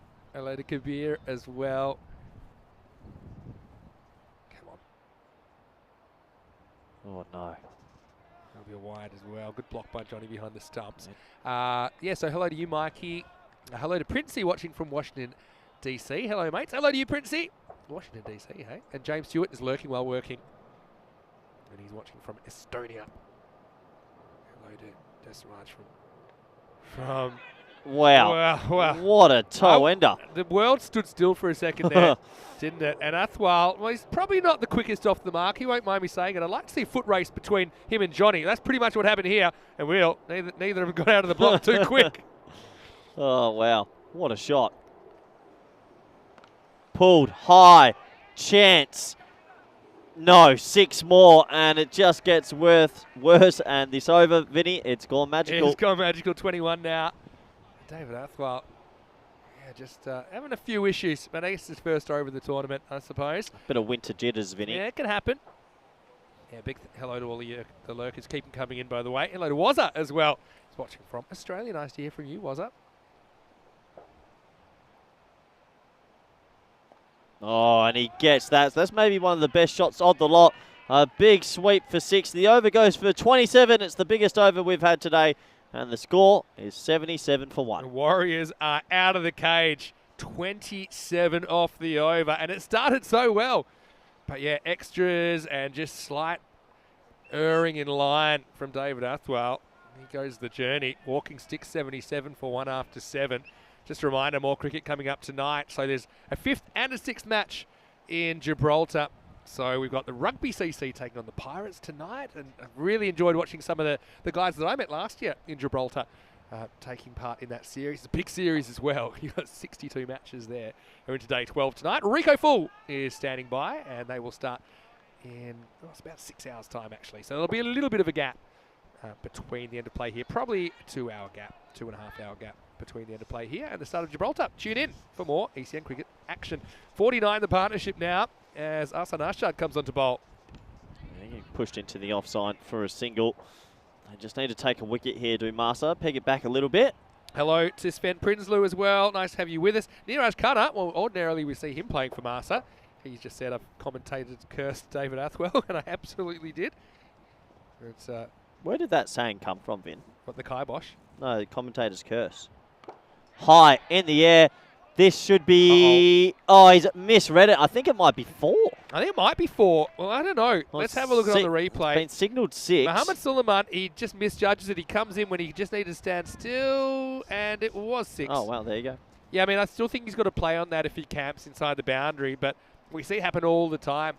Fielders kind of rushing in, kind of anxiously, and it covered the ground in the end. Arshad, nonplussed. Shot. Nice looking shot over the offside this time, but he picks out Prasath and should just be a single. So commentators' curse is just what they say. Yeah, but we'll put the mocker on. Yeah, but who made that first line? Where did that come from? What's the history? Curse. Well, you know what a curse is. No, I it's know, not really but an what expression. It's just a compound word. There goes your lunch, little That dinner wasn't my part. lunch. Is that your lunch? That's your one. It's too windy for me to get it now. Down the leg side this time and we'll scamper through for a leg by. I've got to this will be unpopular if I break this down scientifically, but commentators' curse, I think it's actually a myth. You know why? Because there's a bit of confirmation bias. You only remember it when you do jinx them. All the times you say stuff and you don't jinx them, you don't register in your Yeah, head. I do. I call that the commentator's kiss. 'Cause that's absolutely mowed. Boom shakalaka. Wow, that is huge. And 6. Look, Kumar brings up his 50 in no time at all. 54 off 18 balls. And remember, he was almost run out first ball when he came out, and both of these guys were at one end. Since then, they've been having a really good time. And he's going at 300 at the moment, 3 a ball, as he brings it up with the Maximo. Well, I don't know if we can get the footage on him, but the fielder's in the tennis courts right now, and they'll be collecting that They ball. probably don't need to get it because we do have more balls. We don't lose as many as we do in Barcelona. So if we budgeted Barcelona ball numbers for this, we've got plenty. But yeah, that's huge. I mean, what a shot. And this game's just turned on its heels, hasn't it? Kumar in particular. You know, Rocky's there, 20 off 21, kind of holding up an end. But Divyesh, this is the best of him at the moment. And right now, Master down the barrel. And there we go, bit of multi-sport action. Yeah. Almost taken out of lines. Person Oh! Bit of hurdling, bit of everything. Sunil Seema doing the fielding from a long, long way back. That's a very deep mid-wicket back there. Yeah, that's a huge hit. Biggest 6 of the day. All right, come back from Arshad. Oh, well kept. Oh boy, well done. He's good, isn't he? And Johnny, a couple of years ago, we had our last series of the year here in Malta, and we went out for a big ocean basket seafood bonanza. Wow. Where I ate my body weight in shrimp. Yeah. And Johnny cracked out the guitar. He was brilliant. Wow. Took us out for dinner. That was one of my most memorable moments in 2021. Well, my most memorable moment's that shot, because that is gorgeous batting from Kumar. Opens the face, down the track, another boundary, and they are racing away, Vinny. They've just come from nowhere here, haven't they, really? They were kind of meandering along. They were 36 at the halfway point. But the last 3 overs have gone for 14, 27 and 16. So, that's 20 actually with that 4. So, yeah, 14, 27 and 20. There you go. It's right there. So, I mean, how many is that? That's 51 off the last 3. So that's huge. And right now, I mean, we haven't seen 100 breached today. Okay, So, if we're going to have this as a graph, Yeah. you don't need the numbers on the left then. yeah, true. But, you know, I'm not, one thing at a time. graph gate, I'm not happy. You know, every time they change something, it takes ages because it's computers and stuff. I'd say you don't really need the thing down the bottom, the over key. Well, bold. Because the only issue with writing the numbers on the bars, which I like, because it gives you a bit more of a... Yeah, that's what we do normally when we're reading it on the screen, right? Is sometimes there's not enough room to write that 1 or 2 because the bar's not big enough. Or if there's a maiden. Oh. Yeah, exactly. Guess who's back? Magal. He bowled well in the first over. They're calling on him in a time of need. Oh, yeah. If he had got that out the middle, that would have been lovely. There's a guy there as well, but I suppose... So you actually want more bat on this than less because it's a very fine bat. To be honest, you should just be getting to the other end. Your partner's absolutely motoring. Yeah, probably feels like he's on a free roll here. I love a bit of 1-2 punch from Rocky, though. I haven't quite seen Rocky's 4 off 9 in this partnership. Just needs to get out of the way at the moment. Well, that'll help. Pulled around the corner. Don't want to here. No, you wouldn't go it. You just take the 1. Conrad Greenshields is in the chat. Hello, Conrad. How are you? Probably angry. Yeah, Conrad, looking forward to seeing you shortly because we're actually the Swans. They're in the ECL. And then we also got a an ECS in Portugal lined up Who's for in late March. Who's in their group? I'll do it top of my head in a second. Off this ball from Miguel. Oh, what a shot. This man is in some rich vein of form. He just flicks it back to the... Name me a tennis player. Go. Roger Federer. There you go. 6 runs. Good guy, apparently. I will say that Divyesh is on right now. He's I crunching think you've it. got to go back to the slower ball and try and force an error in timing. Hello, Conrad. Yeah, there's Swans. I'll tell you who they got in their group. Top of my head, they've got CIYMS from Ireland.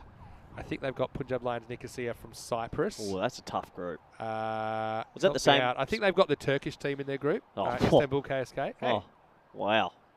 High in the air. Doesn't get it this time. Should be caught. Is dropped. And they could think about 2. Watch the throw. No, they'll settle for 1. It's a proper symbols job, isn't it, really, from Seamup? That bounced straight out of the palms. He got in the right spot, but he just had the hard hands. There is a time, I think, for hard hands. But this one, it was kind of curving towards him nicely. But, yeah, straight in, straight out. Yeah, interesting group. Last ball of the over. The 100's come up during this over. Hit high in the air. Got to be out and is out. So the wicket goes. Danish, he moves out the way. 21, pretty sedately made runs, but he's done a sort of job, I guess. And the second wicket will fall. Yeah, and they'll take it as well. But it's a bit of a... It's disappointing. Second half of this innings for Marsa, the defending champions at the moment, not really playing like it. Nicely taken by Ahsan Ashad.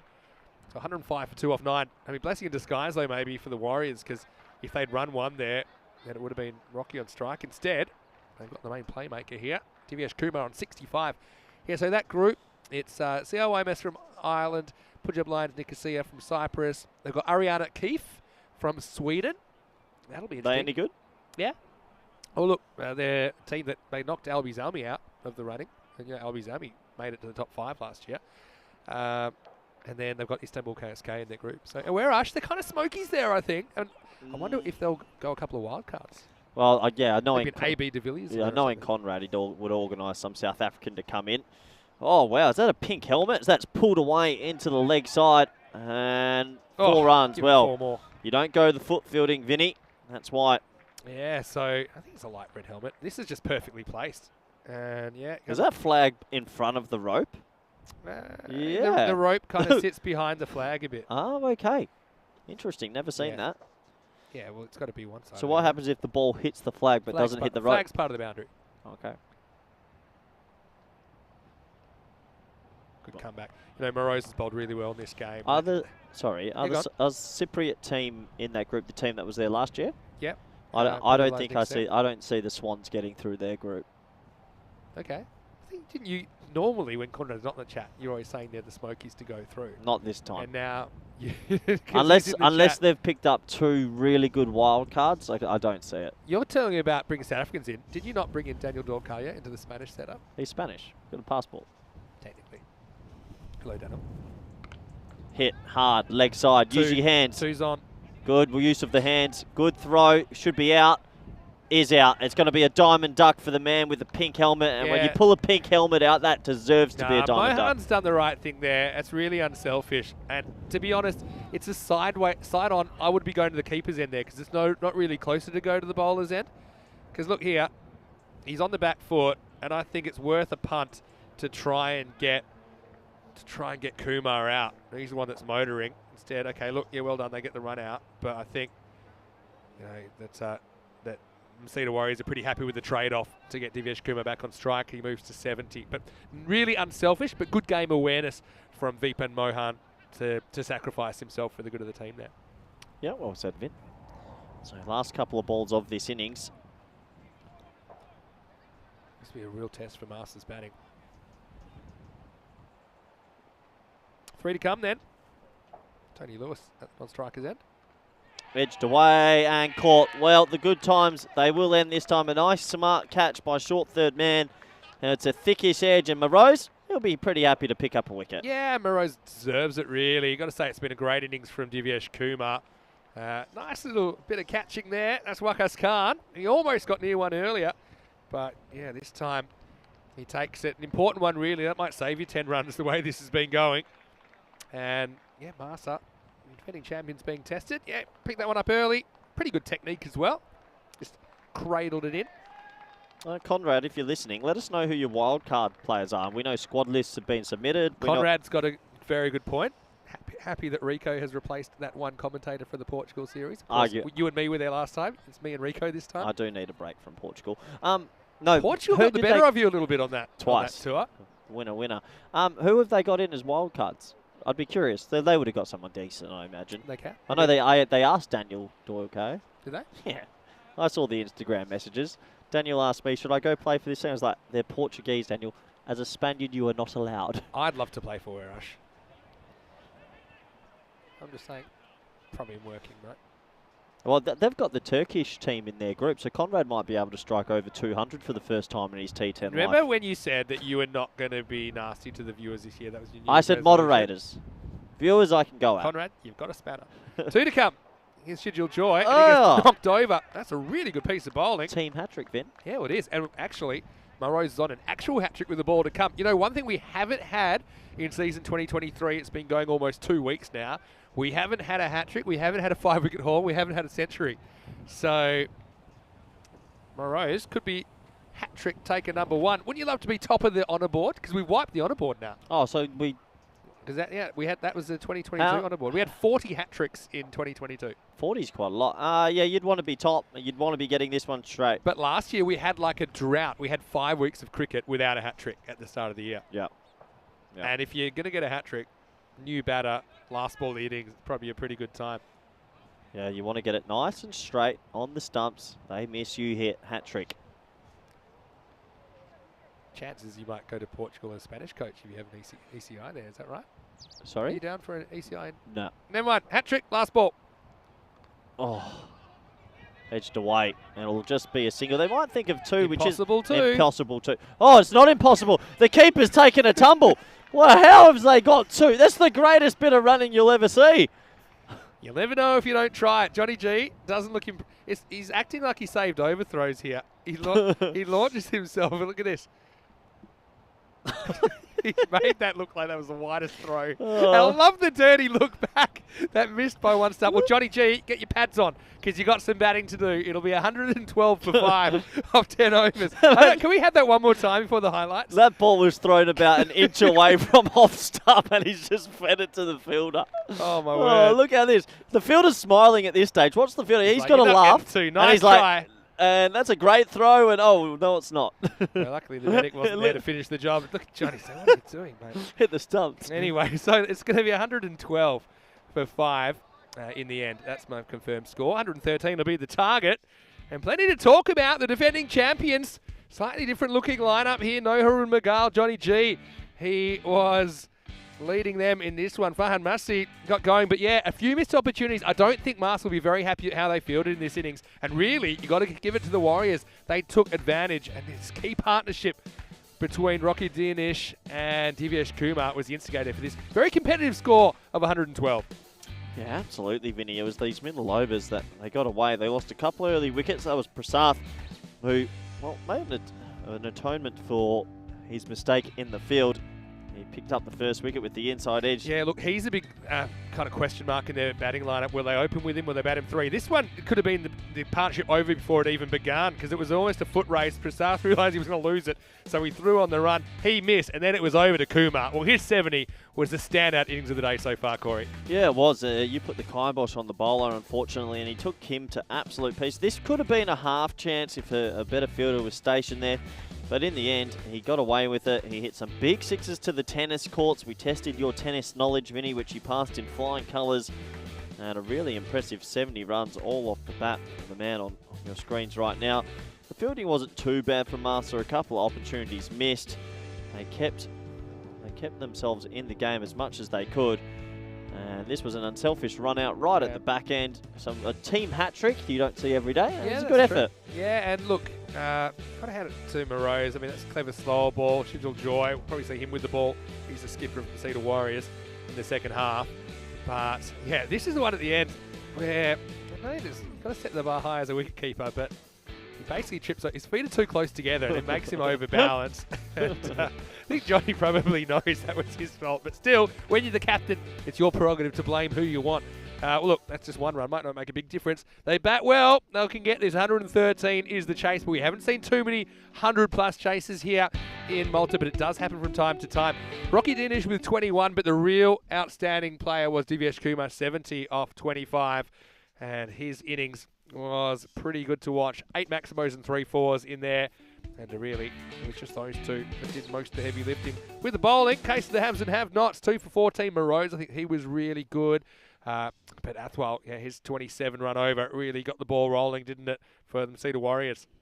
Yeah, absolutely. A couple of wickets are spread around the lot, but overall, a good effort. And Masita Warriors, I think they'll be confident and happy with the 112 for 5. Yeah, I think they're ahead, but Marsa, defending champions, and so they would be favourites in this game. At the moment, still a bit more to Warriors. Magal and Stuff for one wicket each. I think those two players are probably very important with the bat as well. We'll take a break. We'll be back in a few minutes with the second half of this innings. The Warriors defending 112 and Marsa 113 to open their account in this FanCode European Cricket Series Malta. See you shortly.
Hello there, wherever you're watching from around the world. Welcome back to Malta.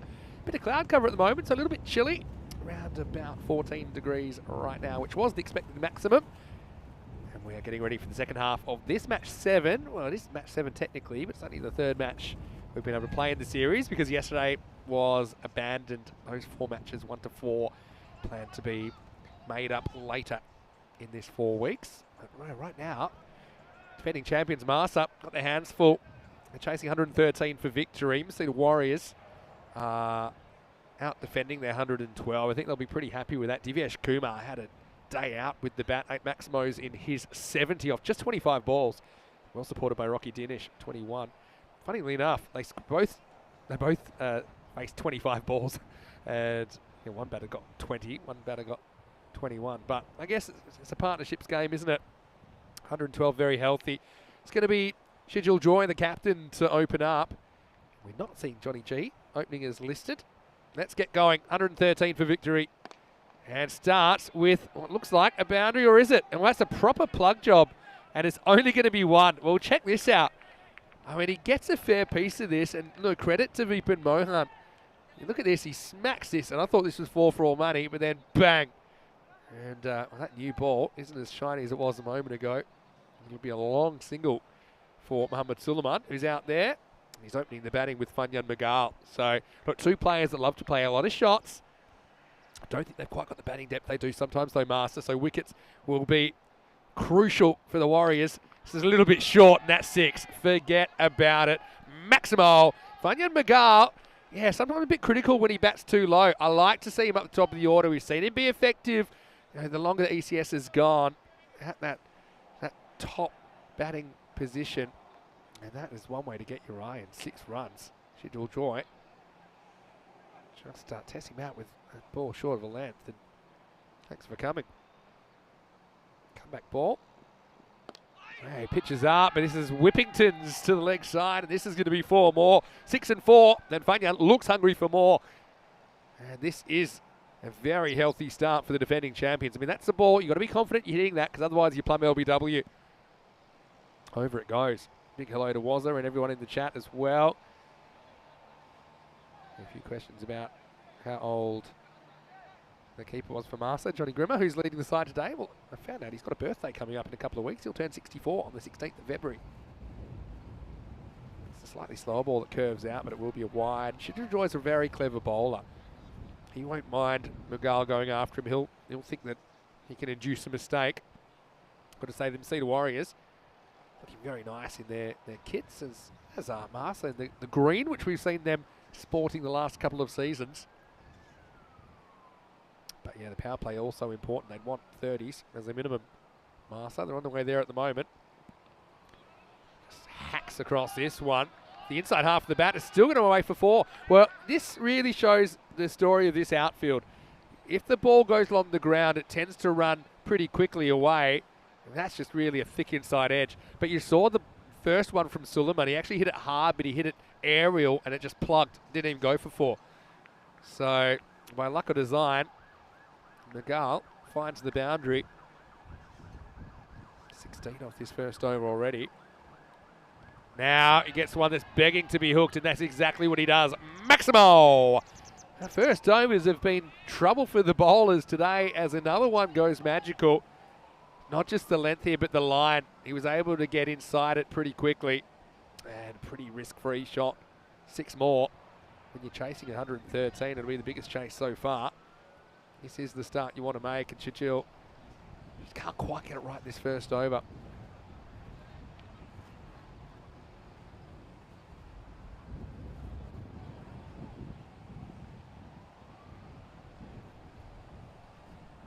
Last ball of it. And that will be a rare dot. Finishes the over. 1 over down. It is 22 without loss. Vinny Sander here, Mr. Maximo for ECN. Joining me in the commentary box is Corey Rutgers. And Corey, what a great start from Marsa, in particular, Fanyan Magal. What did I miss, Vinny? Seems like there was a lot of boundaries going on in the background. Great start, especially when you're chasing 113. Most of these batsmen favouring that leg side. The breeze is going that way today, in that direction. So some batsmen have been able to capitalise. No joy for Joey off that first over. 22 coming off it. Yeah, horror start really. But I mean, we've seen this innings today. It can be one over blowing out. It doesn't necessarily cost you the whole innings. I mean, you do have to make up for it somehow. And like I said, I'm looking at some of the batting order is already all over the place. They had Johnny Grimmer opening, but yeah, don't think they're looking as deep. They do have probably Prasath as the other real weapon in the order. His new bowler is Ajit Soman, and well, has a little throw at it. Good pace. He starts off with a dot. Yeah, decent pace. Maybe one of the quicker bowlers we've seen today. We'll be looking to get a couple of wickets here to steady some nerves. First time out in the field for the Masita Warriors. Yeah,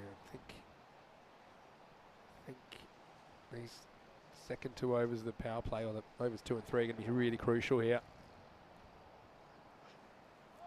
He's definitely got some pace about him. Nice long follow through. Good delivery stride. Dot ball. Yeah, I think dot ball's a gold dust, as they say. I think you've got to read the room sometimes. I think Suleiman is a good attacking player in his own right, but I think with Mughal up and going, you want to get him while he's hot. Don't want to leave him cold down at the non-strikers end for too long. Unfortunately, he is keeping him cold. Just trying to fight fire with fire. Probably could just use the pace a little bit here, Suleiman. Unfortunately, too many dot balls for him. Could come back over, though, this from Saman. Yeah, very, very good. And yeah, Suleiman just getting a bit of a chat from Mughal, saying, hey, listen, buddy, my bat's on fire. Get me down there. No, it takes a bit of pressure off Suleiman, really.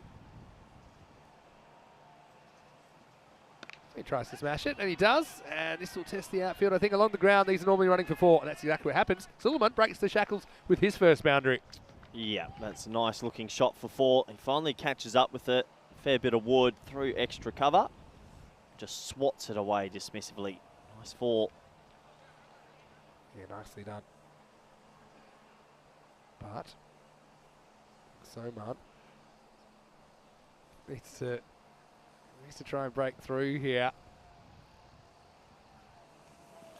You can see what he's trying to do. Just hit that back of a length. Lots of bounce, and it's good bowling. Say hello to Ivan. Nice to have you in the chat, Ivan. I hope you had a good break. Conrad's got a question for you, Corey. Mm-hmm. How are VOC Rotterdam's chances for ECL? Have you seen their squad? Ba-bow.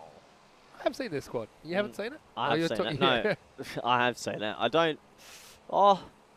Whatever you say now, they'll probably play as a motivational quote for all the players. So you can lay into them if you want.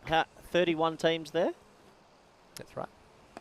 High in the air. Could it be a wicket? No, it lands in a big pot of space and just be a single, meaning Mughal won't get the strike back. Does take us to the end of 2. 27 for none. Good comeback. Just the over that the Warriors needed, really. I think 31 teams. 31 teams. I'd say they're in the top 7. 88 matches without a golden ball. Paris Snowman. Are we going to hit 100? We'll hit 100 before too long. Yeah, we've got 6 games a day. So we're 2 days away from 100 at the moment. I think we will. But no, I'm not too sure. I think it's going to be tough for them. They struggled last year. They've got a stronger squad than last year. What did you just say? That they're in the top 10. Is that what you said? Top 7, I said. I reckon they'd be in the top 7. But who's in their group? They got a tough group. They've got Jersey's in it. The Jersey team, Farmers. They've got Svanholm from Denmark. Yeah, I don't see it. I don't think they'll win it. You think they'll get out of their group? Tough. Real tough to tell. They struggled last year. Last year they picked a team which raised a few eyebrows. This I year think they lost a bit of face last year, so I think they have to pick a stronger team this year. Yeah, they have picked a stronger team. Whether they'll deliver, we'll see. Tom Thomas to bowl. Swatted away. One of the better names in ECS cricket. Oh, well. He was on his bat. It's one thing to hit it. You also have to run. And Suleiman, he was sitting on his bat for a long time. And I think he was in trouble here with the direct hit. Yeah, direct hit. I reckon he's out. He gets a little bit of luck. Does do the job, though. Gets Mughal back on strike, who's 20 off 5, motoring along. He wants to keep motoring. Picks out mid-wicket. Big no. He'll be wanting to face most of the deliveries at the end of this power play. Yeah, I think going into the ECL, you can't look past Pack Ikea. I reckon they go in as the hot favourites, obviously.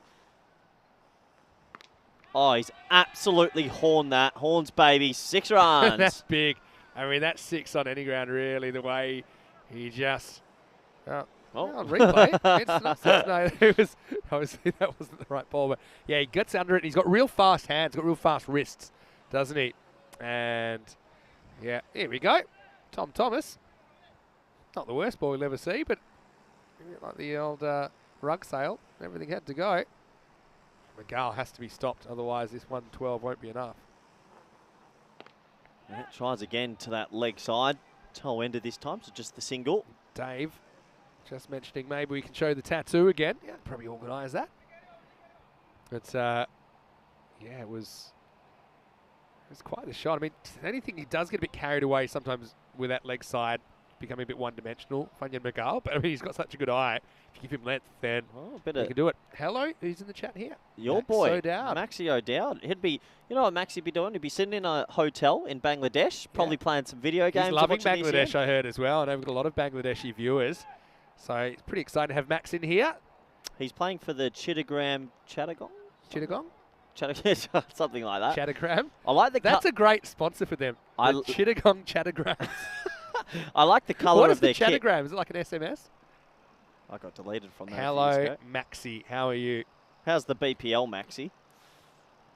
As that's hit hard into the offside. That's right on cue. Oh, they're not taking a run here. Mughal said no. Yeah, he's had enough of this. He's alphaed him. Yeah, kind of see where he's going, but it makes for an awkward mid-pitch conversation in about 20 seconds. Nothing better than telling your opening partner, who's genuinely a batsman. He's just saying, look, read the numbers. You face more balls than me, and I've got 20 more runs than you. There you go. There's a few people jumping in. Maxi said the BPL's fantastic. Yeah. I watched him make a pretty good 50 first game. Yeah. And a few starts. And I haven't seen much else. I love watching a bit of Maxi. It takes me right back to the first tournament for ECL 19. Funny that your first tournament ECL, you had Max there. Now he's playing in franchise. Scotty Edwards. No. Now, you called him the most overpaid cricketer in Europe. I actually stand by it.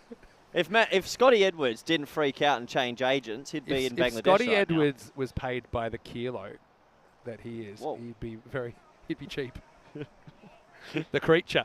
So Maxi, Corey's just laid into the VOC team saying it's rubbish for the ECL. Give your thoughts if you like. Oh, I didn't say that. I said I don't think. Fair and balanced. I got asked, do I think they're going to win it? And there's absolutely no chance. You said they probably won't get out of their group. I don't think so. They came 4th last year in their group out of 5. How's Boris's knee? Is it Boris? Hose? Oh, Boris Oates. I don't know, but I'm pretty sure he's gone back to the Burger King. He's gone to the Burger King to work it off. Good old Boris. Never great when you have to be wheeled away from the crowd. Oh. I did see Max's kit in the BPL. They're wearing like a teal blue. Yeah. Unbelievable kit. Big hello. All of our Bangladesh viewers, get in the chat right now and say hello to Maxi O'Dowd. I'm sure Maxi would love more support from Bangladesh. Yeah. Yeah. He said he's loving it there. He's loving it. Yeah, and look, it's a wonderful country. I run into a lot of Bangladeshi people all around the world, and a lot of them like weird. ECN. No, they do. They love their cricket. They absolutely love their cricket. How do you keep running into them? Anyway, spin. Moosed. See you later. If you put that fruit up in my half, I'm going to boom shakalaka. Now, I know who's bowling, but I would like you to just let everyone know who's bowling here for the Masita Warriors. Why have you got this look on your face? Yeah, number 32, he's just come on. It's Jamshed Kunanacharakula. It's actually pretty close. Kunanan Charikul. Kunanan Charikul. Yeah, Kunan Chirikul. We can't But even you got pretty close there. Give that to you. That's going to be it's a toe ender. He could have left it for a wide, but he'll take the single. Got to stop the bleeding here at the moment. Yeah, Max says VOC are going the whole way. That's commitment. Yeah, he's a bit more positive. As soon as Corey's got in the media, he's just trying to slate everybody. He's trying to settle grievances. He's just saying anyone that's ever done something, probably still annoyed he batted 6 in the ECL. I batted 8. He's just saying, you know what? I've got a microphone. You know when you get those pundits that are just slating everyone? They just do it for the sake of it, don't they? Here we go. And, well, don't get me started on the media. Mughal, he's enjoying himself. He's 35 off 11. Suleiman, he's playing his own format at the moment, 8 off 11. Suleiman needs to get going if they want this 113, that's for sure. Yeah, that's right. I'm really enjoying this contest. And once again, we see a chase with not a lot of wickets happening. Difference here, they are ahead of the rate at the moment. The last game, they were behind. This one's going to fall safely, but fortunately, you see this partnership pretty heavily weighted towards Funya Magal, but nonetheless, going at about 2 a ball, and that'll do for Martha in this chase. Yeah, absolutely. Mughal here, he wants to hit this to the moon. And he gets it. It lands on the moon. It gives us another Kratar, 6 runs. Yeah, 50's up for Martha in pretty quick time. Finishes the 4th over as well. 51 partnership as well. 51 without loss after 4. And right now, it's Funya Magal going to the races. He has 5 Maximos in the first 4 overs. Yeah, good hitting. Why play a cover drive when you can just walk across and mow it to the leg side? You have to respect it. So here's what happened that over. Because you remember that Funya Magal turned down the single last ball of the 3rd, but he did hit the first ball of the 4th for 6. And then we had 4 singles in the middle and a 6 to finish, bookending with 6s. A palindromic over in the 4th. Well, it's funny how the strike works out. I know Max and Scott have big arguments over that ECL partnership because what actually happens, Max was ahead. He was on 75 off 25, and then Scotty hogged the last 2 overs and ended up on 130. So farming the strike, it can pay off. Suleiman on strike here. 51 for none off 4, chasing 113. And the Masita Warriors take a wicket. Yes, Soman, he's impressed me so far. And that's the kind of thing he's delivering, just sliding through that Yorker. And yes, Suleiman, he's kind of the bridesmaid here at the moment, isn't he? He's played some decent attacking shots, but yeah, I think again he's got to read the room here. You just that kind of a ball, you don't need to try and moose it for a boundary. You can easily pick up a 1. Probably try to break the role of second fiddle at the moment. Yeah, doesn't really get that either. Suleiman, yeah, at this stage, you want your coach dragging you off. You've got other batsmen in the shed. It just hasn't worked for him. Binge Watch has just picked up something that I picked up. Has Varun Prasath listed at 11. I think Johnny G, he might have just kind of drawn his order out of a hat without thinking when he gave it in the list because Prasath is not batting 11. I think he's probably batting 3. Johnny G himself was listed as opening, or maybe he just read it upside down. It's going to be a wide bonus run.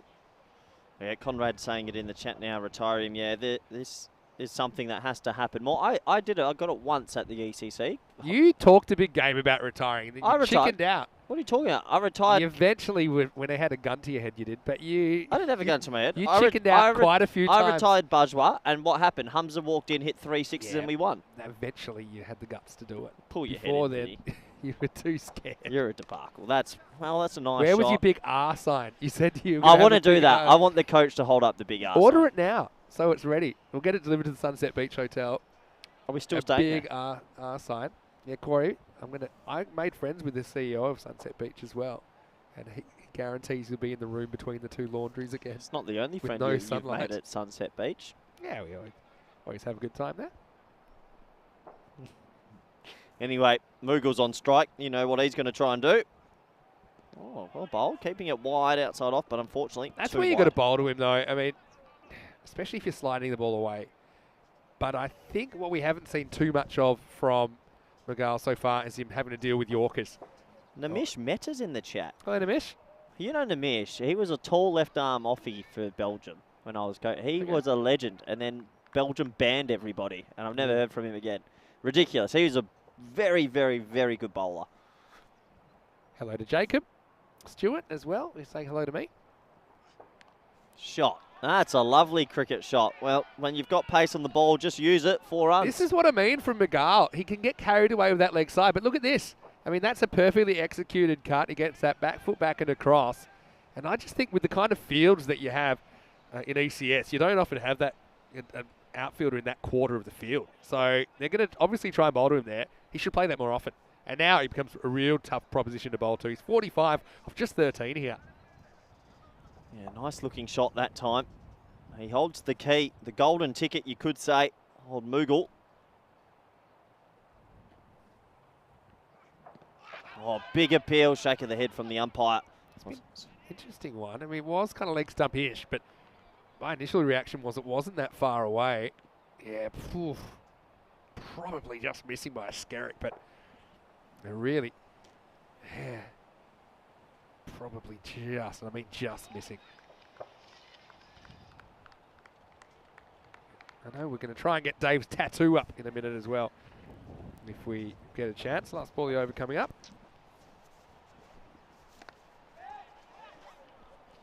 Yeah, Regal, not a fan of Suleiman trying to take singles off the last ball of the over. So really, poor Suleiman, he's 10 off 16. To be fair, he's had a couple of runs burgled. There we go, Dave. There's the first ever, to our knowledge, ECN tattoo. Got to say, the detail's pretty impressive there, isn't it? Honestly, if the company goes bust one day and you've just got an ECN, what do you say to your future partner? It was quite a wild ride. That's different gravy to get an ECN tattoo. Good on you, Dave. Well, Got to say, Corey said he's going to match it. Yeah, I'll show you where I've got mine. No, don't even. It's too early for that. Max kind of thing. O'Dowd's just sent something in saying if we can get it on air as well to show some of the bowling at the BPL. Oh, yeah, we'll see if we can do that. Probably copyright issues. You're always trying to get us banned. Hello to Max. Hello to Conrad as well. To everyone else. Really exciting year coming up. It's already started in Gibraltar about 12 days ago, actually. But there's so much more coming your way. You've got women's internationals coming up, T10 internationals. You've got men's T10 internationals as well. Hi, Vinny, in the air. Big moment. Oh, and he takes it after misjudging it. He loses his hat, but he holds the catch. Mughul's got to go. Great catch. I mean, he does actually misjudge it initially as well, and he actually takes this couple of steps in. That's Vipin Mohan, I think, who's down there. And, yeah, he definitely took 2 steps in when he didn't need to, but it made for so spectacular a catch as he runs back at the last minute. Oh, wow. And he sticks the landing, makes sure he doesn't roll over the rope. So, yeah, potentially a game-changing moment at the first ball of the 6th over as Magal goes for a sparkling 45 off just 15 balls. That's 300 pace. But he has to go. The job's half done. It's 59 for 1. Yeah, 59 for 1. What a catch that is. Here's Varun Prasad as predicted at number 3. He was listed at 11 on the sheet. I knew that wasn't going to happen. Good catch. So Binge Watcher saying, here is the man. Apparently when he took that catch, said, can I get a hiya? Where did that come That's what one of the players out there was saying. Oh, what a catch. Hello to Max. Thanks for your request. That will be the last one for the day. Anyway, wow. Well, Prasad he's a big hit or miss proposition. I mean, he's one guy. He can just dominate here in Malta, but also he will give you chances. Well, a lot of the time. One thing about Prasad, if he hits it out of the middle, I've seen him hit probably some of the biggest sixes. Don't park your car there. No. That's a bad idea. Well, there's about 50 cars parked there. Yeah, everyone, mind the windows. Here's Lewis, breakthrough first ball. Oh, yeah, down and up. 1 run. Suleiman now has found someone that will run singles with him, so he's come through for 1 there. Prasad's off the mark immediately. Yeah, so this is We've got a viewer questions come in. Vinny, would you rather have legs as long as your fingers or fingers as long as your legs? Fingers as long as my legs, obviously. Yeah? Yeah. Could you still play cricket like that? Well, you're trying to say if your legs were as long as your fingers, you basically have no legs. Thanks for the viewer questions. Appreciating those. Well, missed time this time into the leg side. Should just be a single. Just pegging it back enough here. Hey, you got to say, would you rather have toes for fingers or fingers for toes? Oh, tough. I think fingers are always greater than toes. But it impresses me when, people that are differently able, they can do things like drive a car with their feet and things like that. It just shows you what the human body's capable of. Here we go, Prasathan out.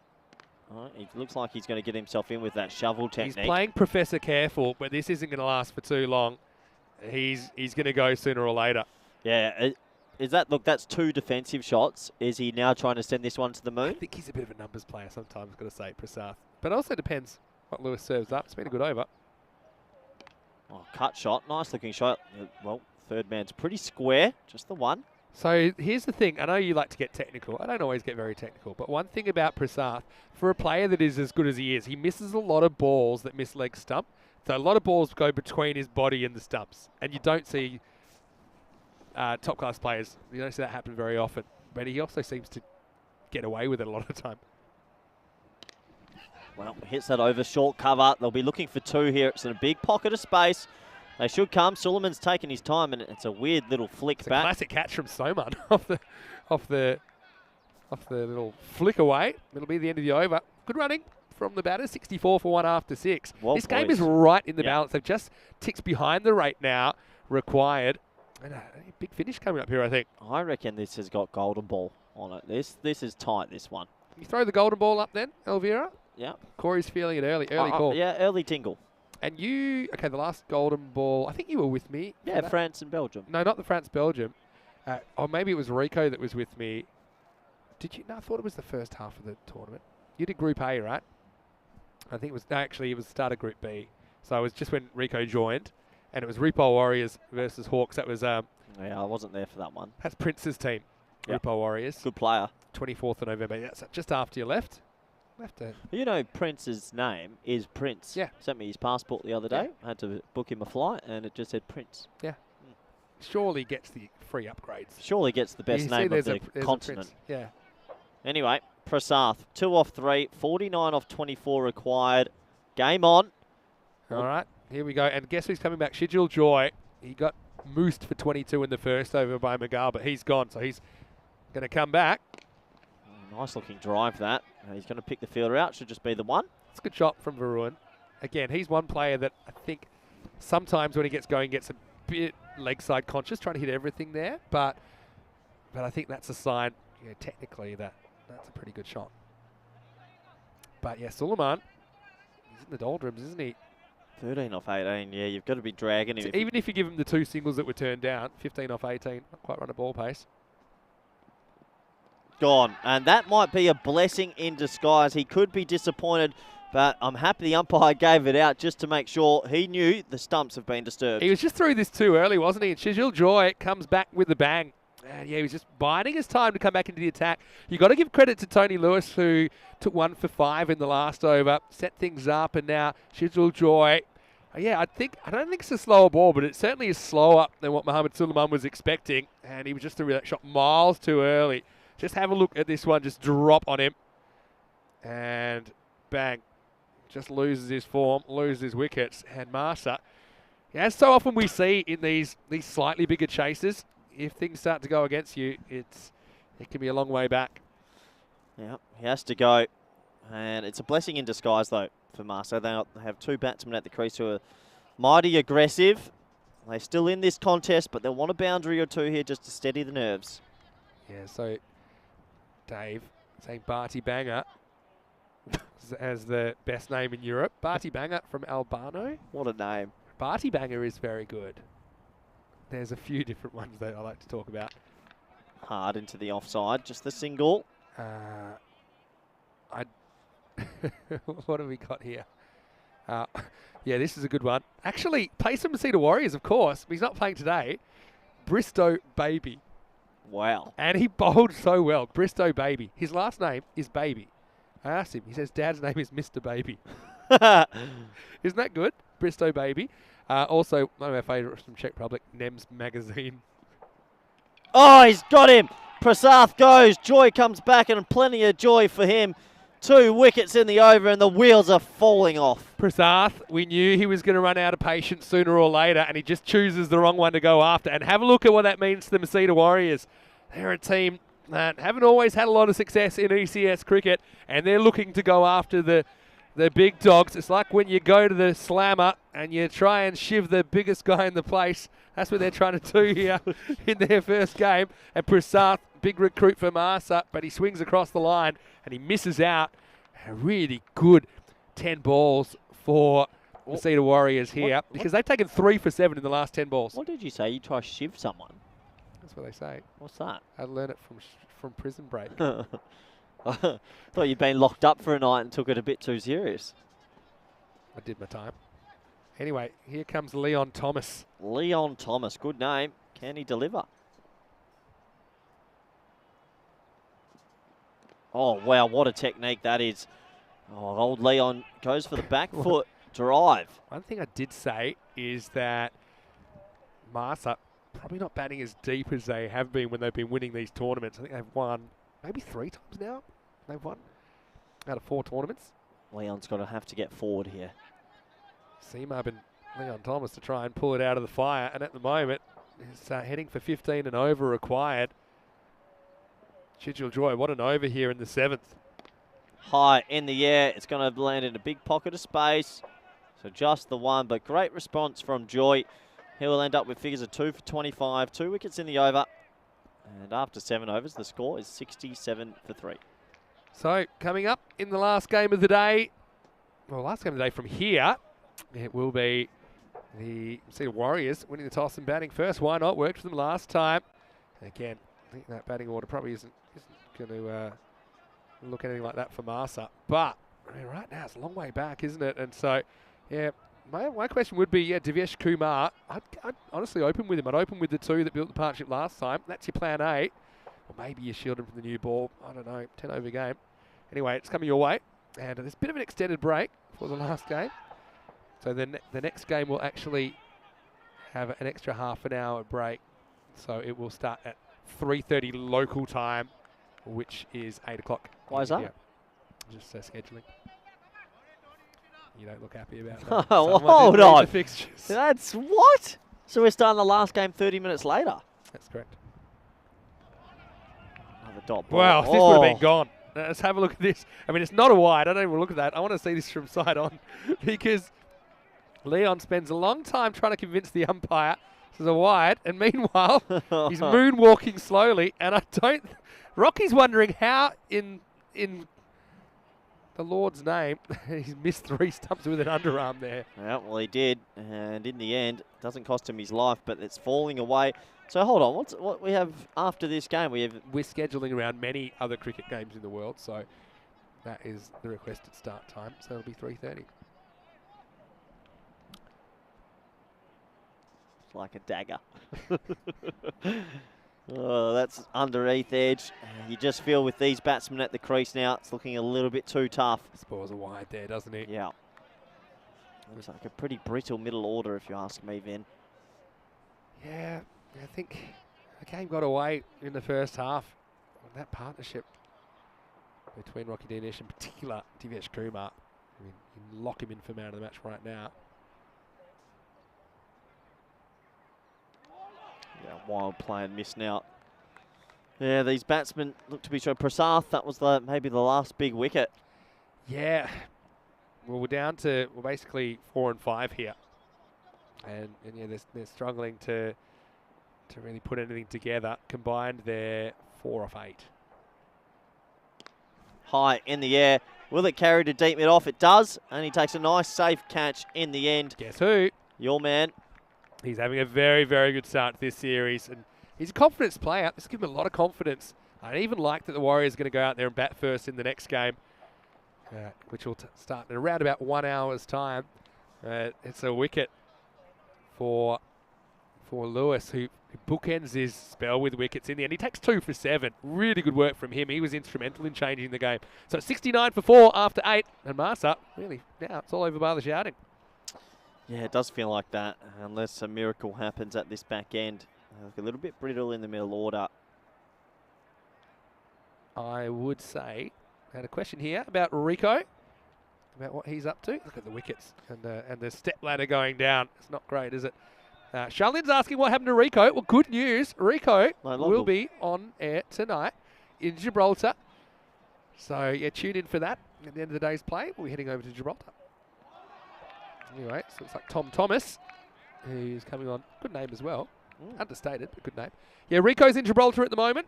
He's doing a couple of weeks over there, and then he'll join us here in Malta for week 3. Gone. Little edge, and oh yeah, big celebration. Rubs salt into the wounds as Tom Thomas takes a wicket. Yeah, and you've got to say, Warriors enjoying their cricket, but I mean, even with this win, they'll feel it's only half done. They'll feel Marsa a bit exposed here. And yeah, Marsa, I mean, they are the defending champions. They've got Prasath in the lineup, but they've played below their potential, even with some of the fielding in the first half of this game. And Warriors, they've pounced. And yeah, for the Warriors, to be honest, a bit like Raw Strikers, bowling's not normally their problem. Their problem is if their batters don't fire. just kind of getting enough runs to win cricket matches. But I'm enjoying what I'm seeing from them. Don't think Martha are enjoying it too much at the moment No, on their home turf as well. yeah, you can't imagine. So wickets have just fallen to pieces. Batsman struggling to get his helmet on here. They look all at sea. Yeah, a bit of help. That's the good sportsmanship you see here in Malta. A little tap on the back. I always find it interesting when batsmen come out a little bit rushed and not ready. Just adds to the nerves. 10 balls left in this one. Now you've got to start thinking just going to get as much as you can out of this 10 overs. Yeah, Charlene. So, yeah, Rico standing by tonight in Gibraltar. Tune in for the late games. Rugby CC taking on the Pirates tonight. Good question from Marnus as well. Try and get around to some questions. Also, random questions coming in the last game of the day, and maybe food chat as well. Rose gets a bat. And he late cuts one. Marnus was asking about Gustav McKeon. Will he be in action for France at the ECC later this year? Overthrows, Finn, just quickly. I'll take just the one overthrow. Yep. Well, I don't know. So he's eligible. I guess, you know, he is Australian-based, right? So Plays second grade in Perth. yeah, second twos and threes. Yeah. He's averaging 10. But, you know, again, you can't really judge him on that. I mean, you can only judge him when he plays international level, and you know, he's doing very well. So yeah, he's eligible. Whether he's available or not, I don't know. Hello to Jivan Patari as well. Nice to see you. So it's been a long time. It's nice to have you with us, Jivan.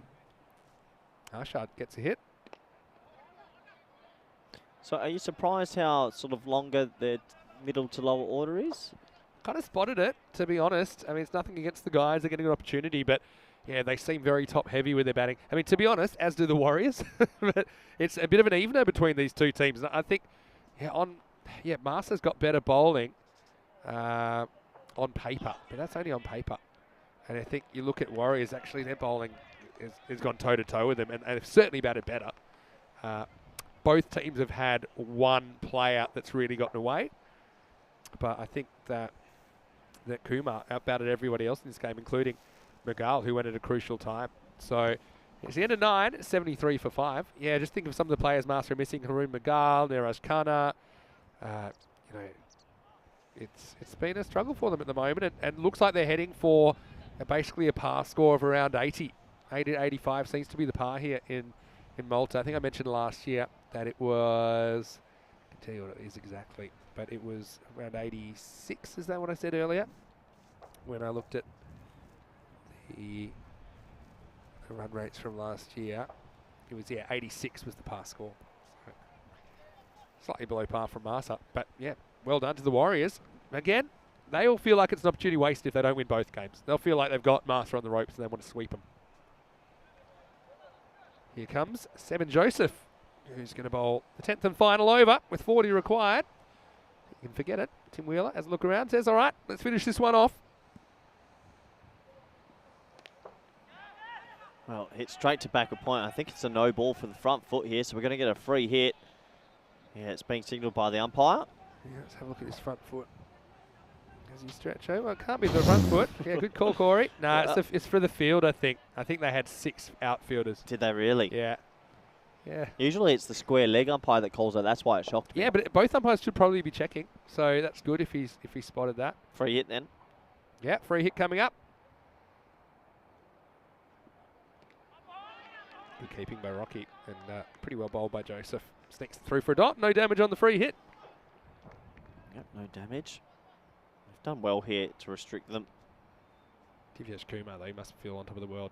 I wonder where he wants to bat the next game. They're opening the bat. I mean, they're opening up with the bat. Does he bat 3, or do you stick him at the top? Interesting one. Because in this game, they opened up with Ajin Soman, who scored 6 off 8 with 1 boundary. Soman's bowled well. Rocky Dinish 21 off 25. So both openers actually not quite striking at 100. And then you've got a guy who scored 70 off 25. I'd be tempted to open with him. But I suppose if you're losing and you feel like you got egg on your face. Bowled him.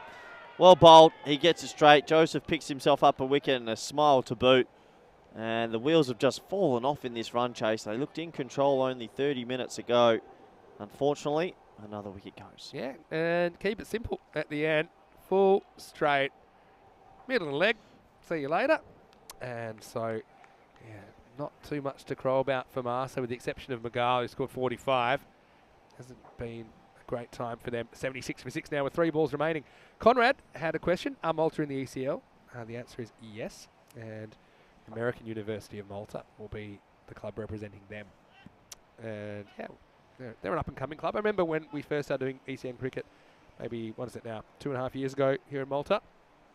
AUM were kind of one of the lesser lights, but they've constantly improved to the point that they won the domestic competition here last year. So, and they'll get their opportunity at the ECL. So, what are you going to do? We've got about an hour, almost an hour until the next game, Corey. How are you planning to use that time? I might go for a little bit of a walk up to the clubhouse, have a look. I And used to go over swim, actually. When we came here, it was 40 degrees in June. yeah, I always bring the budgie smugglers. I might go check the clubhouse out and have a bit of a lie down. Out. Oh, he shelled it. They always say, as a bowler, it's difficult. No cordon bowled's easy. I beg to differ. He can't believe he's dropped this. It just was begging to be caught. It just was a very... There you go. He said, oh, hold on. He's missed it by a long way. That is forearm territory. Oh, no. Joseph really should have 2 for 4 here. Last ball of this match. Let's see if Marsk can crack the 80. I don't think so. It's going to be a dot ball as the batsman just trugs off straight away. In the end, a good win for the Masita Warriors. They get up pretty comfortably. 35 runs. It's a fairly significant margin in the end. And Masita Warriors just outplaying Marsa, coming off the trophy last time. But yeah, they'll be disappointed with that effort. And Warriors in a really good position to go back-to-back if they can bat well. And you can see they're excited. They'll have a bit of time to celebrate, but it'll be back to business because we'll see them in match 8, which starts in 55 minutes' time. Remember, just a slightly extended break between matches 3 and 4 at the moment in Malta. But yeah, looking forward to seeing whether Marsk can turn it around. As it was here, it was the McGall show, really, wasn't it? He even manipulated the strike from fairly early in the innings, but he was off to the races. But I think in the back of their mind, Warriors knew if they could stop McGall and maybe get Prasath cheaply, that was the path to victory. And that's the way it worked out in the end. Yeah, absolutely. I think McGall was the key, wasn't he? He played some gorgeous shots over the leg side, hit the ball a long way. But the moment he was dismissed, this game just fell to pieces, Vin. It did, and it wasn't that a good catch to get him. The importance of catches being held. We haven't seen all of them held today, but then Shadil Joy came up with a wicket of Suleiman. And this is the moment where you really felt there was no way back for Marsa. Prasath swings across the line to be dismissed for 3 off just 5. He was careful. The first shot in anger, he missed out and had to tell his story walking. And apart from that, you can see that even from 4 downwards, they were struggling to score, run a ball pace. And yeah, disappointing for Marsa, but yeah, Warriors, they were having a party out there. Tom Thomas got in on the action towards the end. The hat throwing left a little to be desired, but look, in the end, you got to say the Warriors, they thoroughly deserved the 2 points there. Yeah, they'll take a lot of confidence into game 4. This was the easiest cordon bowl ever dropped, but that did end up not spoiling the victors, as they had a big laugh on their face and they're very happy with their efforts. Yeah, they can enjoy it, but then also I think they'll sense a real opportunity to go back to against Marsa, who need to find some runs. And as far as this innings went, it was very top-heavy. McGall batted very well, 45 off 15. Didn't have a lot of help. Suleiman didn't hit him well. Stuck around for 19 balls, but only gathered 13. To be fair to him, had a couple of singles turned down in there. But apart from that, the next best is 4 not out from Morose. So they've got to sort it out, and quick. They've got the time to think about it. We'll be back in about 45 minutes to take you into match 8. Plenty of cricket left today with the last game from Malta, and then 2 in Gibraltar will be up tonight. Until then, it's Vinny Sanders here, Mr. Maximo, with Corey Ruckers, and we'll see you very, very shortly for more FanCode European Cricket Series.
Hello, welcome back to Malta. Last game of the daytime here, but don't forget there is more cricket to come on ECN tonight because there'll be 2 more matches in Gibraltar between Rugby CC and the Pirates. Rico is standing by, but for now it's time for match 8 in this series. Once again, we'll see Malta, the hosts, taking on the Masita Warriors. Let's see what happens at the coin toss. Tyrone Peters is with the 2 captains. Right. See the Warriors to call. Heads and tails. Heads. Heads is the call. It is a head. No bat first. Will field. So Masita Warriors, they've won the toss this time and they want to bat. Why not? They were inserted last time, but a really good partnership between Rocky Dianish and Divesh Kumar got them to a very healthy score. They'll be hoping for much the same again. I wonder, do you just throw Divesh Kumar in opening rather than leaving him at 3? That'll be the question. But I mean, that one thing with the Warriors, sometimes their batting can let them down. That wasn't the case in the first game between these 2 teams. But Malta, I think they underachieved in a number of areas. They want to improve their performance as well. But 2 points up for grabs in the last game of the day. Let's go over to Corey Ruckers as we get ready for this one. Also, random questions time. Looking forward to that in the chat. The news from the toss, Masita Warriors, they won the toss. They're going to bat. So over to you, Corey. Let's get ready for the first ball.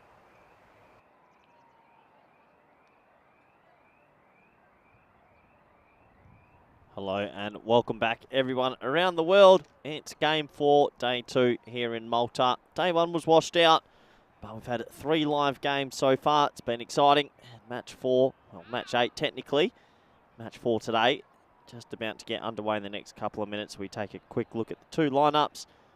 It's a very good team here. They played the previous game. It was won in the end by 30 runs by Masita Warriors. They'll be very happy with their efforts. Shivjil Joy, the captain, played a pretty decent game all round. And Divesh Kumar as well with the bat. He was very, very destructive. Can he imitate it again and go deep in this game?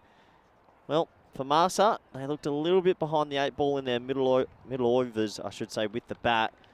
Didn't seem to be able to get it off the square, really. Very reliant on the top order. We're going to see if they make a few changes in this one. And maybe try to get a better balance to that batting lineup. Probably the key if Malta are to get home with a victory today in the late afternoon sun. That is in Malta. Pretty breezy conditions here now. But good conditions for cricket in January in Europe. Definitely a time of year you wouldn't expect to be seeing live cricket in the continent of Europe, but we are lucky enough to be here by the Malta Cricket Federation. And it's our first day event of the year. We've already been in Gibraltar for around about a week now, I'd imagine, maybe a little over a week. And back to the ECSs, the day events. I know you all love them. Plenty of cricket action all year. We've touched on it today, how much cricket is coming up.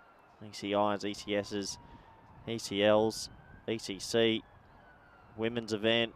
There's just an abundance of cricket for 2023.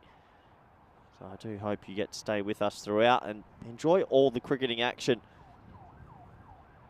As it will be a carbon copy of the previous game. Malta will be bowling first. Definitely trying to hope to keep those runs down under 100.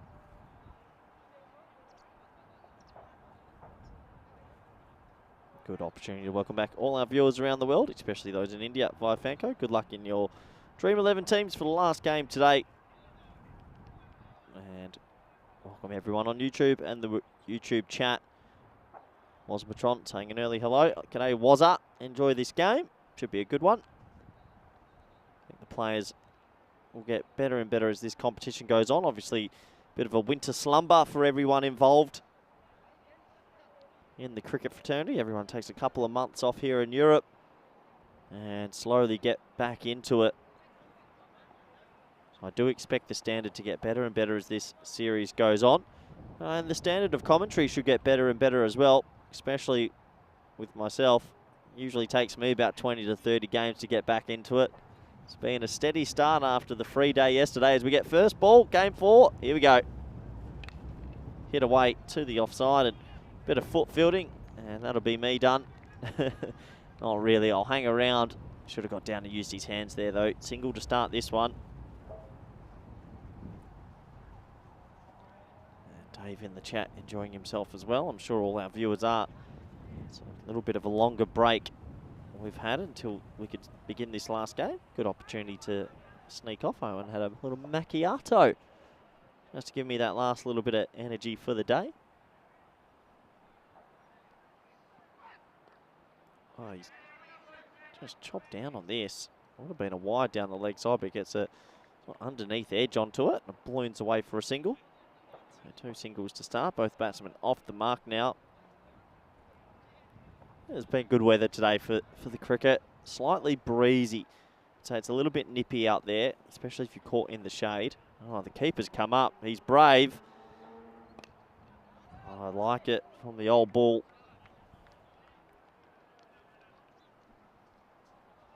Not too sure I'd be coming up as well with the bowler Murrows, who can spray it around. Yeah, he's gone back now. Slow ball. Well directed. Little edge, and they'll get through for an easy single. So pretty sedate start to this one. As you can see, rolling his fingers on that one. Just a little off cutter.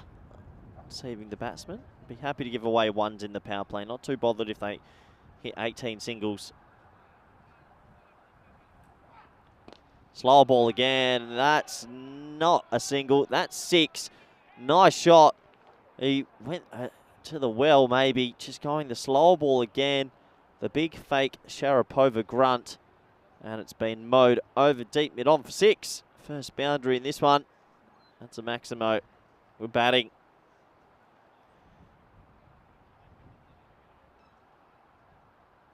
So 9 off the first so far now. Soman, nice shot.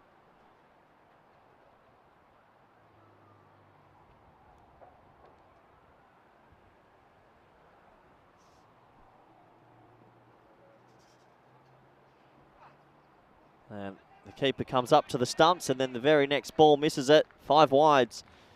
So this is the gamble you take when you come up to the stumps. The bowler can't get his line wrong at all. He gets it completely wrong. It's the worst possible delivery you can do when you just brought the keeper up to the stumps. And it's going to cost them the full lot. 5 wides. That's super disappointing. All of a sudden this over, which was looking so good and so controlled, just getting out of hand.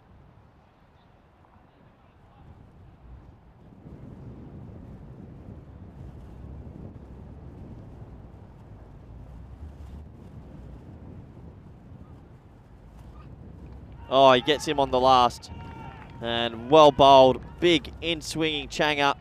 Comes over the wicket. A much better spot. A much better line. Swings in. Flicks the pad on the way through. And the stumps aren't disturbed. A big smile on his face. He's happy with his work. The over still goes for 14, so it's not too bad from a batting perspective. And the score at the end of one is 14 for 1. Look at that. Real big late bit of hoop. And you can see they're having a bit of fun and a bit of byplay between each other. I think the captain's pointing at the batsman there, just maybe pointing to a teammate who came up with the idea. Here's the expected scores from the supercomputer. 85 to 101. Funny that old graph with the holes in it. Not sure. Really not sure. There's been a lot of talk about the graph changes over in the winter period, and I reckon it could blow up before the ECL. We'll have to see though, as we get into the second over. Looks like we're going to have the tall left arm seam bowler coming into the attack. Interesting first over in this one. Couple of boundaries and the wicket. Oh, looks like we've got a medic. Oh, a bit of hand spray. It's not magic spray, Mary. And look, he's got a bit of a pep in his step now that he got some magic spray on himself. Almost like magic beans.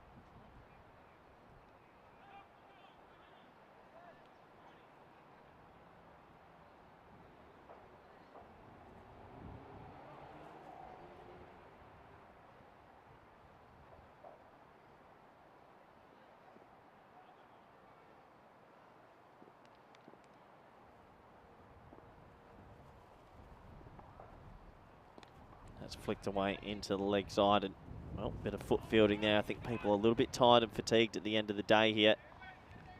Just the one. Mughal, who had a good game earlier today with the bat and with the ball in hand.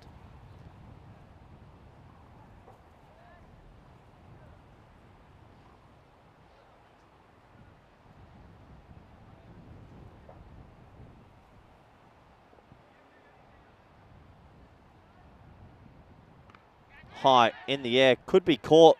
Oh, he does settle underneath it. And he takes it. And he has a flirt with the rope. Now that's out. That's caught. Nice catch. The second one goes down. Mughal continues his good day. And isn't he cock a hoot? A nice catch in this blustery sort of breeze. You still got to hold him though. And he does. He does all the hard work. Went miles in the air. But he pounched it safely. A little bit of byplay with the rope there, but you can see the big smile on his face. He knew it was out, and the second wicket falls.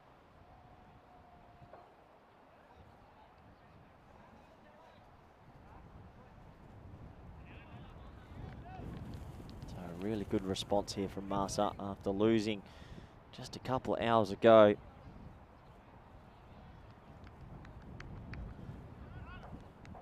I'll be thinking a couple more early wickets here. Be able to keep them under that 100 mark easily.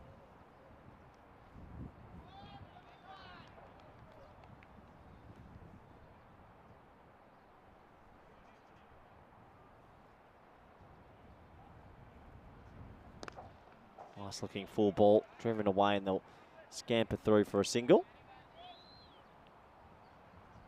And Mughal with his tall left arm seam, he's been pretty effective. Ooh, bumbling sort of run up, keeps that seam nice and up. There's a bit of movement left to right on your screen. And this one's short, pulled away, just the single. So for Malta, if the bowling unit can keep them under 100, as I've mentioned a few times, I think they'll feel a lot more confident. Last game they let it get out to about 115, a bit over par.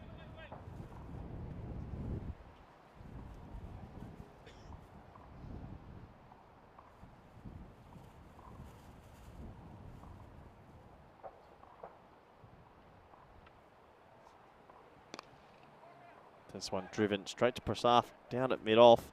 Good bit of fielding. Just the single. Nice to look much more up for this one, if you ask me. Seem a bit more livelier in the field. Maybe a bit shell-shocked from that loss before.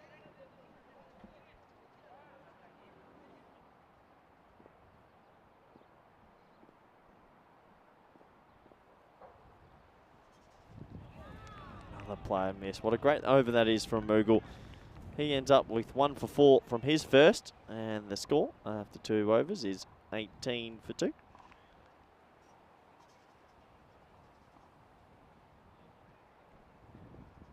We have a look at the table, and well, you can see pretty evenly logged there in the middle. Old Mater Day there, number 6. Looking forward to seeing him. It's the name of my high school in Australia, Mater Day College, actually. And Gozo, famous for being bowled out for 6. That's going to be exciting to see how they go. Malta right at the bottom after that heavy loss just a few hours ago. They need to respond here. Prasad.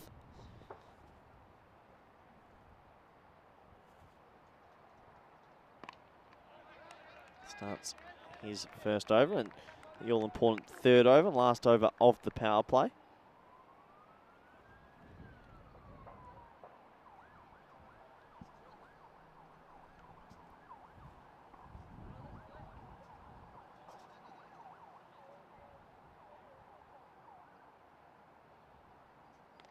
That's a good short ball and got it well directed, but it's even better played. That got big on him. He went with the pull. He kept it down, more importantly, and he swats it away for 4. Much needed boundary. I thought that bouncer was well directed. You can see that his body weight moving backwards, but in the end, played it pretty well. It should still be the one bouncer for the over.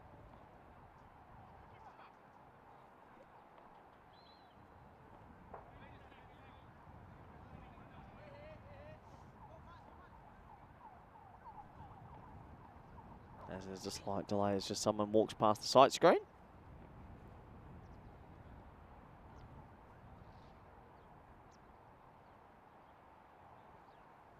Well bowled. Big, big slow ball. Not well read from the batsman this time. Dave asking me in the chat, what's the best gift that I got for Christmas? The gift of love. No, oh, what Christmas gifts? I didn't get too much this year. I've actually got a couple of new blazers. So I know in the chat a few people have said, would I be wearing a blazer like Vinny and Rico? I do have them. They are in the locker. I'm just waiting for the right day to unveil. I wanted to wait till the ECL. I sort of feel that that's the right time to bring out the new merchandise. Pulled away hard. Adios Pilotta ball. 6 runs as it nails the net. What a shot that is. Anything too short and in his grill he's been able to get a hold of. That went a long way and that hit the net halfway up very hard. Good batting. Not a bad power play this. Lost the 2 wickets but fighting back.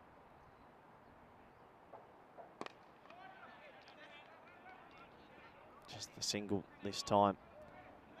Well, no, it's a crazy, well, what a throw that is. He's thrown it 1 metre to the right.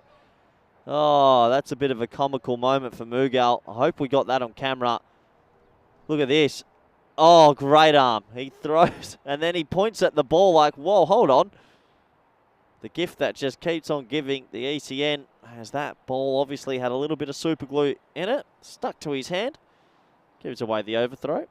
That does take us to the end of the power play. 30 for 2 after 3. Not too sure on the extra numbers on this graph. I liked this graph the way it was. I don't know what's happened in the winter, but Craftgate has consumed me today.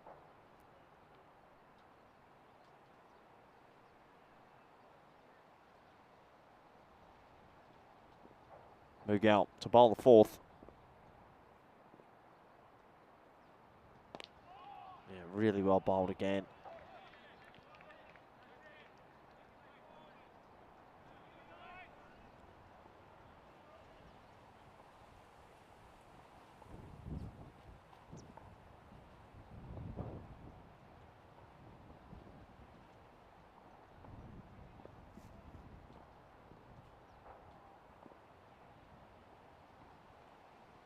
Oh, the old traditional late cut this time and more heel fielding. Should be getting his foot down there. He does keep it to 1 though. Just doing enough at the moment, Marsa. They'll be happy with their efforts. Wiggle has exceptional figures of 1 for 5 off 8 deliveries.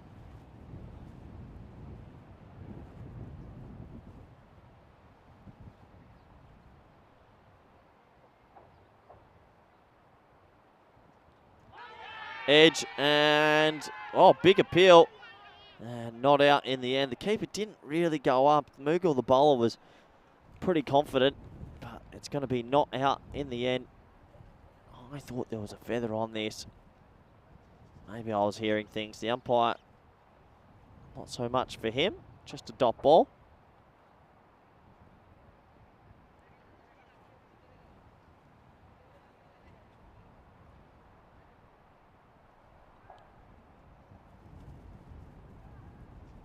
Another play and miss.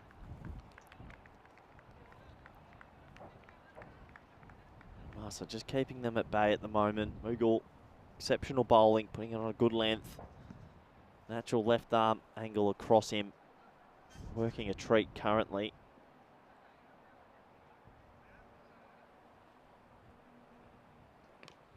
Inside edge onto the pad this time.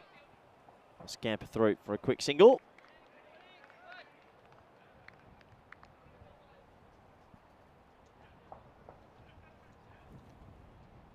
Is he just tying him up for room a little bit there? Well followed up as well. Direct hit could have been interesting. Tough to tell. Really, really good figures from the man on your screen right now. Batted well earlier as well. Looks like a complete cricketer, all-round package.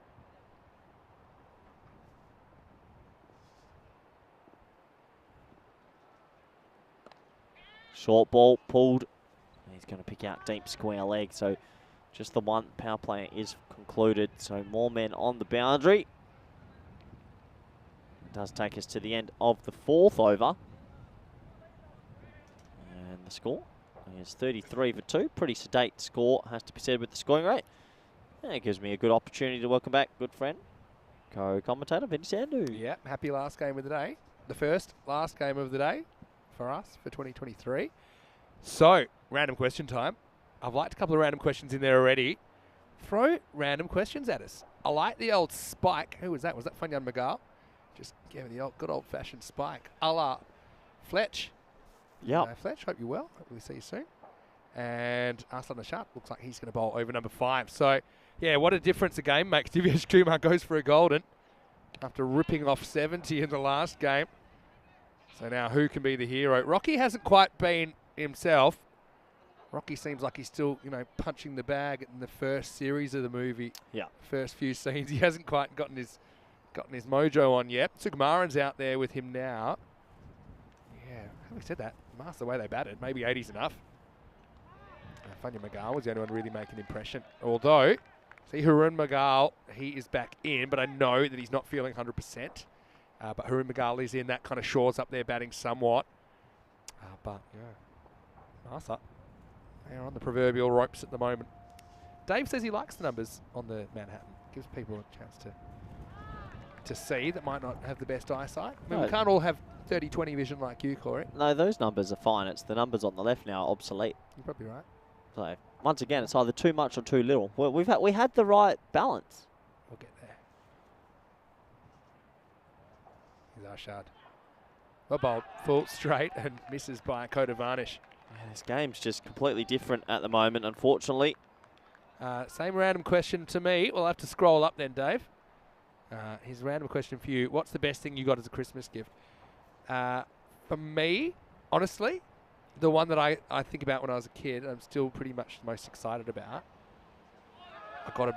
He wants a wide here. Show this one again, Elvira, because I reckon this ain't a wide. It's Sukumaran seems incensed.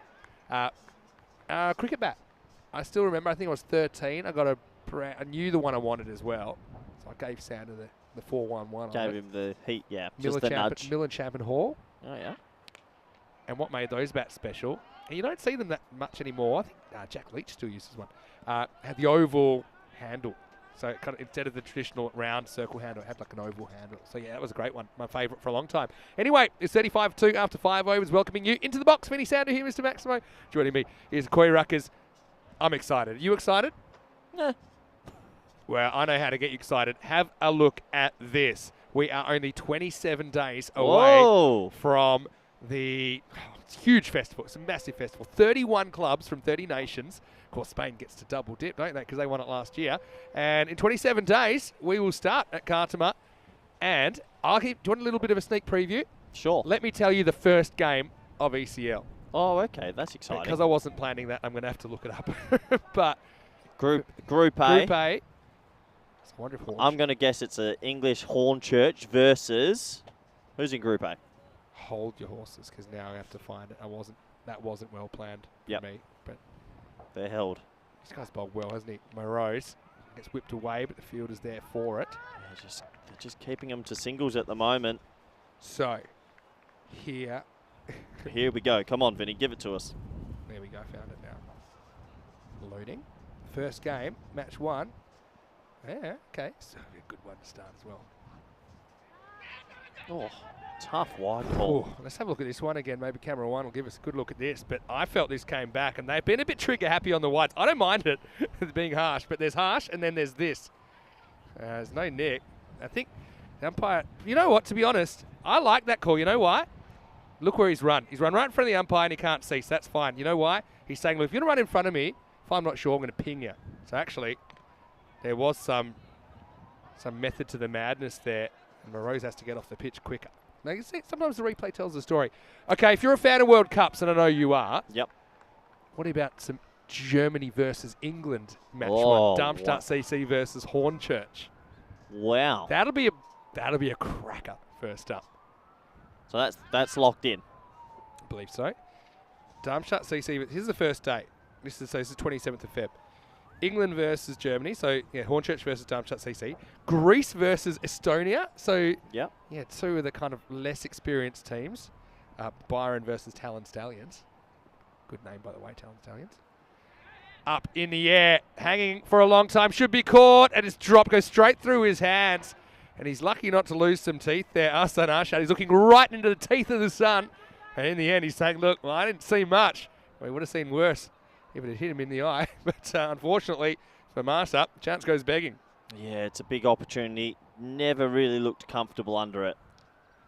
So, yeah, then game 3 after this ball, which is also launched high. It's another chance, or is it? It's going right back to the wall. Maximo Prasad. He runs out of real estate, and that one's out of here as well. And Warriors trying to make the most of the missed opportunity, and that one right out of the screws. Yeah, got a lot of height on it. It went about 51 metres. 1 metre enough. So then, yeah, Guernsey, Independent CC taking on Guernsey, Darmstadt England's CC. group. Yep. Wow. Well bowled, full at the stumps. It's better from Morose. I think he's so used to bowling around the wicket that he's used to running to his right to get off the pitch. So that's why he got in the umpire's way earlier in the over. Anyway, it's 47 for 2 after 6. So that's game 3. It's basically Guernsey versus Germany. Then Estonia versus England. Well, there's a bit of a David versus Goliath. You got Talon Stallions versus Hornchurch game 4. And then game 5, Byron, Greece versus Independence. Any So big Greece names and on the Guernsey. Hornchurch list, you reckon? Not household names, but I know that they had a bit of a fairy tale run, from what I gather. So, you know, they weren't really considered too much of a chance to win the national championship, and they just kind of steadily made a few upsets maybe in the last few rounds and ended up winning the whole thing. So, Yep. you know, good for them. And one thing I know from what the Tunbridge Wells guys were telling us last year, so we see Wakas Khan coming in for a bowl. And he's going to get a wicket first up. And a little bit of an edge. Johnny Grimmer does the rest. The change is as good as a holiday as Wakas is called into the attack. And he has immediate effect as he dismisses Rocky, who gets knocked down to the canvas for 9. And the score is 47 for 3. Yeah, just a feather through to the keeper, Johnny Grimmer. I'm not going to put that one down. I think an underneath edge there. Yeah. Good decision from the ump. A bit of a rolling off kind of action, natural part of his action, I think. And Johnny, he didn't have to move that time. And he is happy. The man that will turn 64 during this series holds on to the cash. And yeah, early wicket for Wakas. Yeah, so Byron versus Independence in game 5. So, of course, and then that's half of those Group A games gone. And then the next day, they'll all... Do you already have the matches for, say, Group B day 1 and things like that? Yeah. You're interested, aren't you? Well, I'm a little bit curious. Just tell me the first match of each group. Let me just cut to what you really want to know. Who did VOC Rotterdam play in their first game? I got no interest in VOC, what they're doing. Okay, first match for each group. Yeah. England versus Germany. Yeah. That's in Group A, which is Yeah, Hornchurch versus what Darmstadt. kick starts Group B? Svanholm versus Farmers. So Good that's, game. Yeah, it's Denmark versus Jersey. That's a good game. Group C, this will be a good one too. Beveren versus Alton. So Belgium versus Switzerland. Good game. New batter is Mohan. Now, this is probably going to skew away for 4-leg buys. It's going over the top of the stumps, and in fact, it's going all the way to the boundary. So Mohan doesn't get off the mark, but he does get 4 valuable runs for his team. Yeah, it doesn't matter how you get them. Skims off the back leg and goes away for 4-leg buys. Okay, Group D, first game. Oh, yeah. Dre versus Helsinki Titans. Okay. So France versus What group's Finland. that? That's Group D. Do Group D have Drew and Badalona Shaheens in it? Hold on, what was that? 1, 2, 3. I think Badalona Shaheen's in Group E. Okay. But Dre versus Helsinki Titans. We'll see Nubby versus the Golden Butt. Yeah. Kulamama's Butt. Hopefully, if he's picked. Okay, Group E. This will be a good one to start. It'll be Roma CC versus Badalona Shaheen. Wow. That's Corker. a good one to start That's going. a corker. Yeah. Yeah, so it'll be the battle of the little spinners versus the battle of the... Big hitters.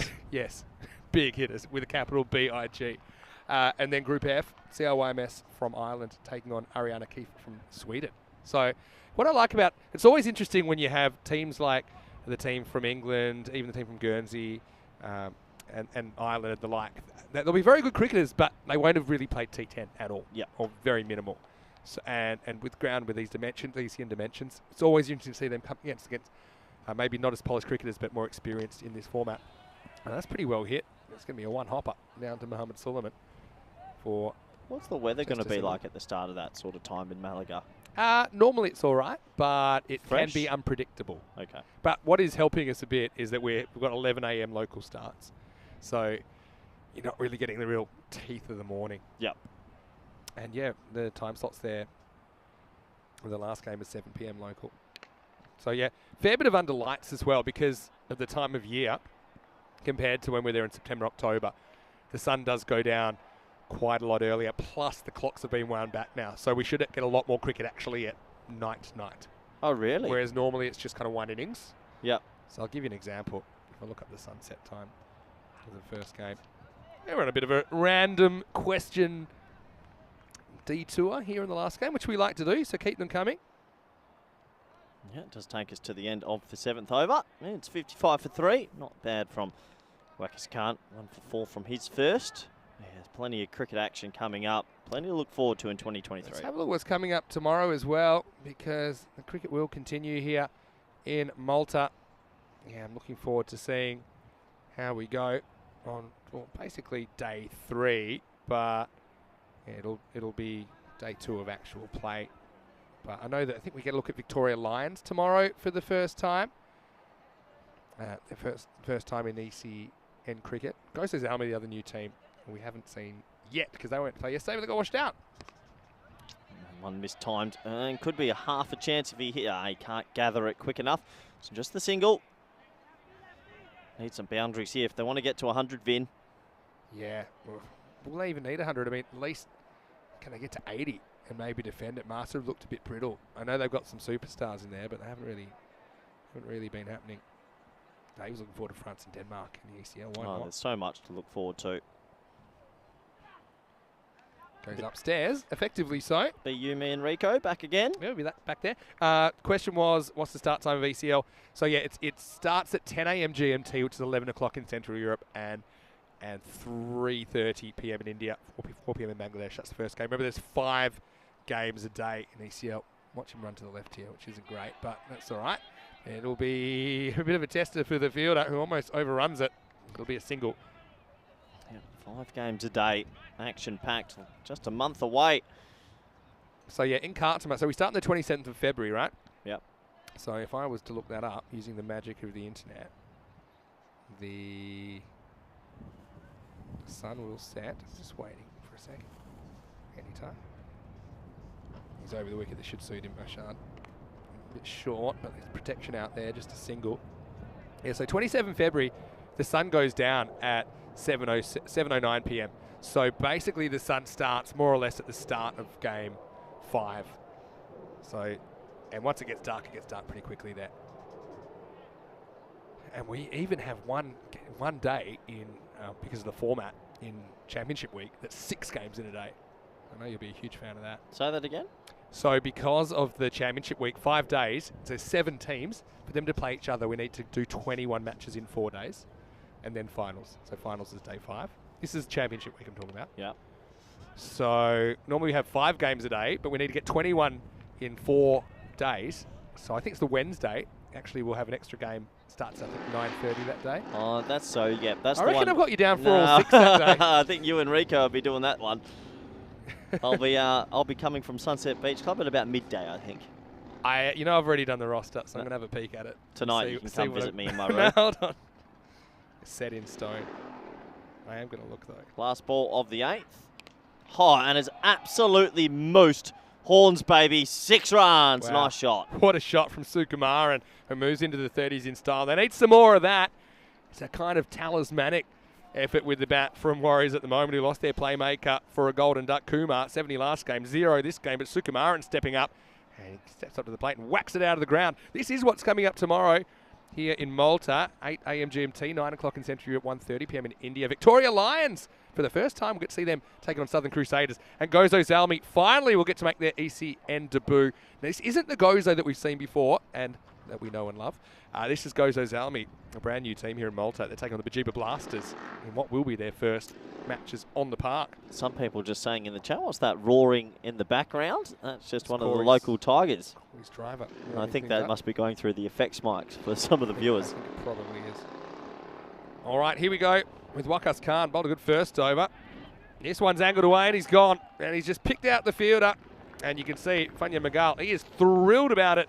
Vipin Mohan can't take a trick. He never really goes after this, does he? Just tries to guide it. In the end, he guided it straight to Magal, who's wrestling with the sun, but he does the job at 65 for 4. One of those ones, he'll just rue the fact he didn't try hit it hard. He tried to place it, and all he could do Hit it straight to Mughal, and Mughal catches that with one hand, Vin. You're in for a treat on that 6-game day. Talk But to just me. so you know, you and me and Rico, we each do 4 games that day. That's So we do 4 games. It's a bit much. So I do 4, you do 4, and Rico does 4. And the 4 you do, you're doing 1, 3, 4, and 5. That's not so bad. That's a horrific day. I'm doing 1, 2, 4, and 6. I'm there all day. I'm doing a 14-hour I'm not day. doing one. You love doing 1. Oh, Vinny. Corey, it's been great having you. We'll see you. You can go home in week 3. Welcome to ECN Commentary Roster Chat with Vinny and Corey. Really, the chat's one way because I'm setting the roster, and that's reasonable. You've got 1, 3, 4, and 5. You get to go home. You'll be sunning yourself in the bar with a cocktail. The old victorious Aces. I'm still plugging away in Game 6 of the day. But that's a great format, though. 7 teams in Championship Week. Well, this is pretty high. Oh, that's horrific. Did you see that, Vin? Oh, it's hit the flag. And he thinks it's still in play. Well, there's a bit to watch here.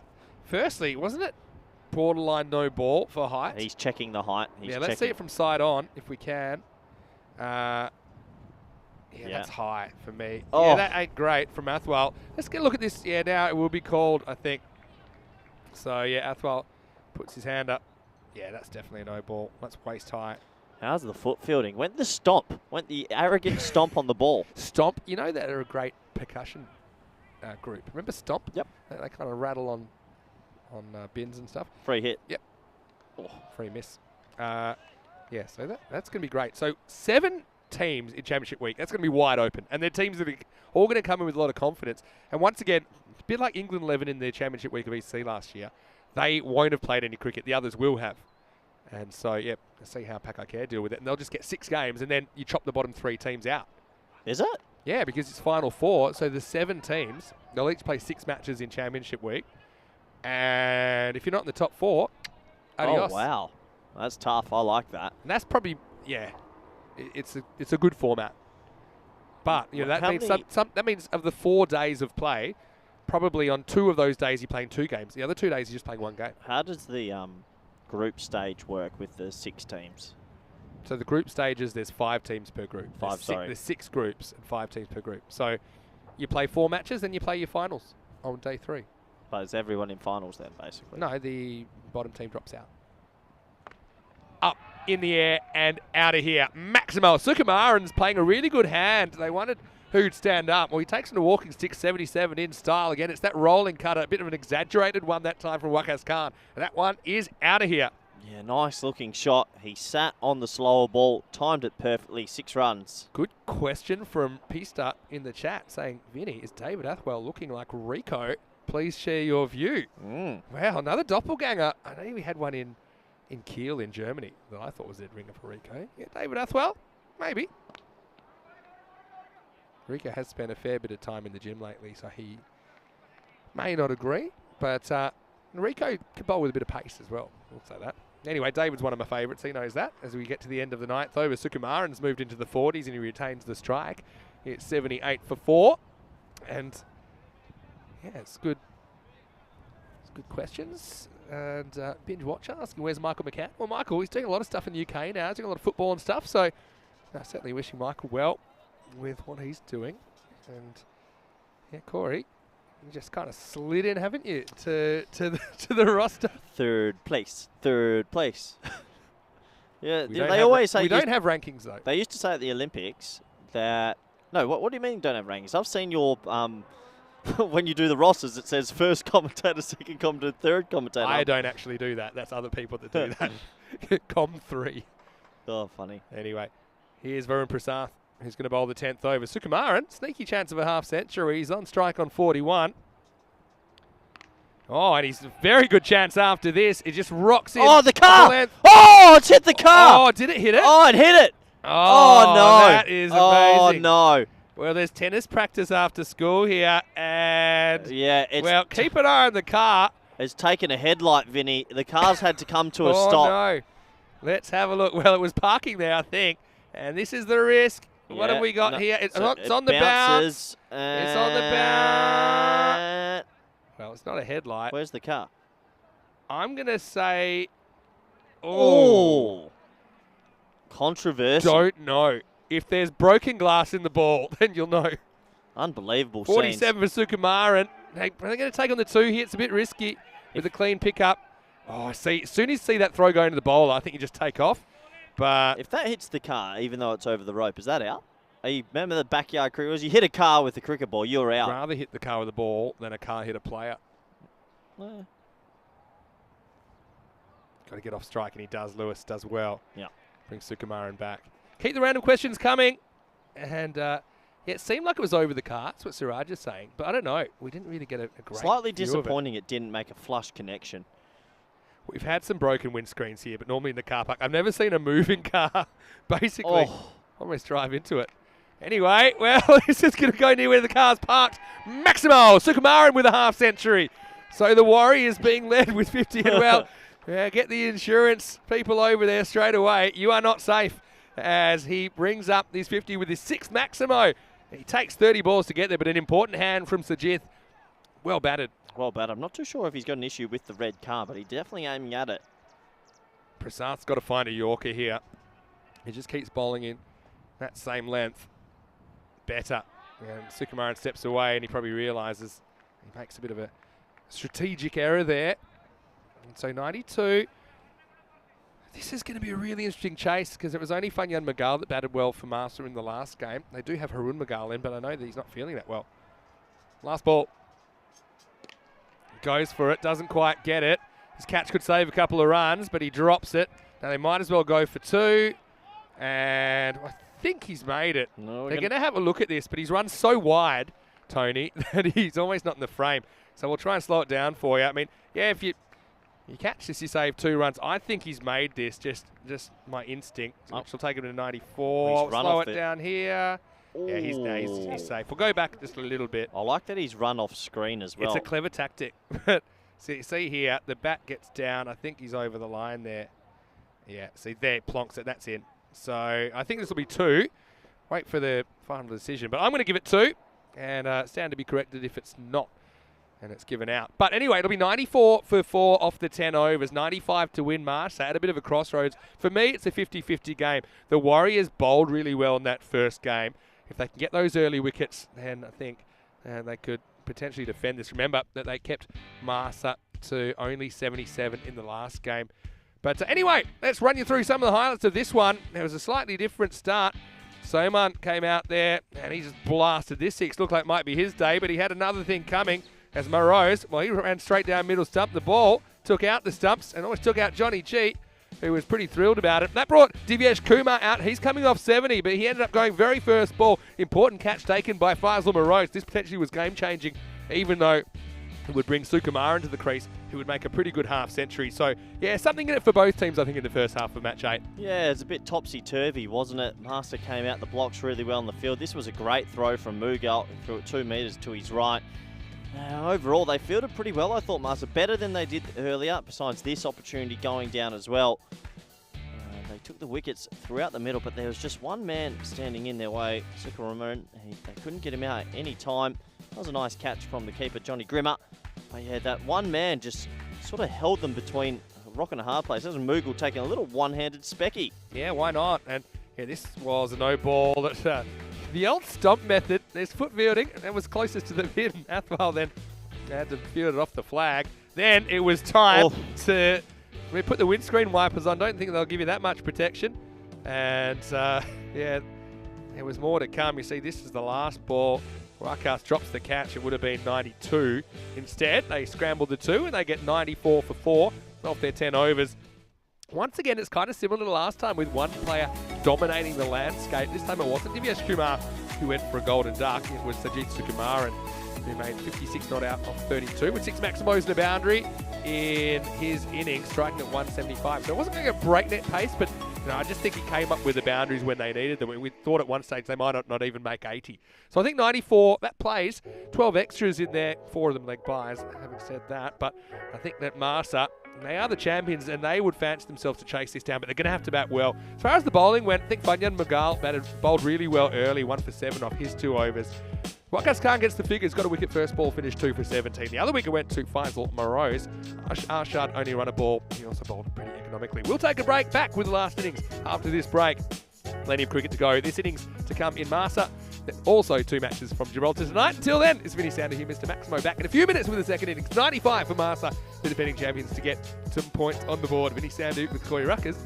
See you shortly for more FanCode European Cricket Series.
Hello and welcome back to Malta Sports Club here in Malta. Great to have your company. Sun's out, beautiful conditions for the last game of the day.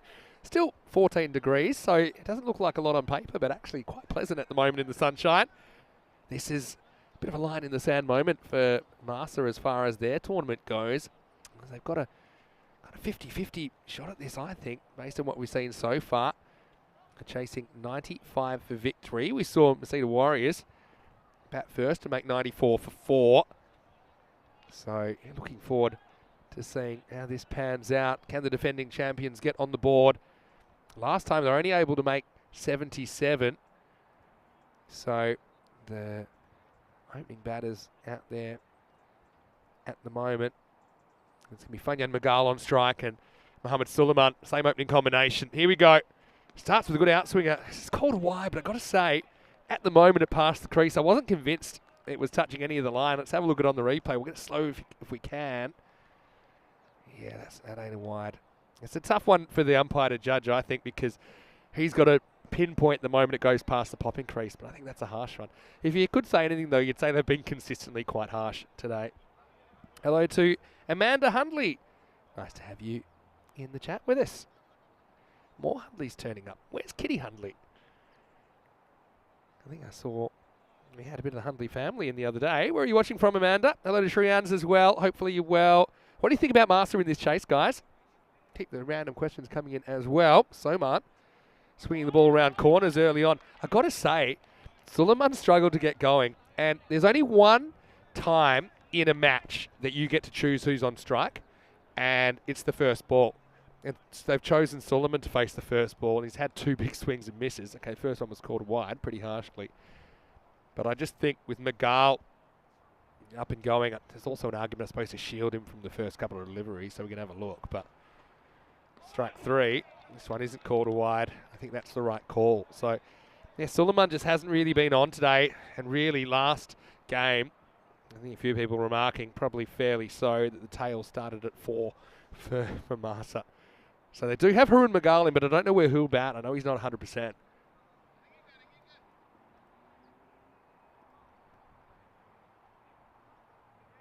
Can Suleiman get bat on ball? Well, he's knocked over. Well, you know, sometimes I can see the thought process there from Mohamed Suleiman, because everything had been outside off stump. He hadn't really gotten close to one, so he gambles to get across, but he just gambles on the wrong one. He's bowled behind his legs. It crashes into off stump as Corey Ruckers rejoins me. Well, nothing going right for Suleiman today as he gets castled. You know, I actually think strategically I could understand where his mind was going, but behind the legs is always trouble. Couldn't catch up with it, and look at that. Soman breaks through. Yeah, he'll be disappointed. Has not been his day with the bat. He went too far across his stumps and he loses his off pole. And that can happen sometimes. Got to go. Here comes a man to the crease that, well, probably holds most of the keys to success for Marsa. Varun Prasath, we know how good he can be. I'm very impressed with this bowler, though. He looks like the sharpest I've seen today. A lot of outswing. He kind of muscles it through, doesn't he? So here's Prasath. He's out there early at number 3. And I think, you know, they've already got 1 wicket. These are the 2 they're going to have to get if they win the game. They get them cheaply. I think it's advantage Masita Warriors.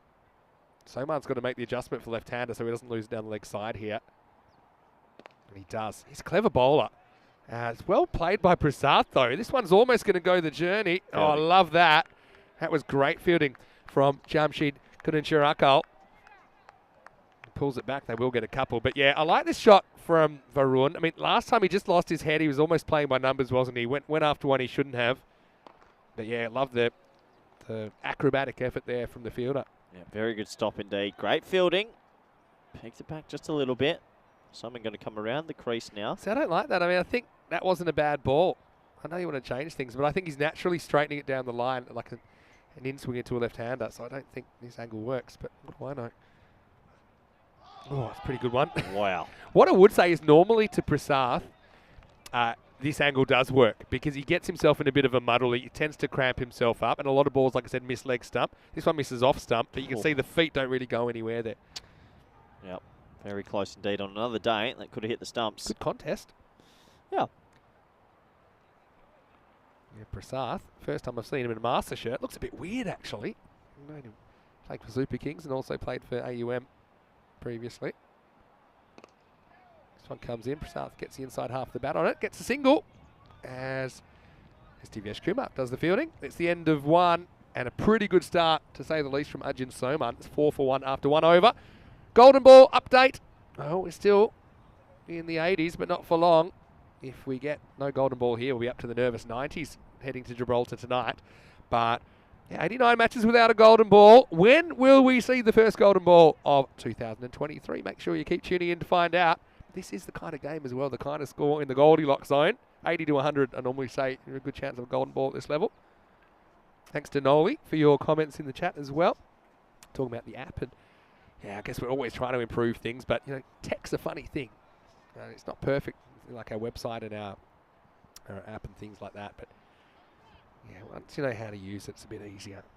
But we're always trying to make little incremental improvements. Okay, second overtime. Tom Thomas is going to bowl it. And we'll see McGarl. This is what I was talking about. He was your best batter in the last game. 10% of innings gone past. He hasn't faced a ball yet. And you could have had him facing the first ball, and maybe that first over goes differently. Yeah, fine margins, isn't it? I think they were hoping Suleiman would have found some form in this game. Just hasn't worked out. Tom Thomas, though, double-barreled. Good name. Joey Jojo. There's also a Jojo Thomas, by the way. This one. Clocks Prasath on the leg. No run. One thing I've noticed today, if you do keep that seam up, get a lavish swing Yeah. as well. Lavish. And you know, some balls swing more than others as well. Sometimes you just get one that goes. And I'd say that Soman was getting its go. I really liked the way Soman bowled and made the adjustment for Prasath, the left-hander, when he came in. That shows he's a class performer. I think Soman hasn't really fired with the bat, but he's up there at the top of the order, and often at this level, if you can bowl, you can bat. This one doesn't swing in. Oh, well, let's have a look at this one again. This is called a wide. I think sometimes today we've seen a few called when this goes past the crease. That's fine. I don't think it's a wide, but anyway, like I said, they've been consistent.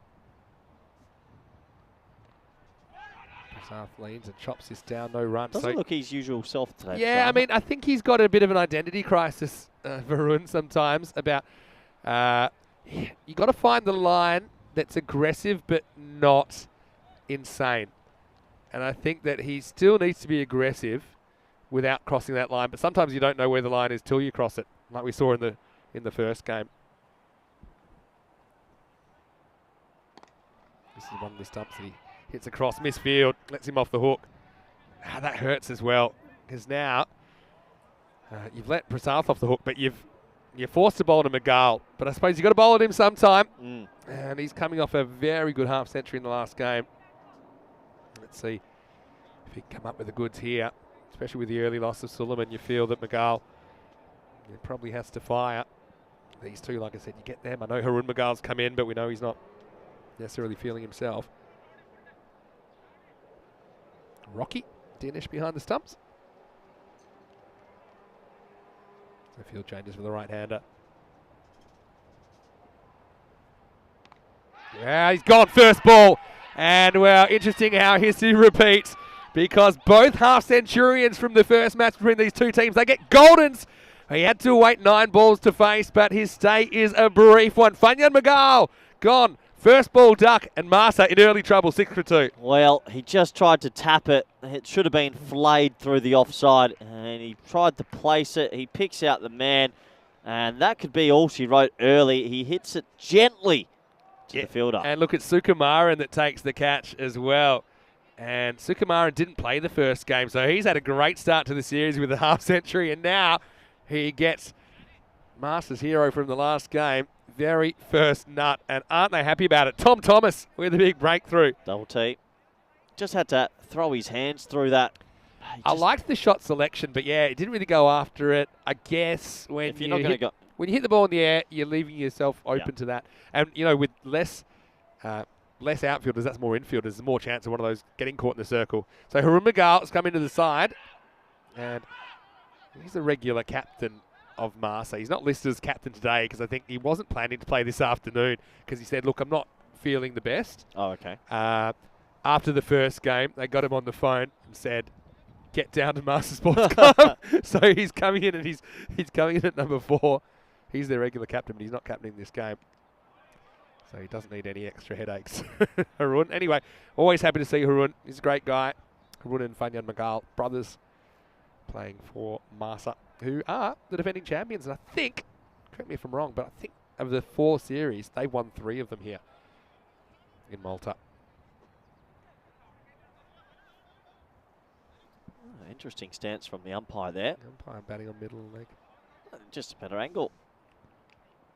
Well, it's a head angle.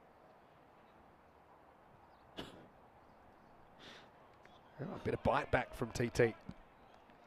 So, Corey, I love this because you were raring to go yesterday and we got washed out. You put your energy into something else. 7 for 2 after 2 overs. Now we're getting to game 4. Reality set in a bit, isn't it? Oh, yeah. about the 4-game day. Hey, you know, tomorrow we'll see Victoria Lions for the first time. We'll see Gozo Zalmi for the first time. Yeah, looking forward to seeing it. Sweet United, hey, tabletoppers. But if the Warriors can do a number on Mars-up, they all grab top spot. Still early doors, isn't it? Anything could happen. No, it's like with anything in life. You've got to be work fit, sport fit, commentary fit. I'm not commentary fit yet. Aware. I reckon in a couple of days' time, I'll be ready. You're the Rakeem Cornwall of commentary. That you've somehow made it to this level. I love chicken and I love spin bowling. You've defied the odds. I guess you got those golden tonsils. Hello to Jeff in the chat. He's saying Malta looks like a lovely place, Vinny. He's hoping to get a trip there with Grizzly Bear Sports. Great place to play cricket here. I know there's a lot of touring teams that come here. Is he going to bring a real grizzly bear? Maybe. Hey, you know, even when I was checking out some of the flags and stuff, wait for this ball. There's Prasath. Well, he's going to edge behind, and he's gone. And how about that? Shijil Joy, the captain, comes in, and Masa are a rabble early on. Top 3 back in the shed in the power play, 7 for 3. And it just seems like it's Masita's day. Tell you what, could be all she wrote early. Get the van ready, Vinny. This one gets big on him. And unfortunately, it ties him up for room as well. Tries to get cut down on it instead of maybe going up with it. And Prasath didn't look his usual self today. It's a little yabba dabba do, isn't it? Doesn't really go after it. It gets big on him. It's that extra bounce. We've seen it troubling the batters all day. So 7 for 3. Oh. And trouble at the old mill for Masa. Bit of a reality check. I remember winning a premiership and then, you know, we basically didn't lose the game. And then, 6 months goes past. The next season, first game we got done. I remember just sitting in the change room going, this is terrible. It's a long way back. I feel that's Masa's feeling right now. They've come off of winning the trophy, and right now, basically being sat down by the Masita Warriors, who look the hungry of the 2 teams. Yeah. Wakas Khan comes in at number 5 now. So, yeah, come back to what I was saying in a second about touring teams here. Here's Shajil. This gets chopped down on the stumps. Let's go forward. Yeah, so I remember the last day it was a bit wet, so we set up commentary in the kind of club rooms there. And there's all these flags of the touring teams. You know that Russell Crowe's played cricket here, for example? Really? And a team involving him and some of the other Crows that are cricketing Crows, some of his relatives, played here. I think Johnny Grimace played against Russell Crowe. He likes to play tennis here and a bit of golf and stuff like that. But on the wall, I saw this guy, Kim Wolf, had his stag party here. Come back to that in a second. And it's a very unusual spelling of Wolf. It's W-U-L-F-F. And I played with Kim Wolf back in Australia in grade cricket. What's it? How do you spell it? W-U-L-F-F. Wolf. Yeah, okay. But I sent him a message. He said, yeah, he's living in England now, and he had his stag do here. They had a cricket tour to Malta. Like a slight delay here. It looks like a young boy. And there we go. Let's get a look at the young lad. He's checking out some cricket. Yep. Doesn't there realise. he is. Give us a wave. Doesn't realise he's walking from behind the bowler's arm, though. There we go. Yeah. Get a little bit of a wave. That's nice. Yeah, look, they're excited to be here. Anyway, he's not particularly excited. It's Wakas Khan, who's yet to get off the mark, I think, in ECN cricket. So, I'm pretty sure they can continue to bowl now. They're now at you'd be very unlucky to get hit at deep extra cover. Yeah, well, this is just extending things. You'll be happy to know I put the paddle booking back half an hour. Here's Shajil. Swipe from Wakas, but just a terrible old power play. Just not working, is it? Not happening at the moment. Hello to Andy House, says, can't wait to be there. And he said, let me at them trespassers. Well, Malta Sports Club, they're pretty selective about who they let in. Just ask a couple of the players who get asked some questions sometimes at the gate. It's a very exclusive sports club. Marcus has snuck in front of the stumps a little bit. He's a big LB candidate for me. It's well bowled though. Good shape from Schedule Joy. And right now, Marsa aren't looking like a team that's are the reigning champions, that's for sure. Yeah, definitely feel like they're just trying to overhit it. And unfortunately, falling well behind the rate. This is a shocking power play, really. 7 for 3. They're having a pretty bad time. Yeah. And, well, Haroon's their ticket out of there, basically. Beware the batter that's not feeling 100%, as they say in the classics. Well, that's gone nowhere, but he will get a run. Wakas, 5th time lucky, gets off the mark, retains the strike. Pretty quiet power play, to say the least. As Gozo cut numbers, it's 8 for 3 after 3. Yeah, absolutely. And it's going to be a long way back for them to get back in this match, this last game today.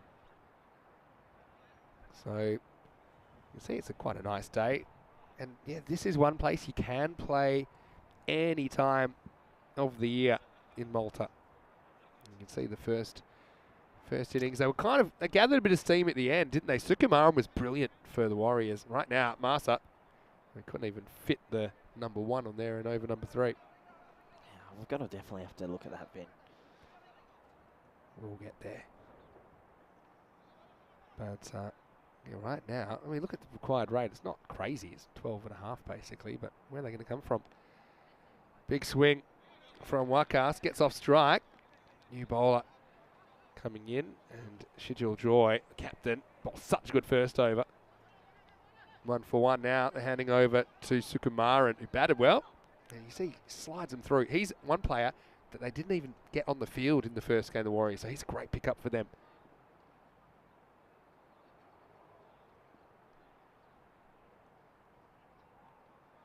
Down leg side, could be called a wide. And he runs from somewhere. Yeah, Haroon's a guy, yes, he floats around the order. He's very capable of opening and doing a very good job. Often we see him kind of 5-ish. But when he's good, he's really good. A big half century from him, I think, is what they're going to need if Martha are going to challenge in this game. And as you can see, he gets something a little bit short. He gets his first boundary. So, well, Aaron McGall, I know he might not be feeling the best, but at the moment, he's looking the best out of the Martha batters in this game. Yeah, it's a nice shot. Really nice shot. Too short, too straight. Just swivel pulls it away for 4. Amanda saying YouTube's blocking some of her comments. Well, that's annoying. Sorry to hear that, Amanda. Unlucky, Amanda. So, Amanda Hundley, is that Kitty Hundley or is there no relation? This is what I want to know, Amanda. These are my random questions for you. So let us know where you're watching from and let us know your Hundley connection, if you can. Because we like to know who we're talking to. Sukumaran. Now gets the thick top edge, hanging in the air, catching chance and taken. So the Warriors, everything turning to gold. And that one might cause permanent retina damage, but Vipin Mohan has held on to it. So Schedule Joy, well, he's pulling all the right strings. Sukumaran comes on and takes the wicket. Nicely taken. So Wakas, his stay is a brief one. He goes for 2 and Marcel loses the 4th. 15 for 4. Well, you just saw a nice pull shot from his partner, Haroon. This time, too big on Wakas. He never got over the top of it, couldn't control it. Has to go, and for Marta, it's not looking good today. They just haven't hit their straps. Hasn't been a great time. But, you know, each team will play 18 matches. There'll be ebbs and flows, I'm sure, during the tournament.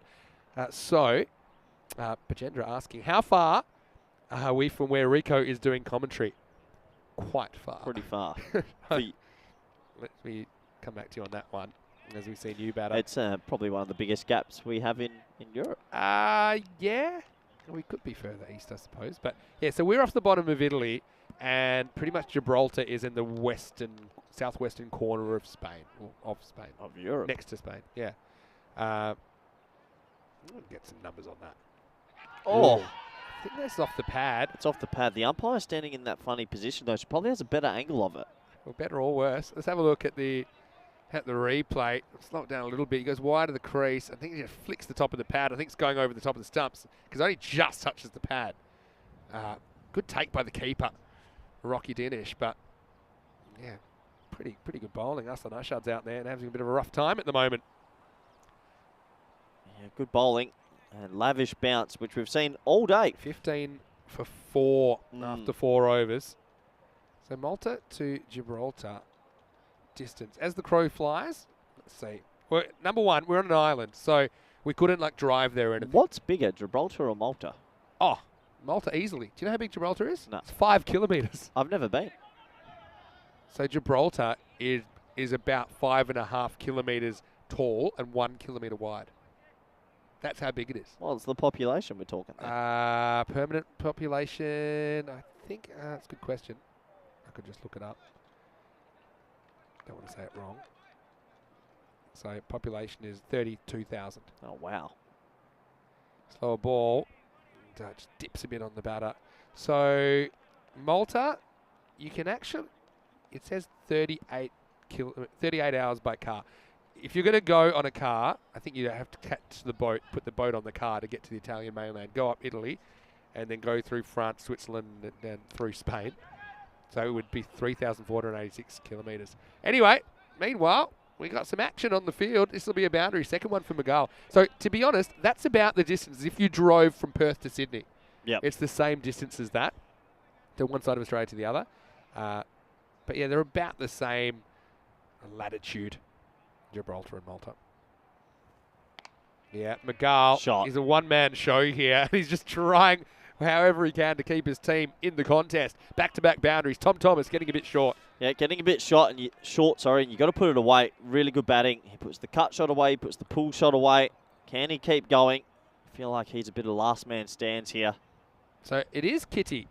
That's Amanda. So, all right. Thanks for letting us know. I'm glad you got through eventually. Pitched up better length that time from Tom Thomas. Yep. Yeah, rare misfield. So gets Miguel to the non-strikers then with the ball remaining in the over. Pachendra wants to know, what do you have to do to work for the ECN network? Well, I mean, at the moment, not a lot of openings at the moment because it's pretty much skeleton crew that gets to the ground. But, you know, you can always send an email, get jobs at ECN or jobs at ECL.team, and you can check that out.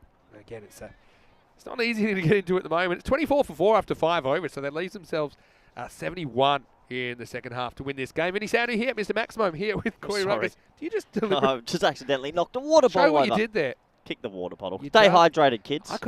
There's a lawsuit waiting to happen there. Anyway, I hope you're having a great day. Hey, the cricket will keep on coming tonight because we've got Gibraltar coming up tonight, Rugby CC versus Pirates, and that will start in a tick under 3 hours. So this game will finish pretty much, I think you'll have 2 hours and 15 minutes until a start there. Rugby CC versus Pirates. Rugby CC, got some good players. So do the Pirates, though. Rico will take you through that. So we now know that if you're going to drive, it's about 3,400 kilometres. So we're not going to be able to drive tonight and commentate with Rico. Yeah, because that would take probably 40 hours. Should do an ECI weekend where you get all the mini countries: Malta, Gibraltar, San Marino, Liechtenstein, Cyprus. Vatican. Too big. Cyprus. Vatican City. Vatican City. Yeah, that'll be an interesting one. They got a cricket team. Off the leg. Quarter wide. Yeah, I wasn't convinced there was anything there. Well, Harun might be saying, well, if there's a noise, I thought it was maybe him, like kind of brushing his leg with. Oh, that was off the leg, I think. Quarter wide. Fair enough. Anyway, there's been a few funny ones, but that'll happen. Hello to Luke as well. He gets annoyed when his comments get blocked sometimes. This is up, and it's going to be 4. So, yeah, Miguel, he's soldiering on, isn't he? He's going to have to do it himself. Shijil bangs it in, hopes for a mistake. Miguel just kind of throws the kitchen sink at it and gets another boundary. It's up to him. He's trying his best. A lot of work to do still, but at least he's giving it his all. Another boundary. The umpire's positioning, Vinny, what are the advantages of standing over leg stump? I used to like batting on leg stump. I don't think it's quite the same thing. He's improved a little bit. I think he's just got... Oh, there we go. There we go. Jeez, your voice carries. How's he? Do you reckon he's heard me on the mic? I reckon that young Tyrone has got these old breaker walkie-talkie. But, I mean, that's one of those things as an umpire. Normally, we normally have a middle stump dot there. Maybe there's a better angle. We've never thought about this. I think you need to be middle stump to middle stump. You're talking nonsense. But I know it's game 4, so that's okay. You reckon we'll ever see robots umpire a cricket game? You know, they're talking about that in baseball nowadays. Wow. come back to that in a second. Slower ball from Schedule Joy, a little off cutter, goes for 1. So in baseball, now they're trying it in AAA, which is the level below Major League Baseball. Balls and strikes are called electronically. So the umpire basically on his watch or something, because there's so many that are so close. And in baseball, it's super important. That millimetre makes a difference. So now they're trying it there, and I do think within a year or two, I think in 12 months next season of baseball, in 2024, I feel if it works there, it'll work in Major League Baseball. Wow. Because you've got like millions and millions of dollars on these things that borderline calls. It's a bit like third umpire in cricket for line decisions. If the technology is good enough, it's better than a human now. So I think they'll use it. Yep, that's step 1 into robots taking over the world. Because you've got the square basically over the base, which is the strike zone. If the ball gets any part of that, it's a strike. Otherwise, it's not. So yeah, interesting. Of course, cricket's changed a long way. Look at how technology has changed how the LBW law is applied. So you see stuff given out these days that you'd never get given out, even in lower levels of cricket, because people know from watching TV and the ball tracking and just kind of what things look like versus where the ball would have gone now. And I think it's good. I think it's good. More accurate decisions, the better. Oh, this one just misses by a little bit, and Arshad lines up. He's 0 of 5 now. Yeah, he's got to get out the way quickly, doesn't he? Really, really slowing his team down. Get Mughal back on strike. Jeff saying there looks like a couple of little bumps in the pitch. I mean, they're not that pronounced out when you're out there in the middle. But yeah, take your point there. Maybe the earthquake last night, maybe.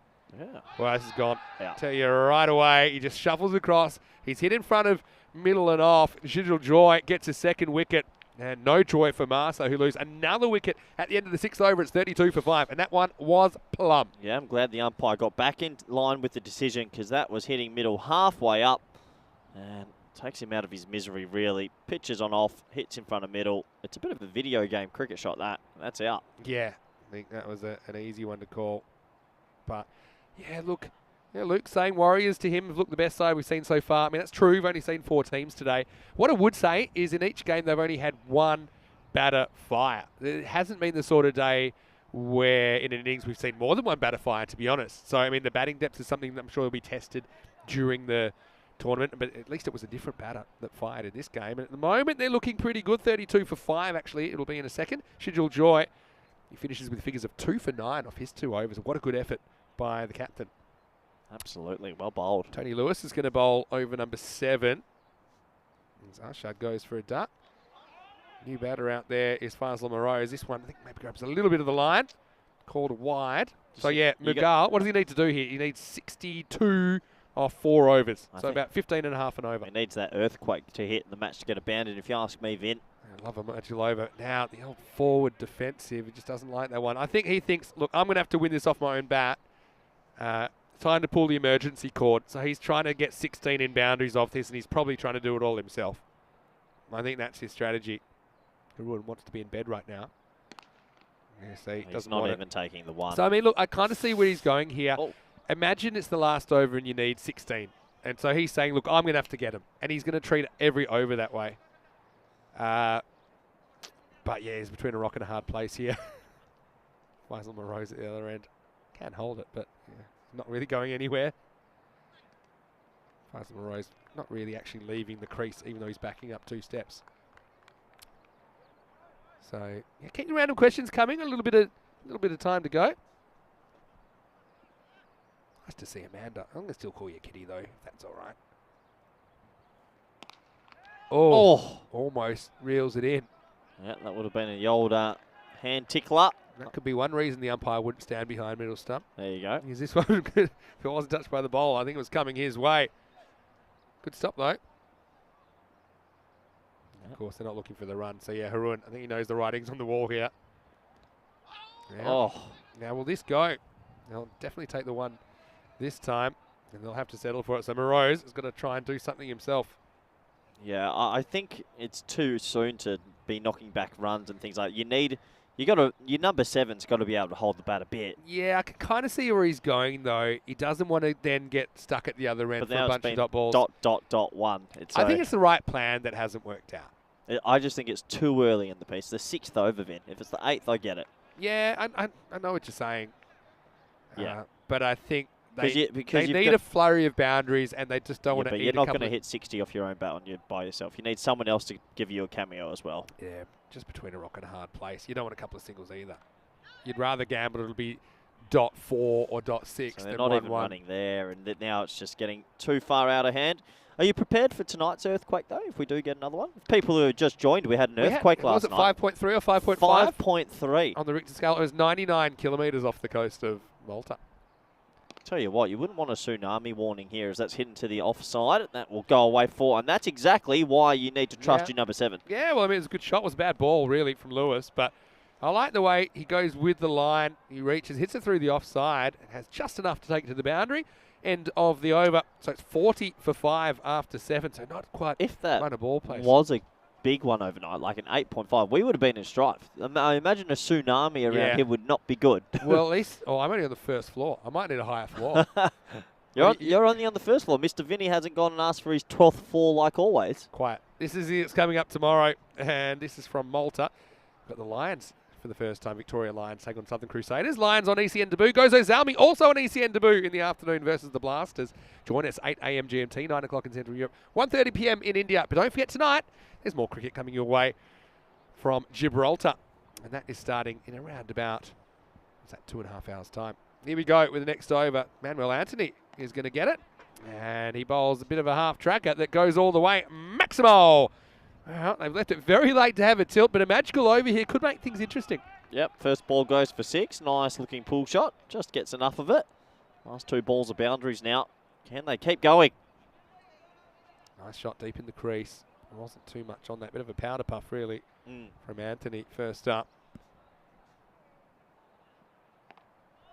Yeah, so Miguel. Yeah, I think now he's seen that Morales has taken a wicket, so taken a boundary. He's more able to give him the strike and trust him with it. I mean, they'd have to double their score in the last 3 overs and then some.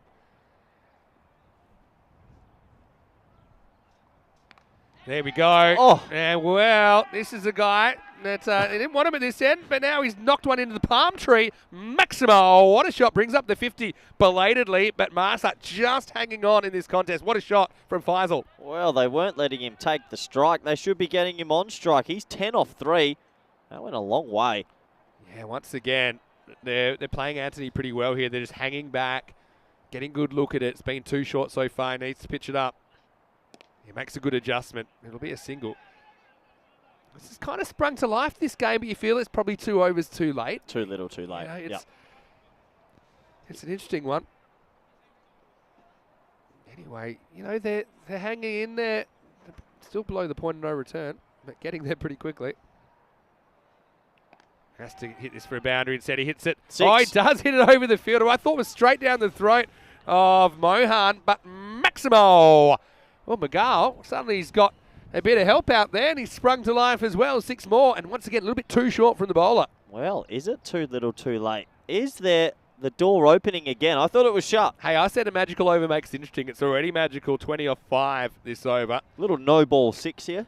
Yeah, even if they don't, I mean, get a boundary off this, get to 30 off 2. You're still going to have to bat really well. Is there a twist in the tail here? Late on the opening day of action in Malta. Yeah, good adjustment from Anthony. He's got to run. And now he's decided he's reverse farming and saying, okay, I think it's on you now, Faisal. So it's the end of 8 and the score is 60 for 5. You've got to run there. He's deep. He's on the ring. You keep the strike. Yeah, you would have thought so. But maybe that's a sign that there's been a power shift between these two because Morose is going to get a crack in the 9th. And yeah, that one ends up going for 20. And you can see before that, they hadn't even had an over that was double digits. So was the 3rd over a maiden? There was 1. So technicality. We'll get Graphgate. Hey, everyone had a holiday. So we got 4 weeks to get these things right for ECL. All right, here we go. They're trying to shut the gate here. They've gone back to Soman, who bowled the first over. And yes, that's a good start, isn't it? And well, the fielder, he fielded that like he was about 3 metres tall. It's been a long day for some of these guys. Couldn't get down to terra firma. This guy's a good bowler. I can't see him going for too many. Schedule Joy, who couldn't quite get down to it, the skipper. Yeah, so what do you do here? I mean, you just probably hope you get something you can get under. But Soman's going to try and jam it into the block hole, I think. Hey, well done to all the teams. They've all been good with time today. We haven't had one time penalty. So sometimes that's a bit of an issue early on in tournaments. Heavy ball from Soman. Magal is just going to get one. Once again, misfielded by Shidjil, but it's just one. Long day for some of these cricketers. He should be able to have one of those sticks, you know, you pick up tennis balls. Yeah. So Well, to get down to the... Dog thrower. Yeah. Yeah, but Cricket winger. you have the ones that you actually pick them up, like these baskets. Yeah, I guess you could do it that way. All right, the miracle here, Massa. Oh, that'll do. That's going to run away. Fielder. Well, he just puts the hoof on it, and now, well, this is chaos running. You kind of need every run from here to even get close. I reckon in the last 3 overs, with the turn down ones as well, they've lost 10 runs from 5 to poor 10, running. Yeah, and this, I think he thought it was going for 4, and to be honest, so did I when I saw what was about to happen with the big size 45. Just run hard. Stump fielding. If they had to run really well the last 3 overs, it could be 25 off 10, not 33 off 10. Well bowled. Field it. Stumps. He'll step over. Schedule Joy. If you want it, if there's such a thing as like a reverse coaching manual, I think he's fielding in the ninth over. To be fair, you know, he's don't know how many last bowled. He's put in 4 good overs, the skipper, and he's been good for his team. The thing is with a lot of these players, they're coming out of their winter slumber as well. Yeah, Wouldn't have done too much cricket. Healthy Christmas here, I'm sure. Oh, I think he's that's off the hit that. face. Yeah, it's dropped behind the wicket by Rocky, but he does stop it from going for runs. It's one of the finest ramp shots you can ever imagine. To be honest, the keeper did everything right but catch it there. I mean, he got good position down the leg side, had a good look at it. He just symboled it. Probably won't matter in the end. It's a sign that Moreau should probably bat higher than 7 the way Master are going. Yeah, well bowled. Well, Soman delivers the way we thought he would in the 9th. And well done, Shidjil. 4th time lucky. Look, he'll be a happy guy tonight. Yep. Because for the Warriors to knock over Master twice, that's huge for their club. It's 65 for 5 after 9. They'll need something supersonic with 30 runs required off the last. Yeah, 30 required. You imagine it's too little too late. But a good day of cricket. The first day back at the ECS during the day anyway. And then night event tonight in Gibraltar. Yeah, I want to say a quick hello to Ashikula Saeed, who's popped into the chat, saying hello to Corey and Vinny. Hello, Ashi. Hello to you. Ashi, how are you? Hope you're going well. Hopefully we see you soon. There's a big season ahead. He's a real exciting story. Good bowler. Ashikula Saeed, yeah. Good person. Ashi, great to see you. Last over of the day, Vinny. All right, well, as Corey would say, there's more chance of the world stopping and spinning the other way, I think, than Master getting 30. Let's roll, though. A pretty good start from Tony Lewis. And yeah, from memory, I think Tony had a bit of a rough time in his previous over. He went for 8, struggled with wides a little bit, but, you know, didn't really get hurt. It's been a great day. Great first day back with you, Corey. Welcome back. Yesterday was our first day. Our first day where we actually got some cricket. I think I was better yesterday. Yeah, pretty good yesterday. Rose. To get inside this one. It's all everyone's forgotten to use their hands in the last hour. This is Babith Rajendra Babu, who's into the side. And, well, this is the old Ford Escort. It's like, you know, when the president's there and all the security are running alongside. Just when the president goes for a jog. He had some good high knees there, to be fair to Rajendra Babu. In the last 3 overs, all the fielders have forgotten how to field, I feel. He had one chance to stop that ball, and once it got away, he wasn't catching it. All right, well, this one won't quite carry, but it will be one. So things winding down here. I want to say big thanks to everyone again. Thanks for all the random questions. And thanks to all the mods and all the chatters for your company especially as well. We've really enjoyed being here. Yep.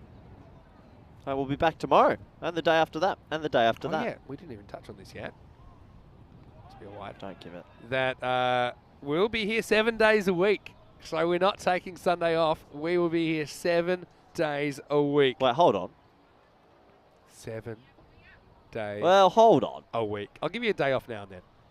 But maybe not. Short and... Hands. Oh. He tried to use his hands and used his foot anyway. So these magnetic boots that are being used. Oh. He's lucky he had the foot there. Lucky he didn't step on it, to be honest. All right, how many to come here? I think. Oh, is it still 3? Is it? Well, skied. Hands. And this will slow things down if this is caught. Luckily, he gets nowhere near that. Babith. I'm liking Babith. I'm on him now. We'll probably get catches on the replay. This was a chance for him to be a hero, though. I know it's late in the piece, but Babith, he's been fielding there for the whole 10 overs. You're lucky he doesn't get a replay there. 2 to come. No, don't. 7 days. 7 days a week. 7 days a been week, fun, 29 hours a day. Jeff saying, Corey, any of your mates got a UK passport? No, Jeff, stop trying to sell things online. He's doing a good job. Big thanks to Grizzly Bear, one of our sponsors this year.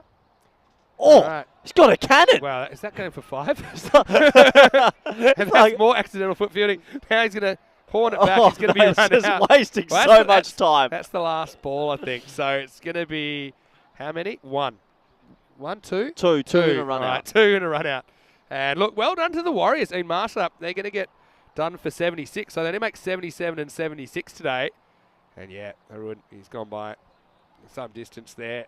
So yeah, the Warriors, they do a number on Marshall, the defending champions. That's the big story of the day. They can't open their account. And the Warriors, by far the most impressive team, I think, that we saw today. Sweet United, they got the job done as well, but I don't think they were quite as impressive as the Warriors. And they can hang their hat on a couple of half centuries, which got totals on the board, and Marshall just couldn't chase it down. The final score here, we see the Warriors 94, Marshall 76, so 18 runs to come. Is the margin in the end. But how about Soman? I mean, he did the job on Mohammed Suleiman early, who just tried to get inventive after missing a few outside the off stump. So the bowler really set him up. Look, and I've loved the kind of efforts in the field as well from the Warriors. That was the big story as well, wasn't it? Fanya Magal went first ball. Well, when the top 3 gone so quickly, when Prasath went, you just knew that the writing was on the wall for Marseille. They could never quite get out of that hole. Yeah, too many wickets too early in the run chase. They tried their best with a couple of nice shots, but the asking rate ballooned out to 16s at one point. Some tidy fielding at the start, I think, from the Cedar Warriors. They caught most of their things despite the big ball of hydrogen in the fielder's eyes. And it was a pretty disappointing chase. They turned down a couple of singles at points they probably shouldn't have. This was absolutely plumb LBW. But overall, the Masita Warriors, they deserve those 2 wins. They played better cricket all round. Yeah, I think so. Look, maybe it's a wake-up call for Master as well. I know they had some issues. Neeraj Khanna not available for them today. Harry Magal, they kind of got him out of bed for the second game. And although probably lucky they did, because he brought some respectability to the scoreboard. Finished with 37. He's run out off the very last ball. And wow, it was a pretty powerful throw to get it all the way to the boundary. Thought it might be a 5. Instead, it was 2 and run out. Both openers going for ducks. Magal for a gold, and Fanya Magal, that is. Prasath didn't fire today in master colours for the first time. Harun Magal came into the side as a bit of an emergency option. The regular skipper, 37, right before he's run out off the last ball. 20 out for Morose. I think that says a lot as well. I think perhaps he could have been trusted, and I think maybe we need to see him batting a bit higher. Let's see what kind of master team comes back in the next game. 2 for 9, Shijil Joy. The captain was outstanding there. Also, Soman impressed me today with the ball. I think he'll fire with a bat at some point as well. He took 1 for 9. Tom Thomas got a wicket early, and Sukumaran, he rounded out his game with a wicket to go with his half century. So you can see there, 94 to 75. 19 runs was the margin in the end. Want to welcome you back into the box, and just to remind you as well that the day is not finished on ECN just yet. We've had 4 games here in Malta, and we've really enjoyed it. But we can actually show you that we have cricket coming up tonight in Gibraltar, because Rico is standing by. We're exactly 2.5 hours away from a start in Gibraltar. So we've got a day 12 coming up tonight. Set your watches, okay? You can have a couple of hours off. I might go have a sleep. Sleep, coffee, tea, wake up and watch the cricket. Coffee and tea. That's interesting. So yeah, that'll start tonight at 6:30 GMT. At 7:30 in Central Europe. It's midnight in India at 12:30 a.m. in Bangladesh. 2 games from Gibraltar coming up. And Rico Full is standing by. I know Rico has been watching. We've seen him in the chat from time to time today. Big thank you to you. Hope you had a great first day. Nice to have you back, looking fantastic in your little snood there as well. Pretty good weather. I think it was good. It was good weather. Got a little bit chilly, but it's pretty good for cricket in January. Cricket in January in Europe. We're loving it. Look, you can go to our website, EuropeanCricket.com. A lot of things coming together. European Cricket League is only 27 days as well. It's been a great day to bring you the action here. From everyone here at the European Cricket Network, and a big thank you to Spring Productions as well for their work. They've got 2 crews going at the moment. One here, one in Gibraltar. Big thank you to you guys for your work. For now, Vinny Stanley, Mr. Maximo, alongside Corey Ruckers. We'll leave you with some highlights of the day. See you in Gibraltar in a couple of hours. Until then, from me and Corey, we'll see you tomorrow here in Malta for more FanCode European Cricket Series. Good night, everyone. Hasta mañana.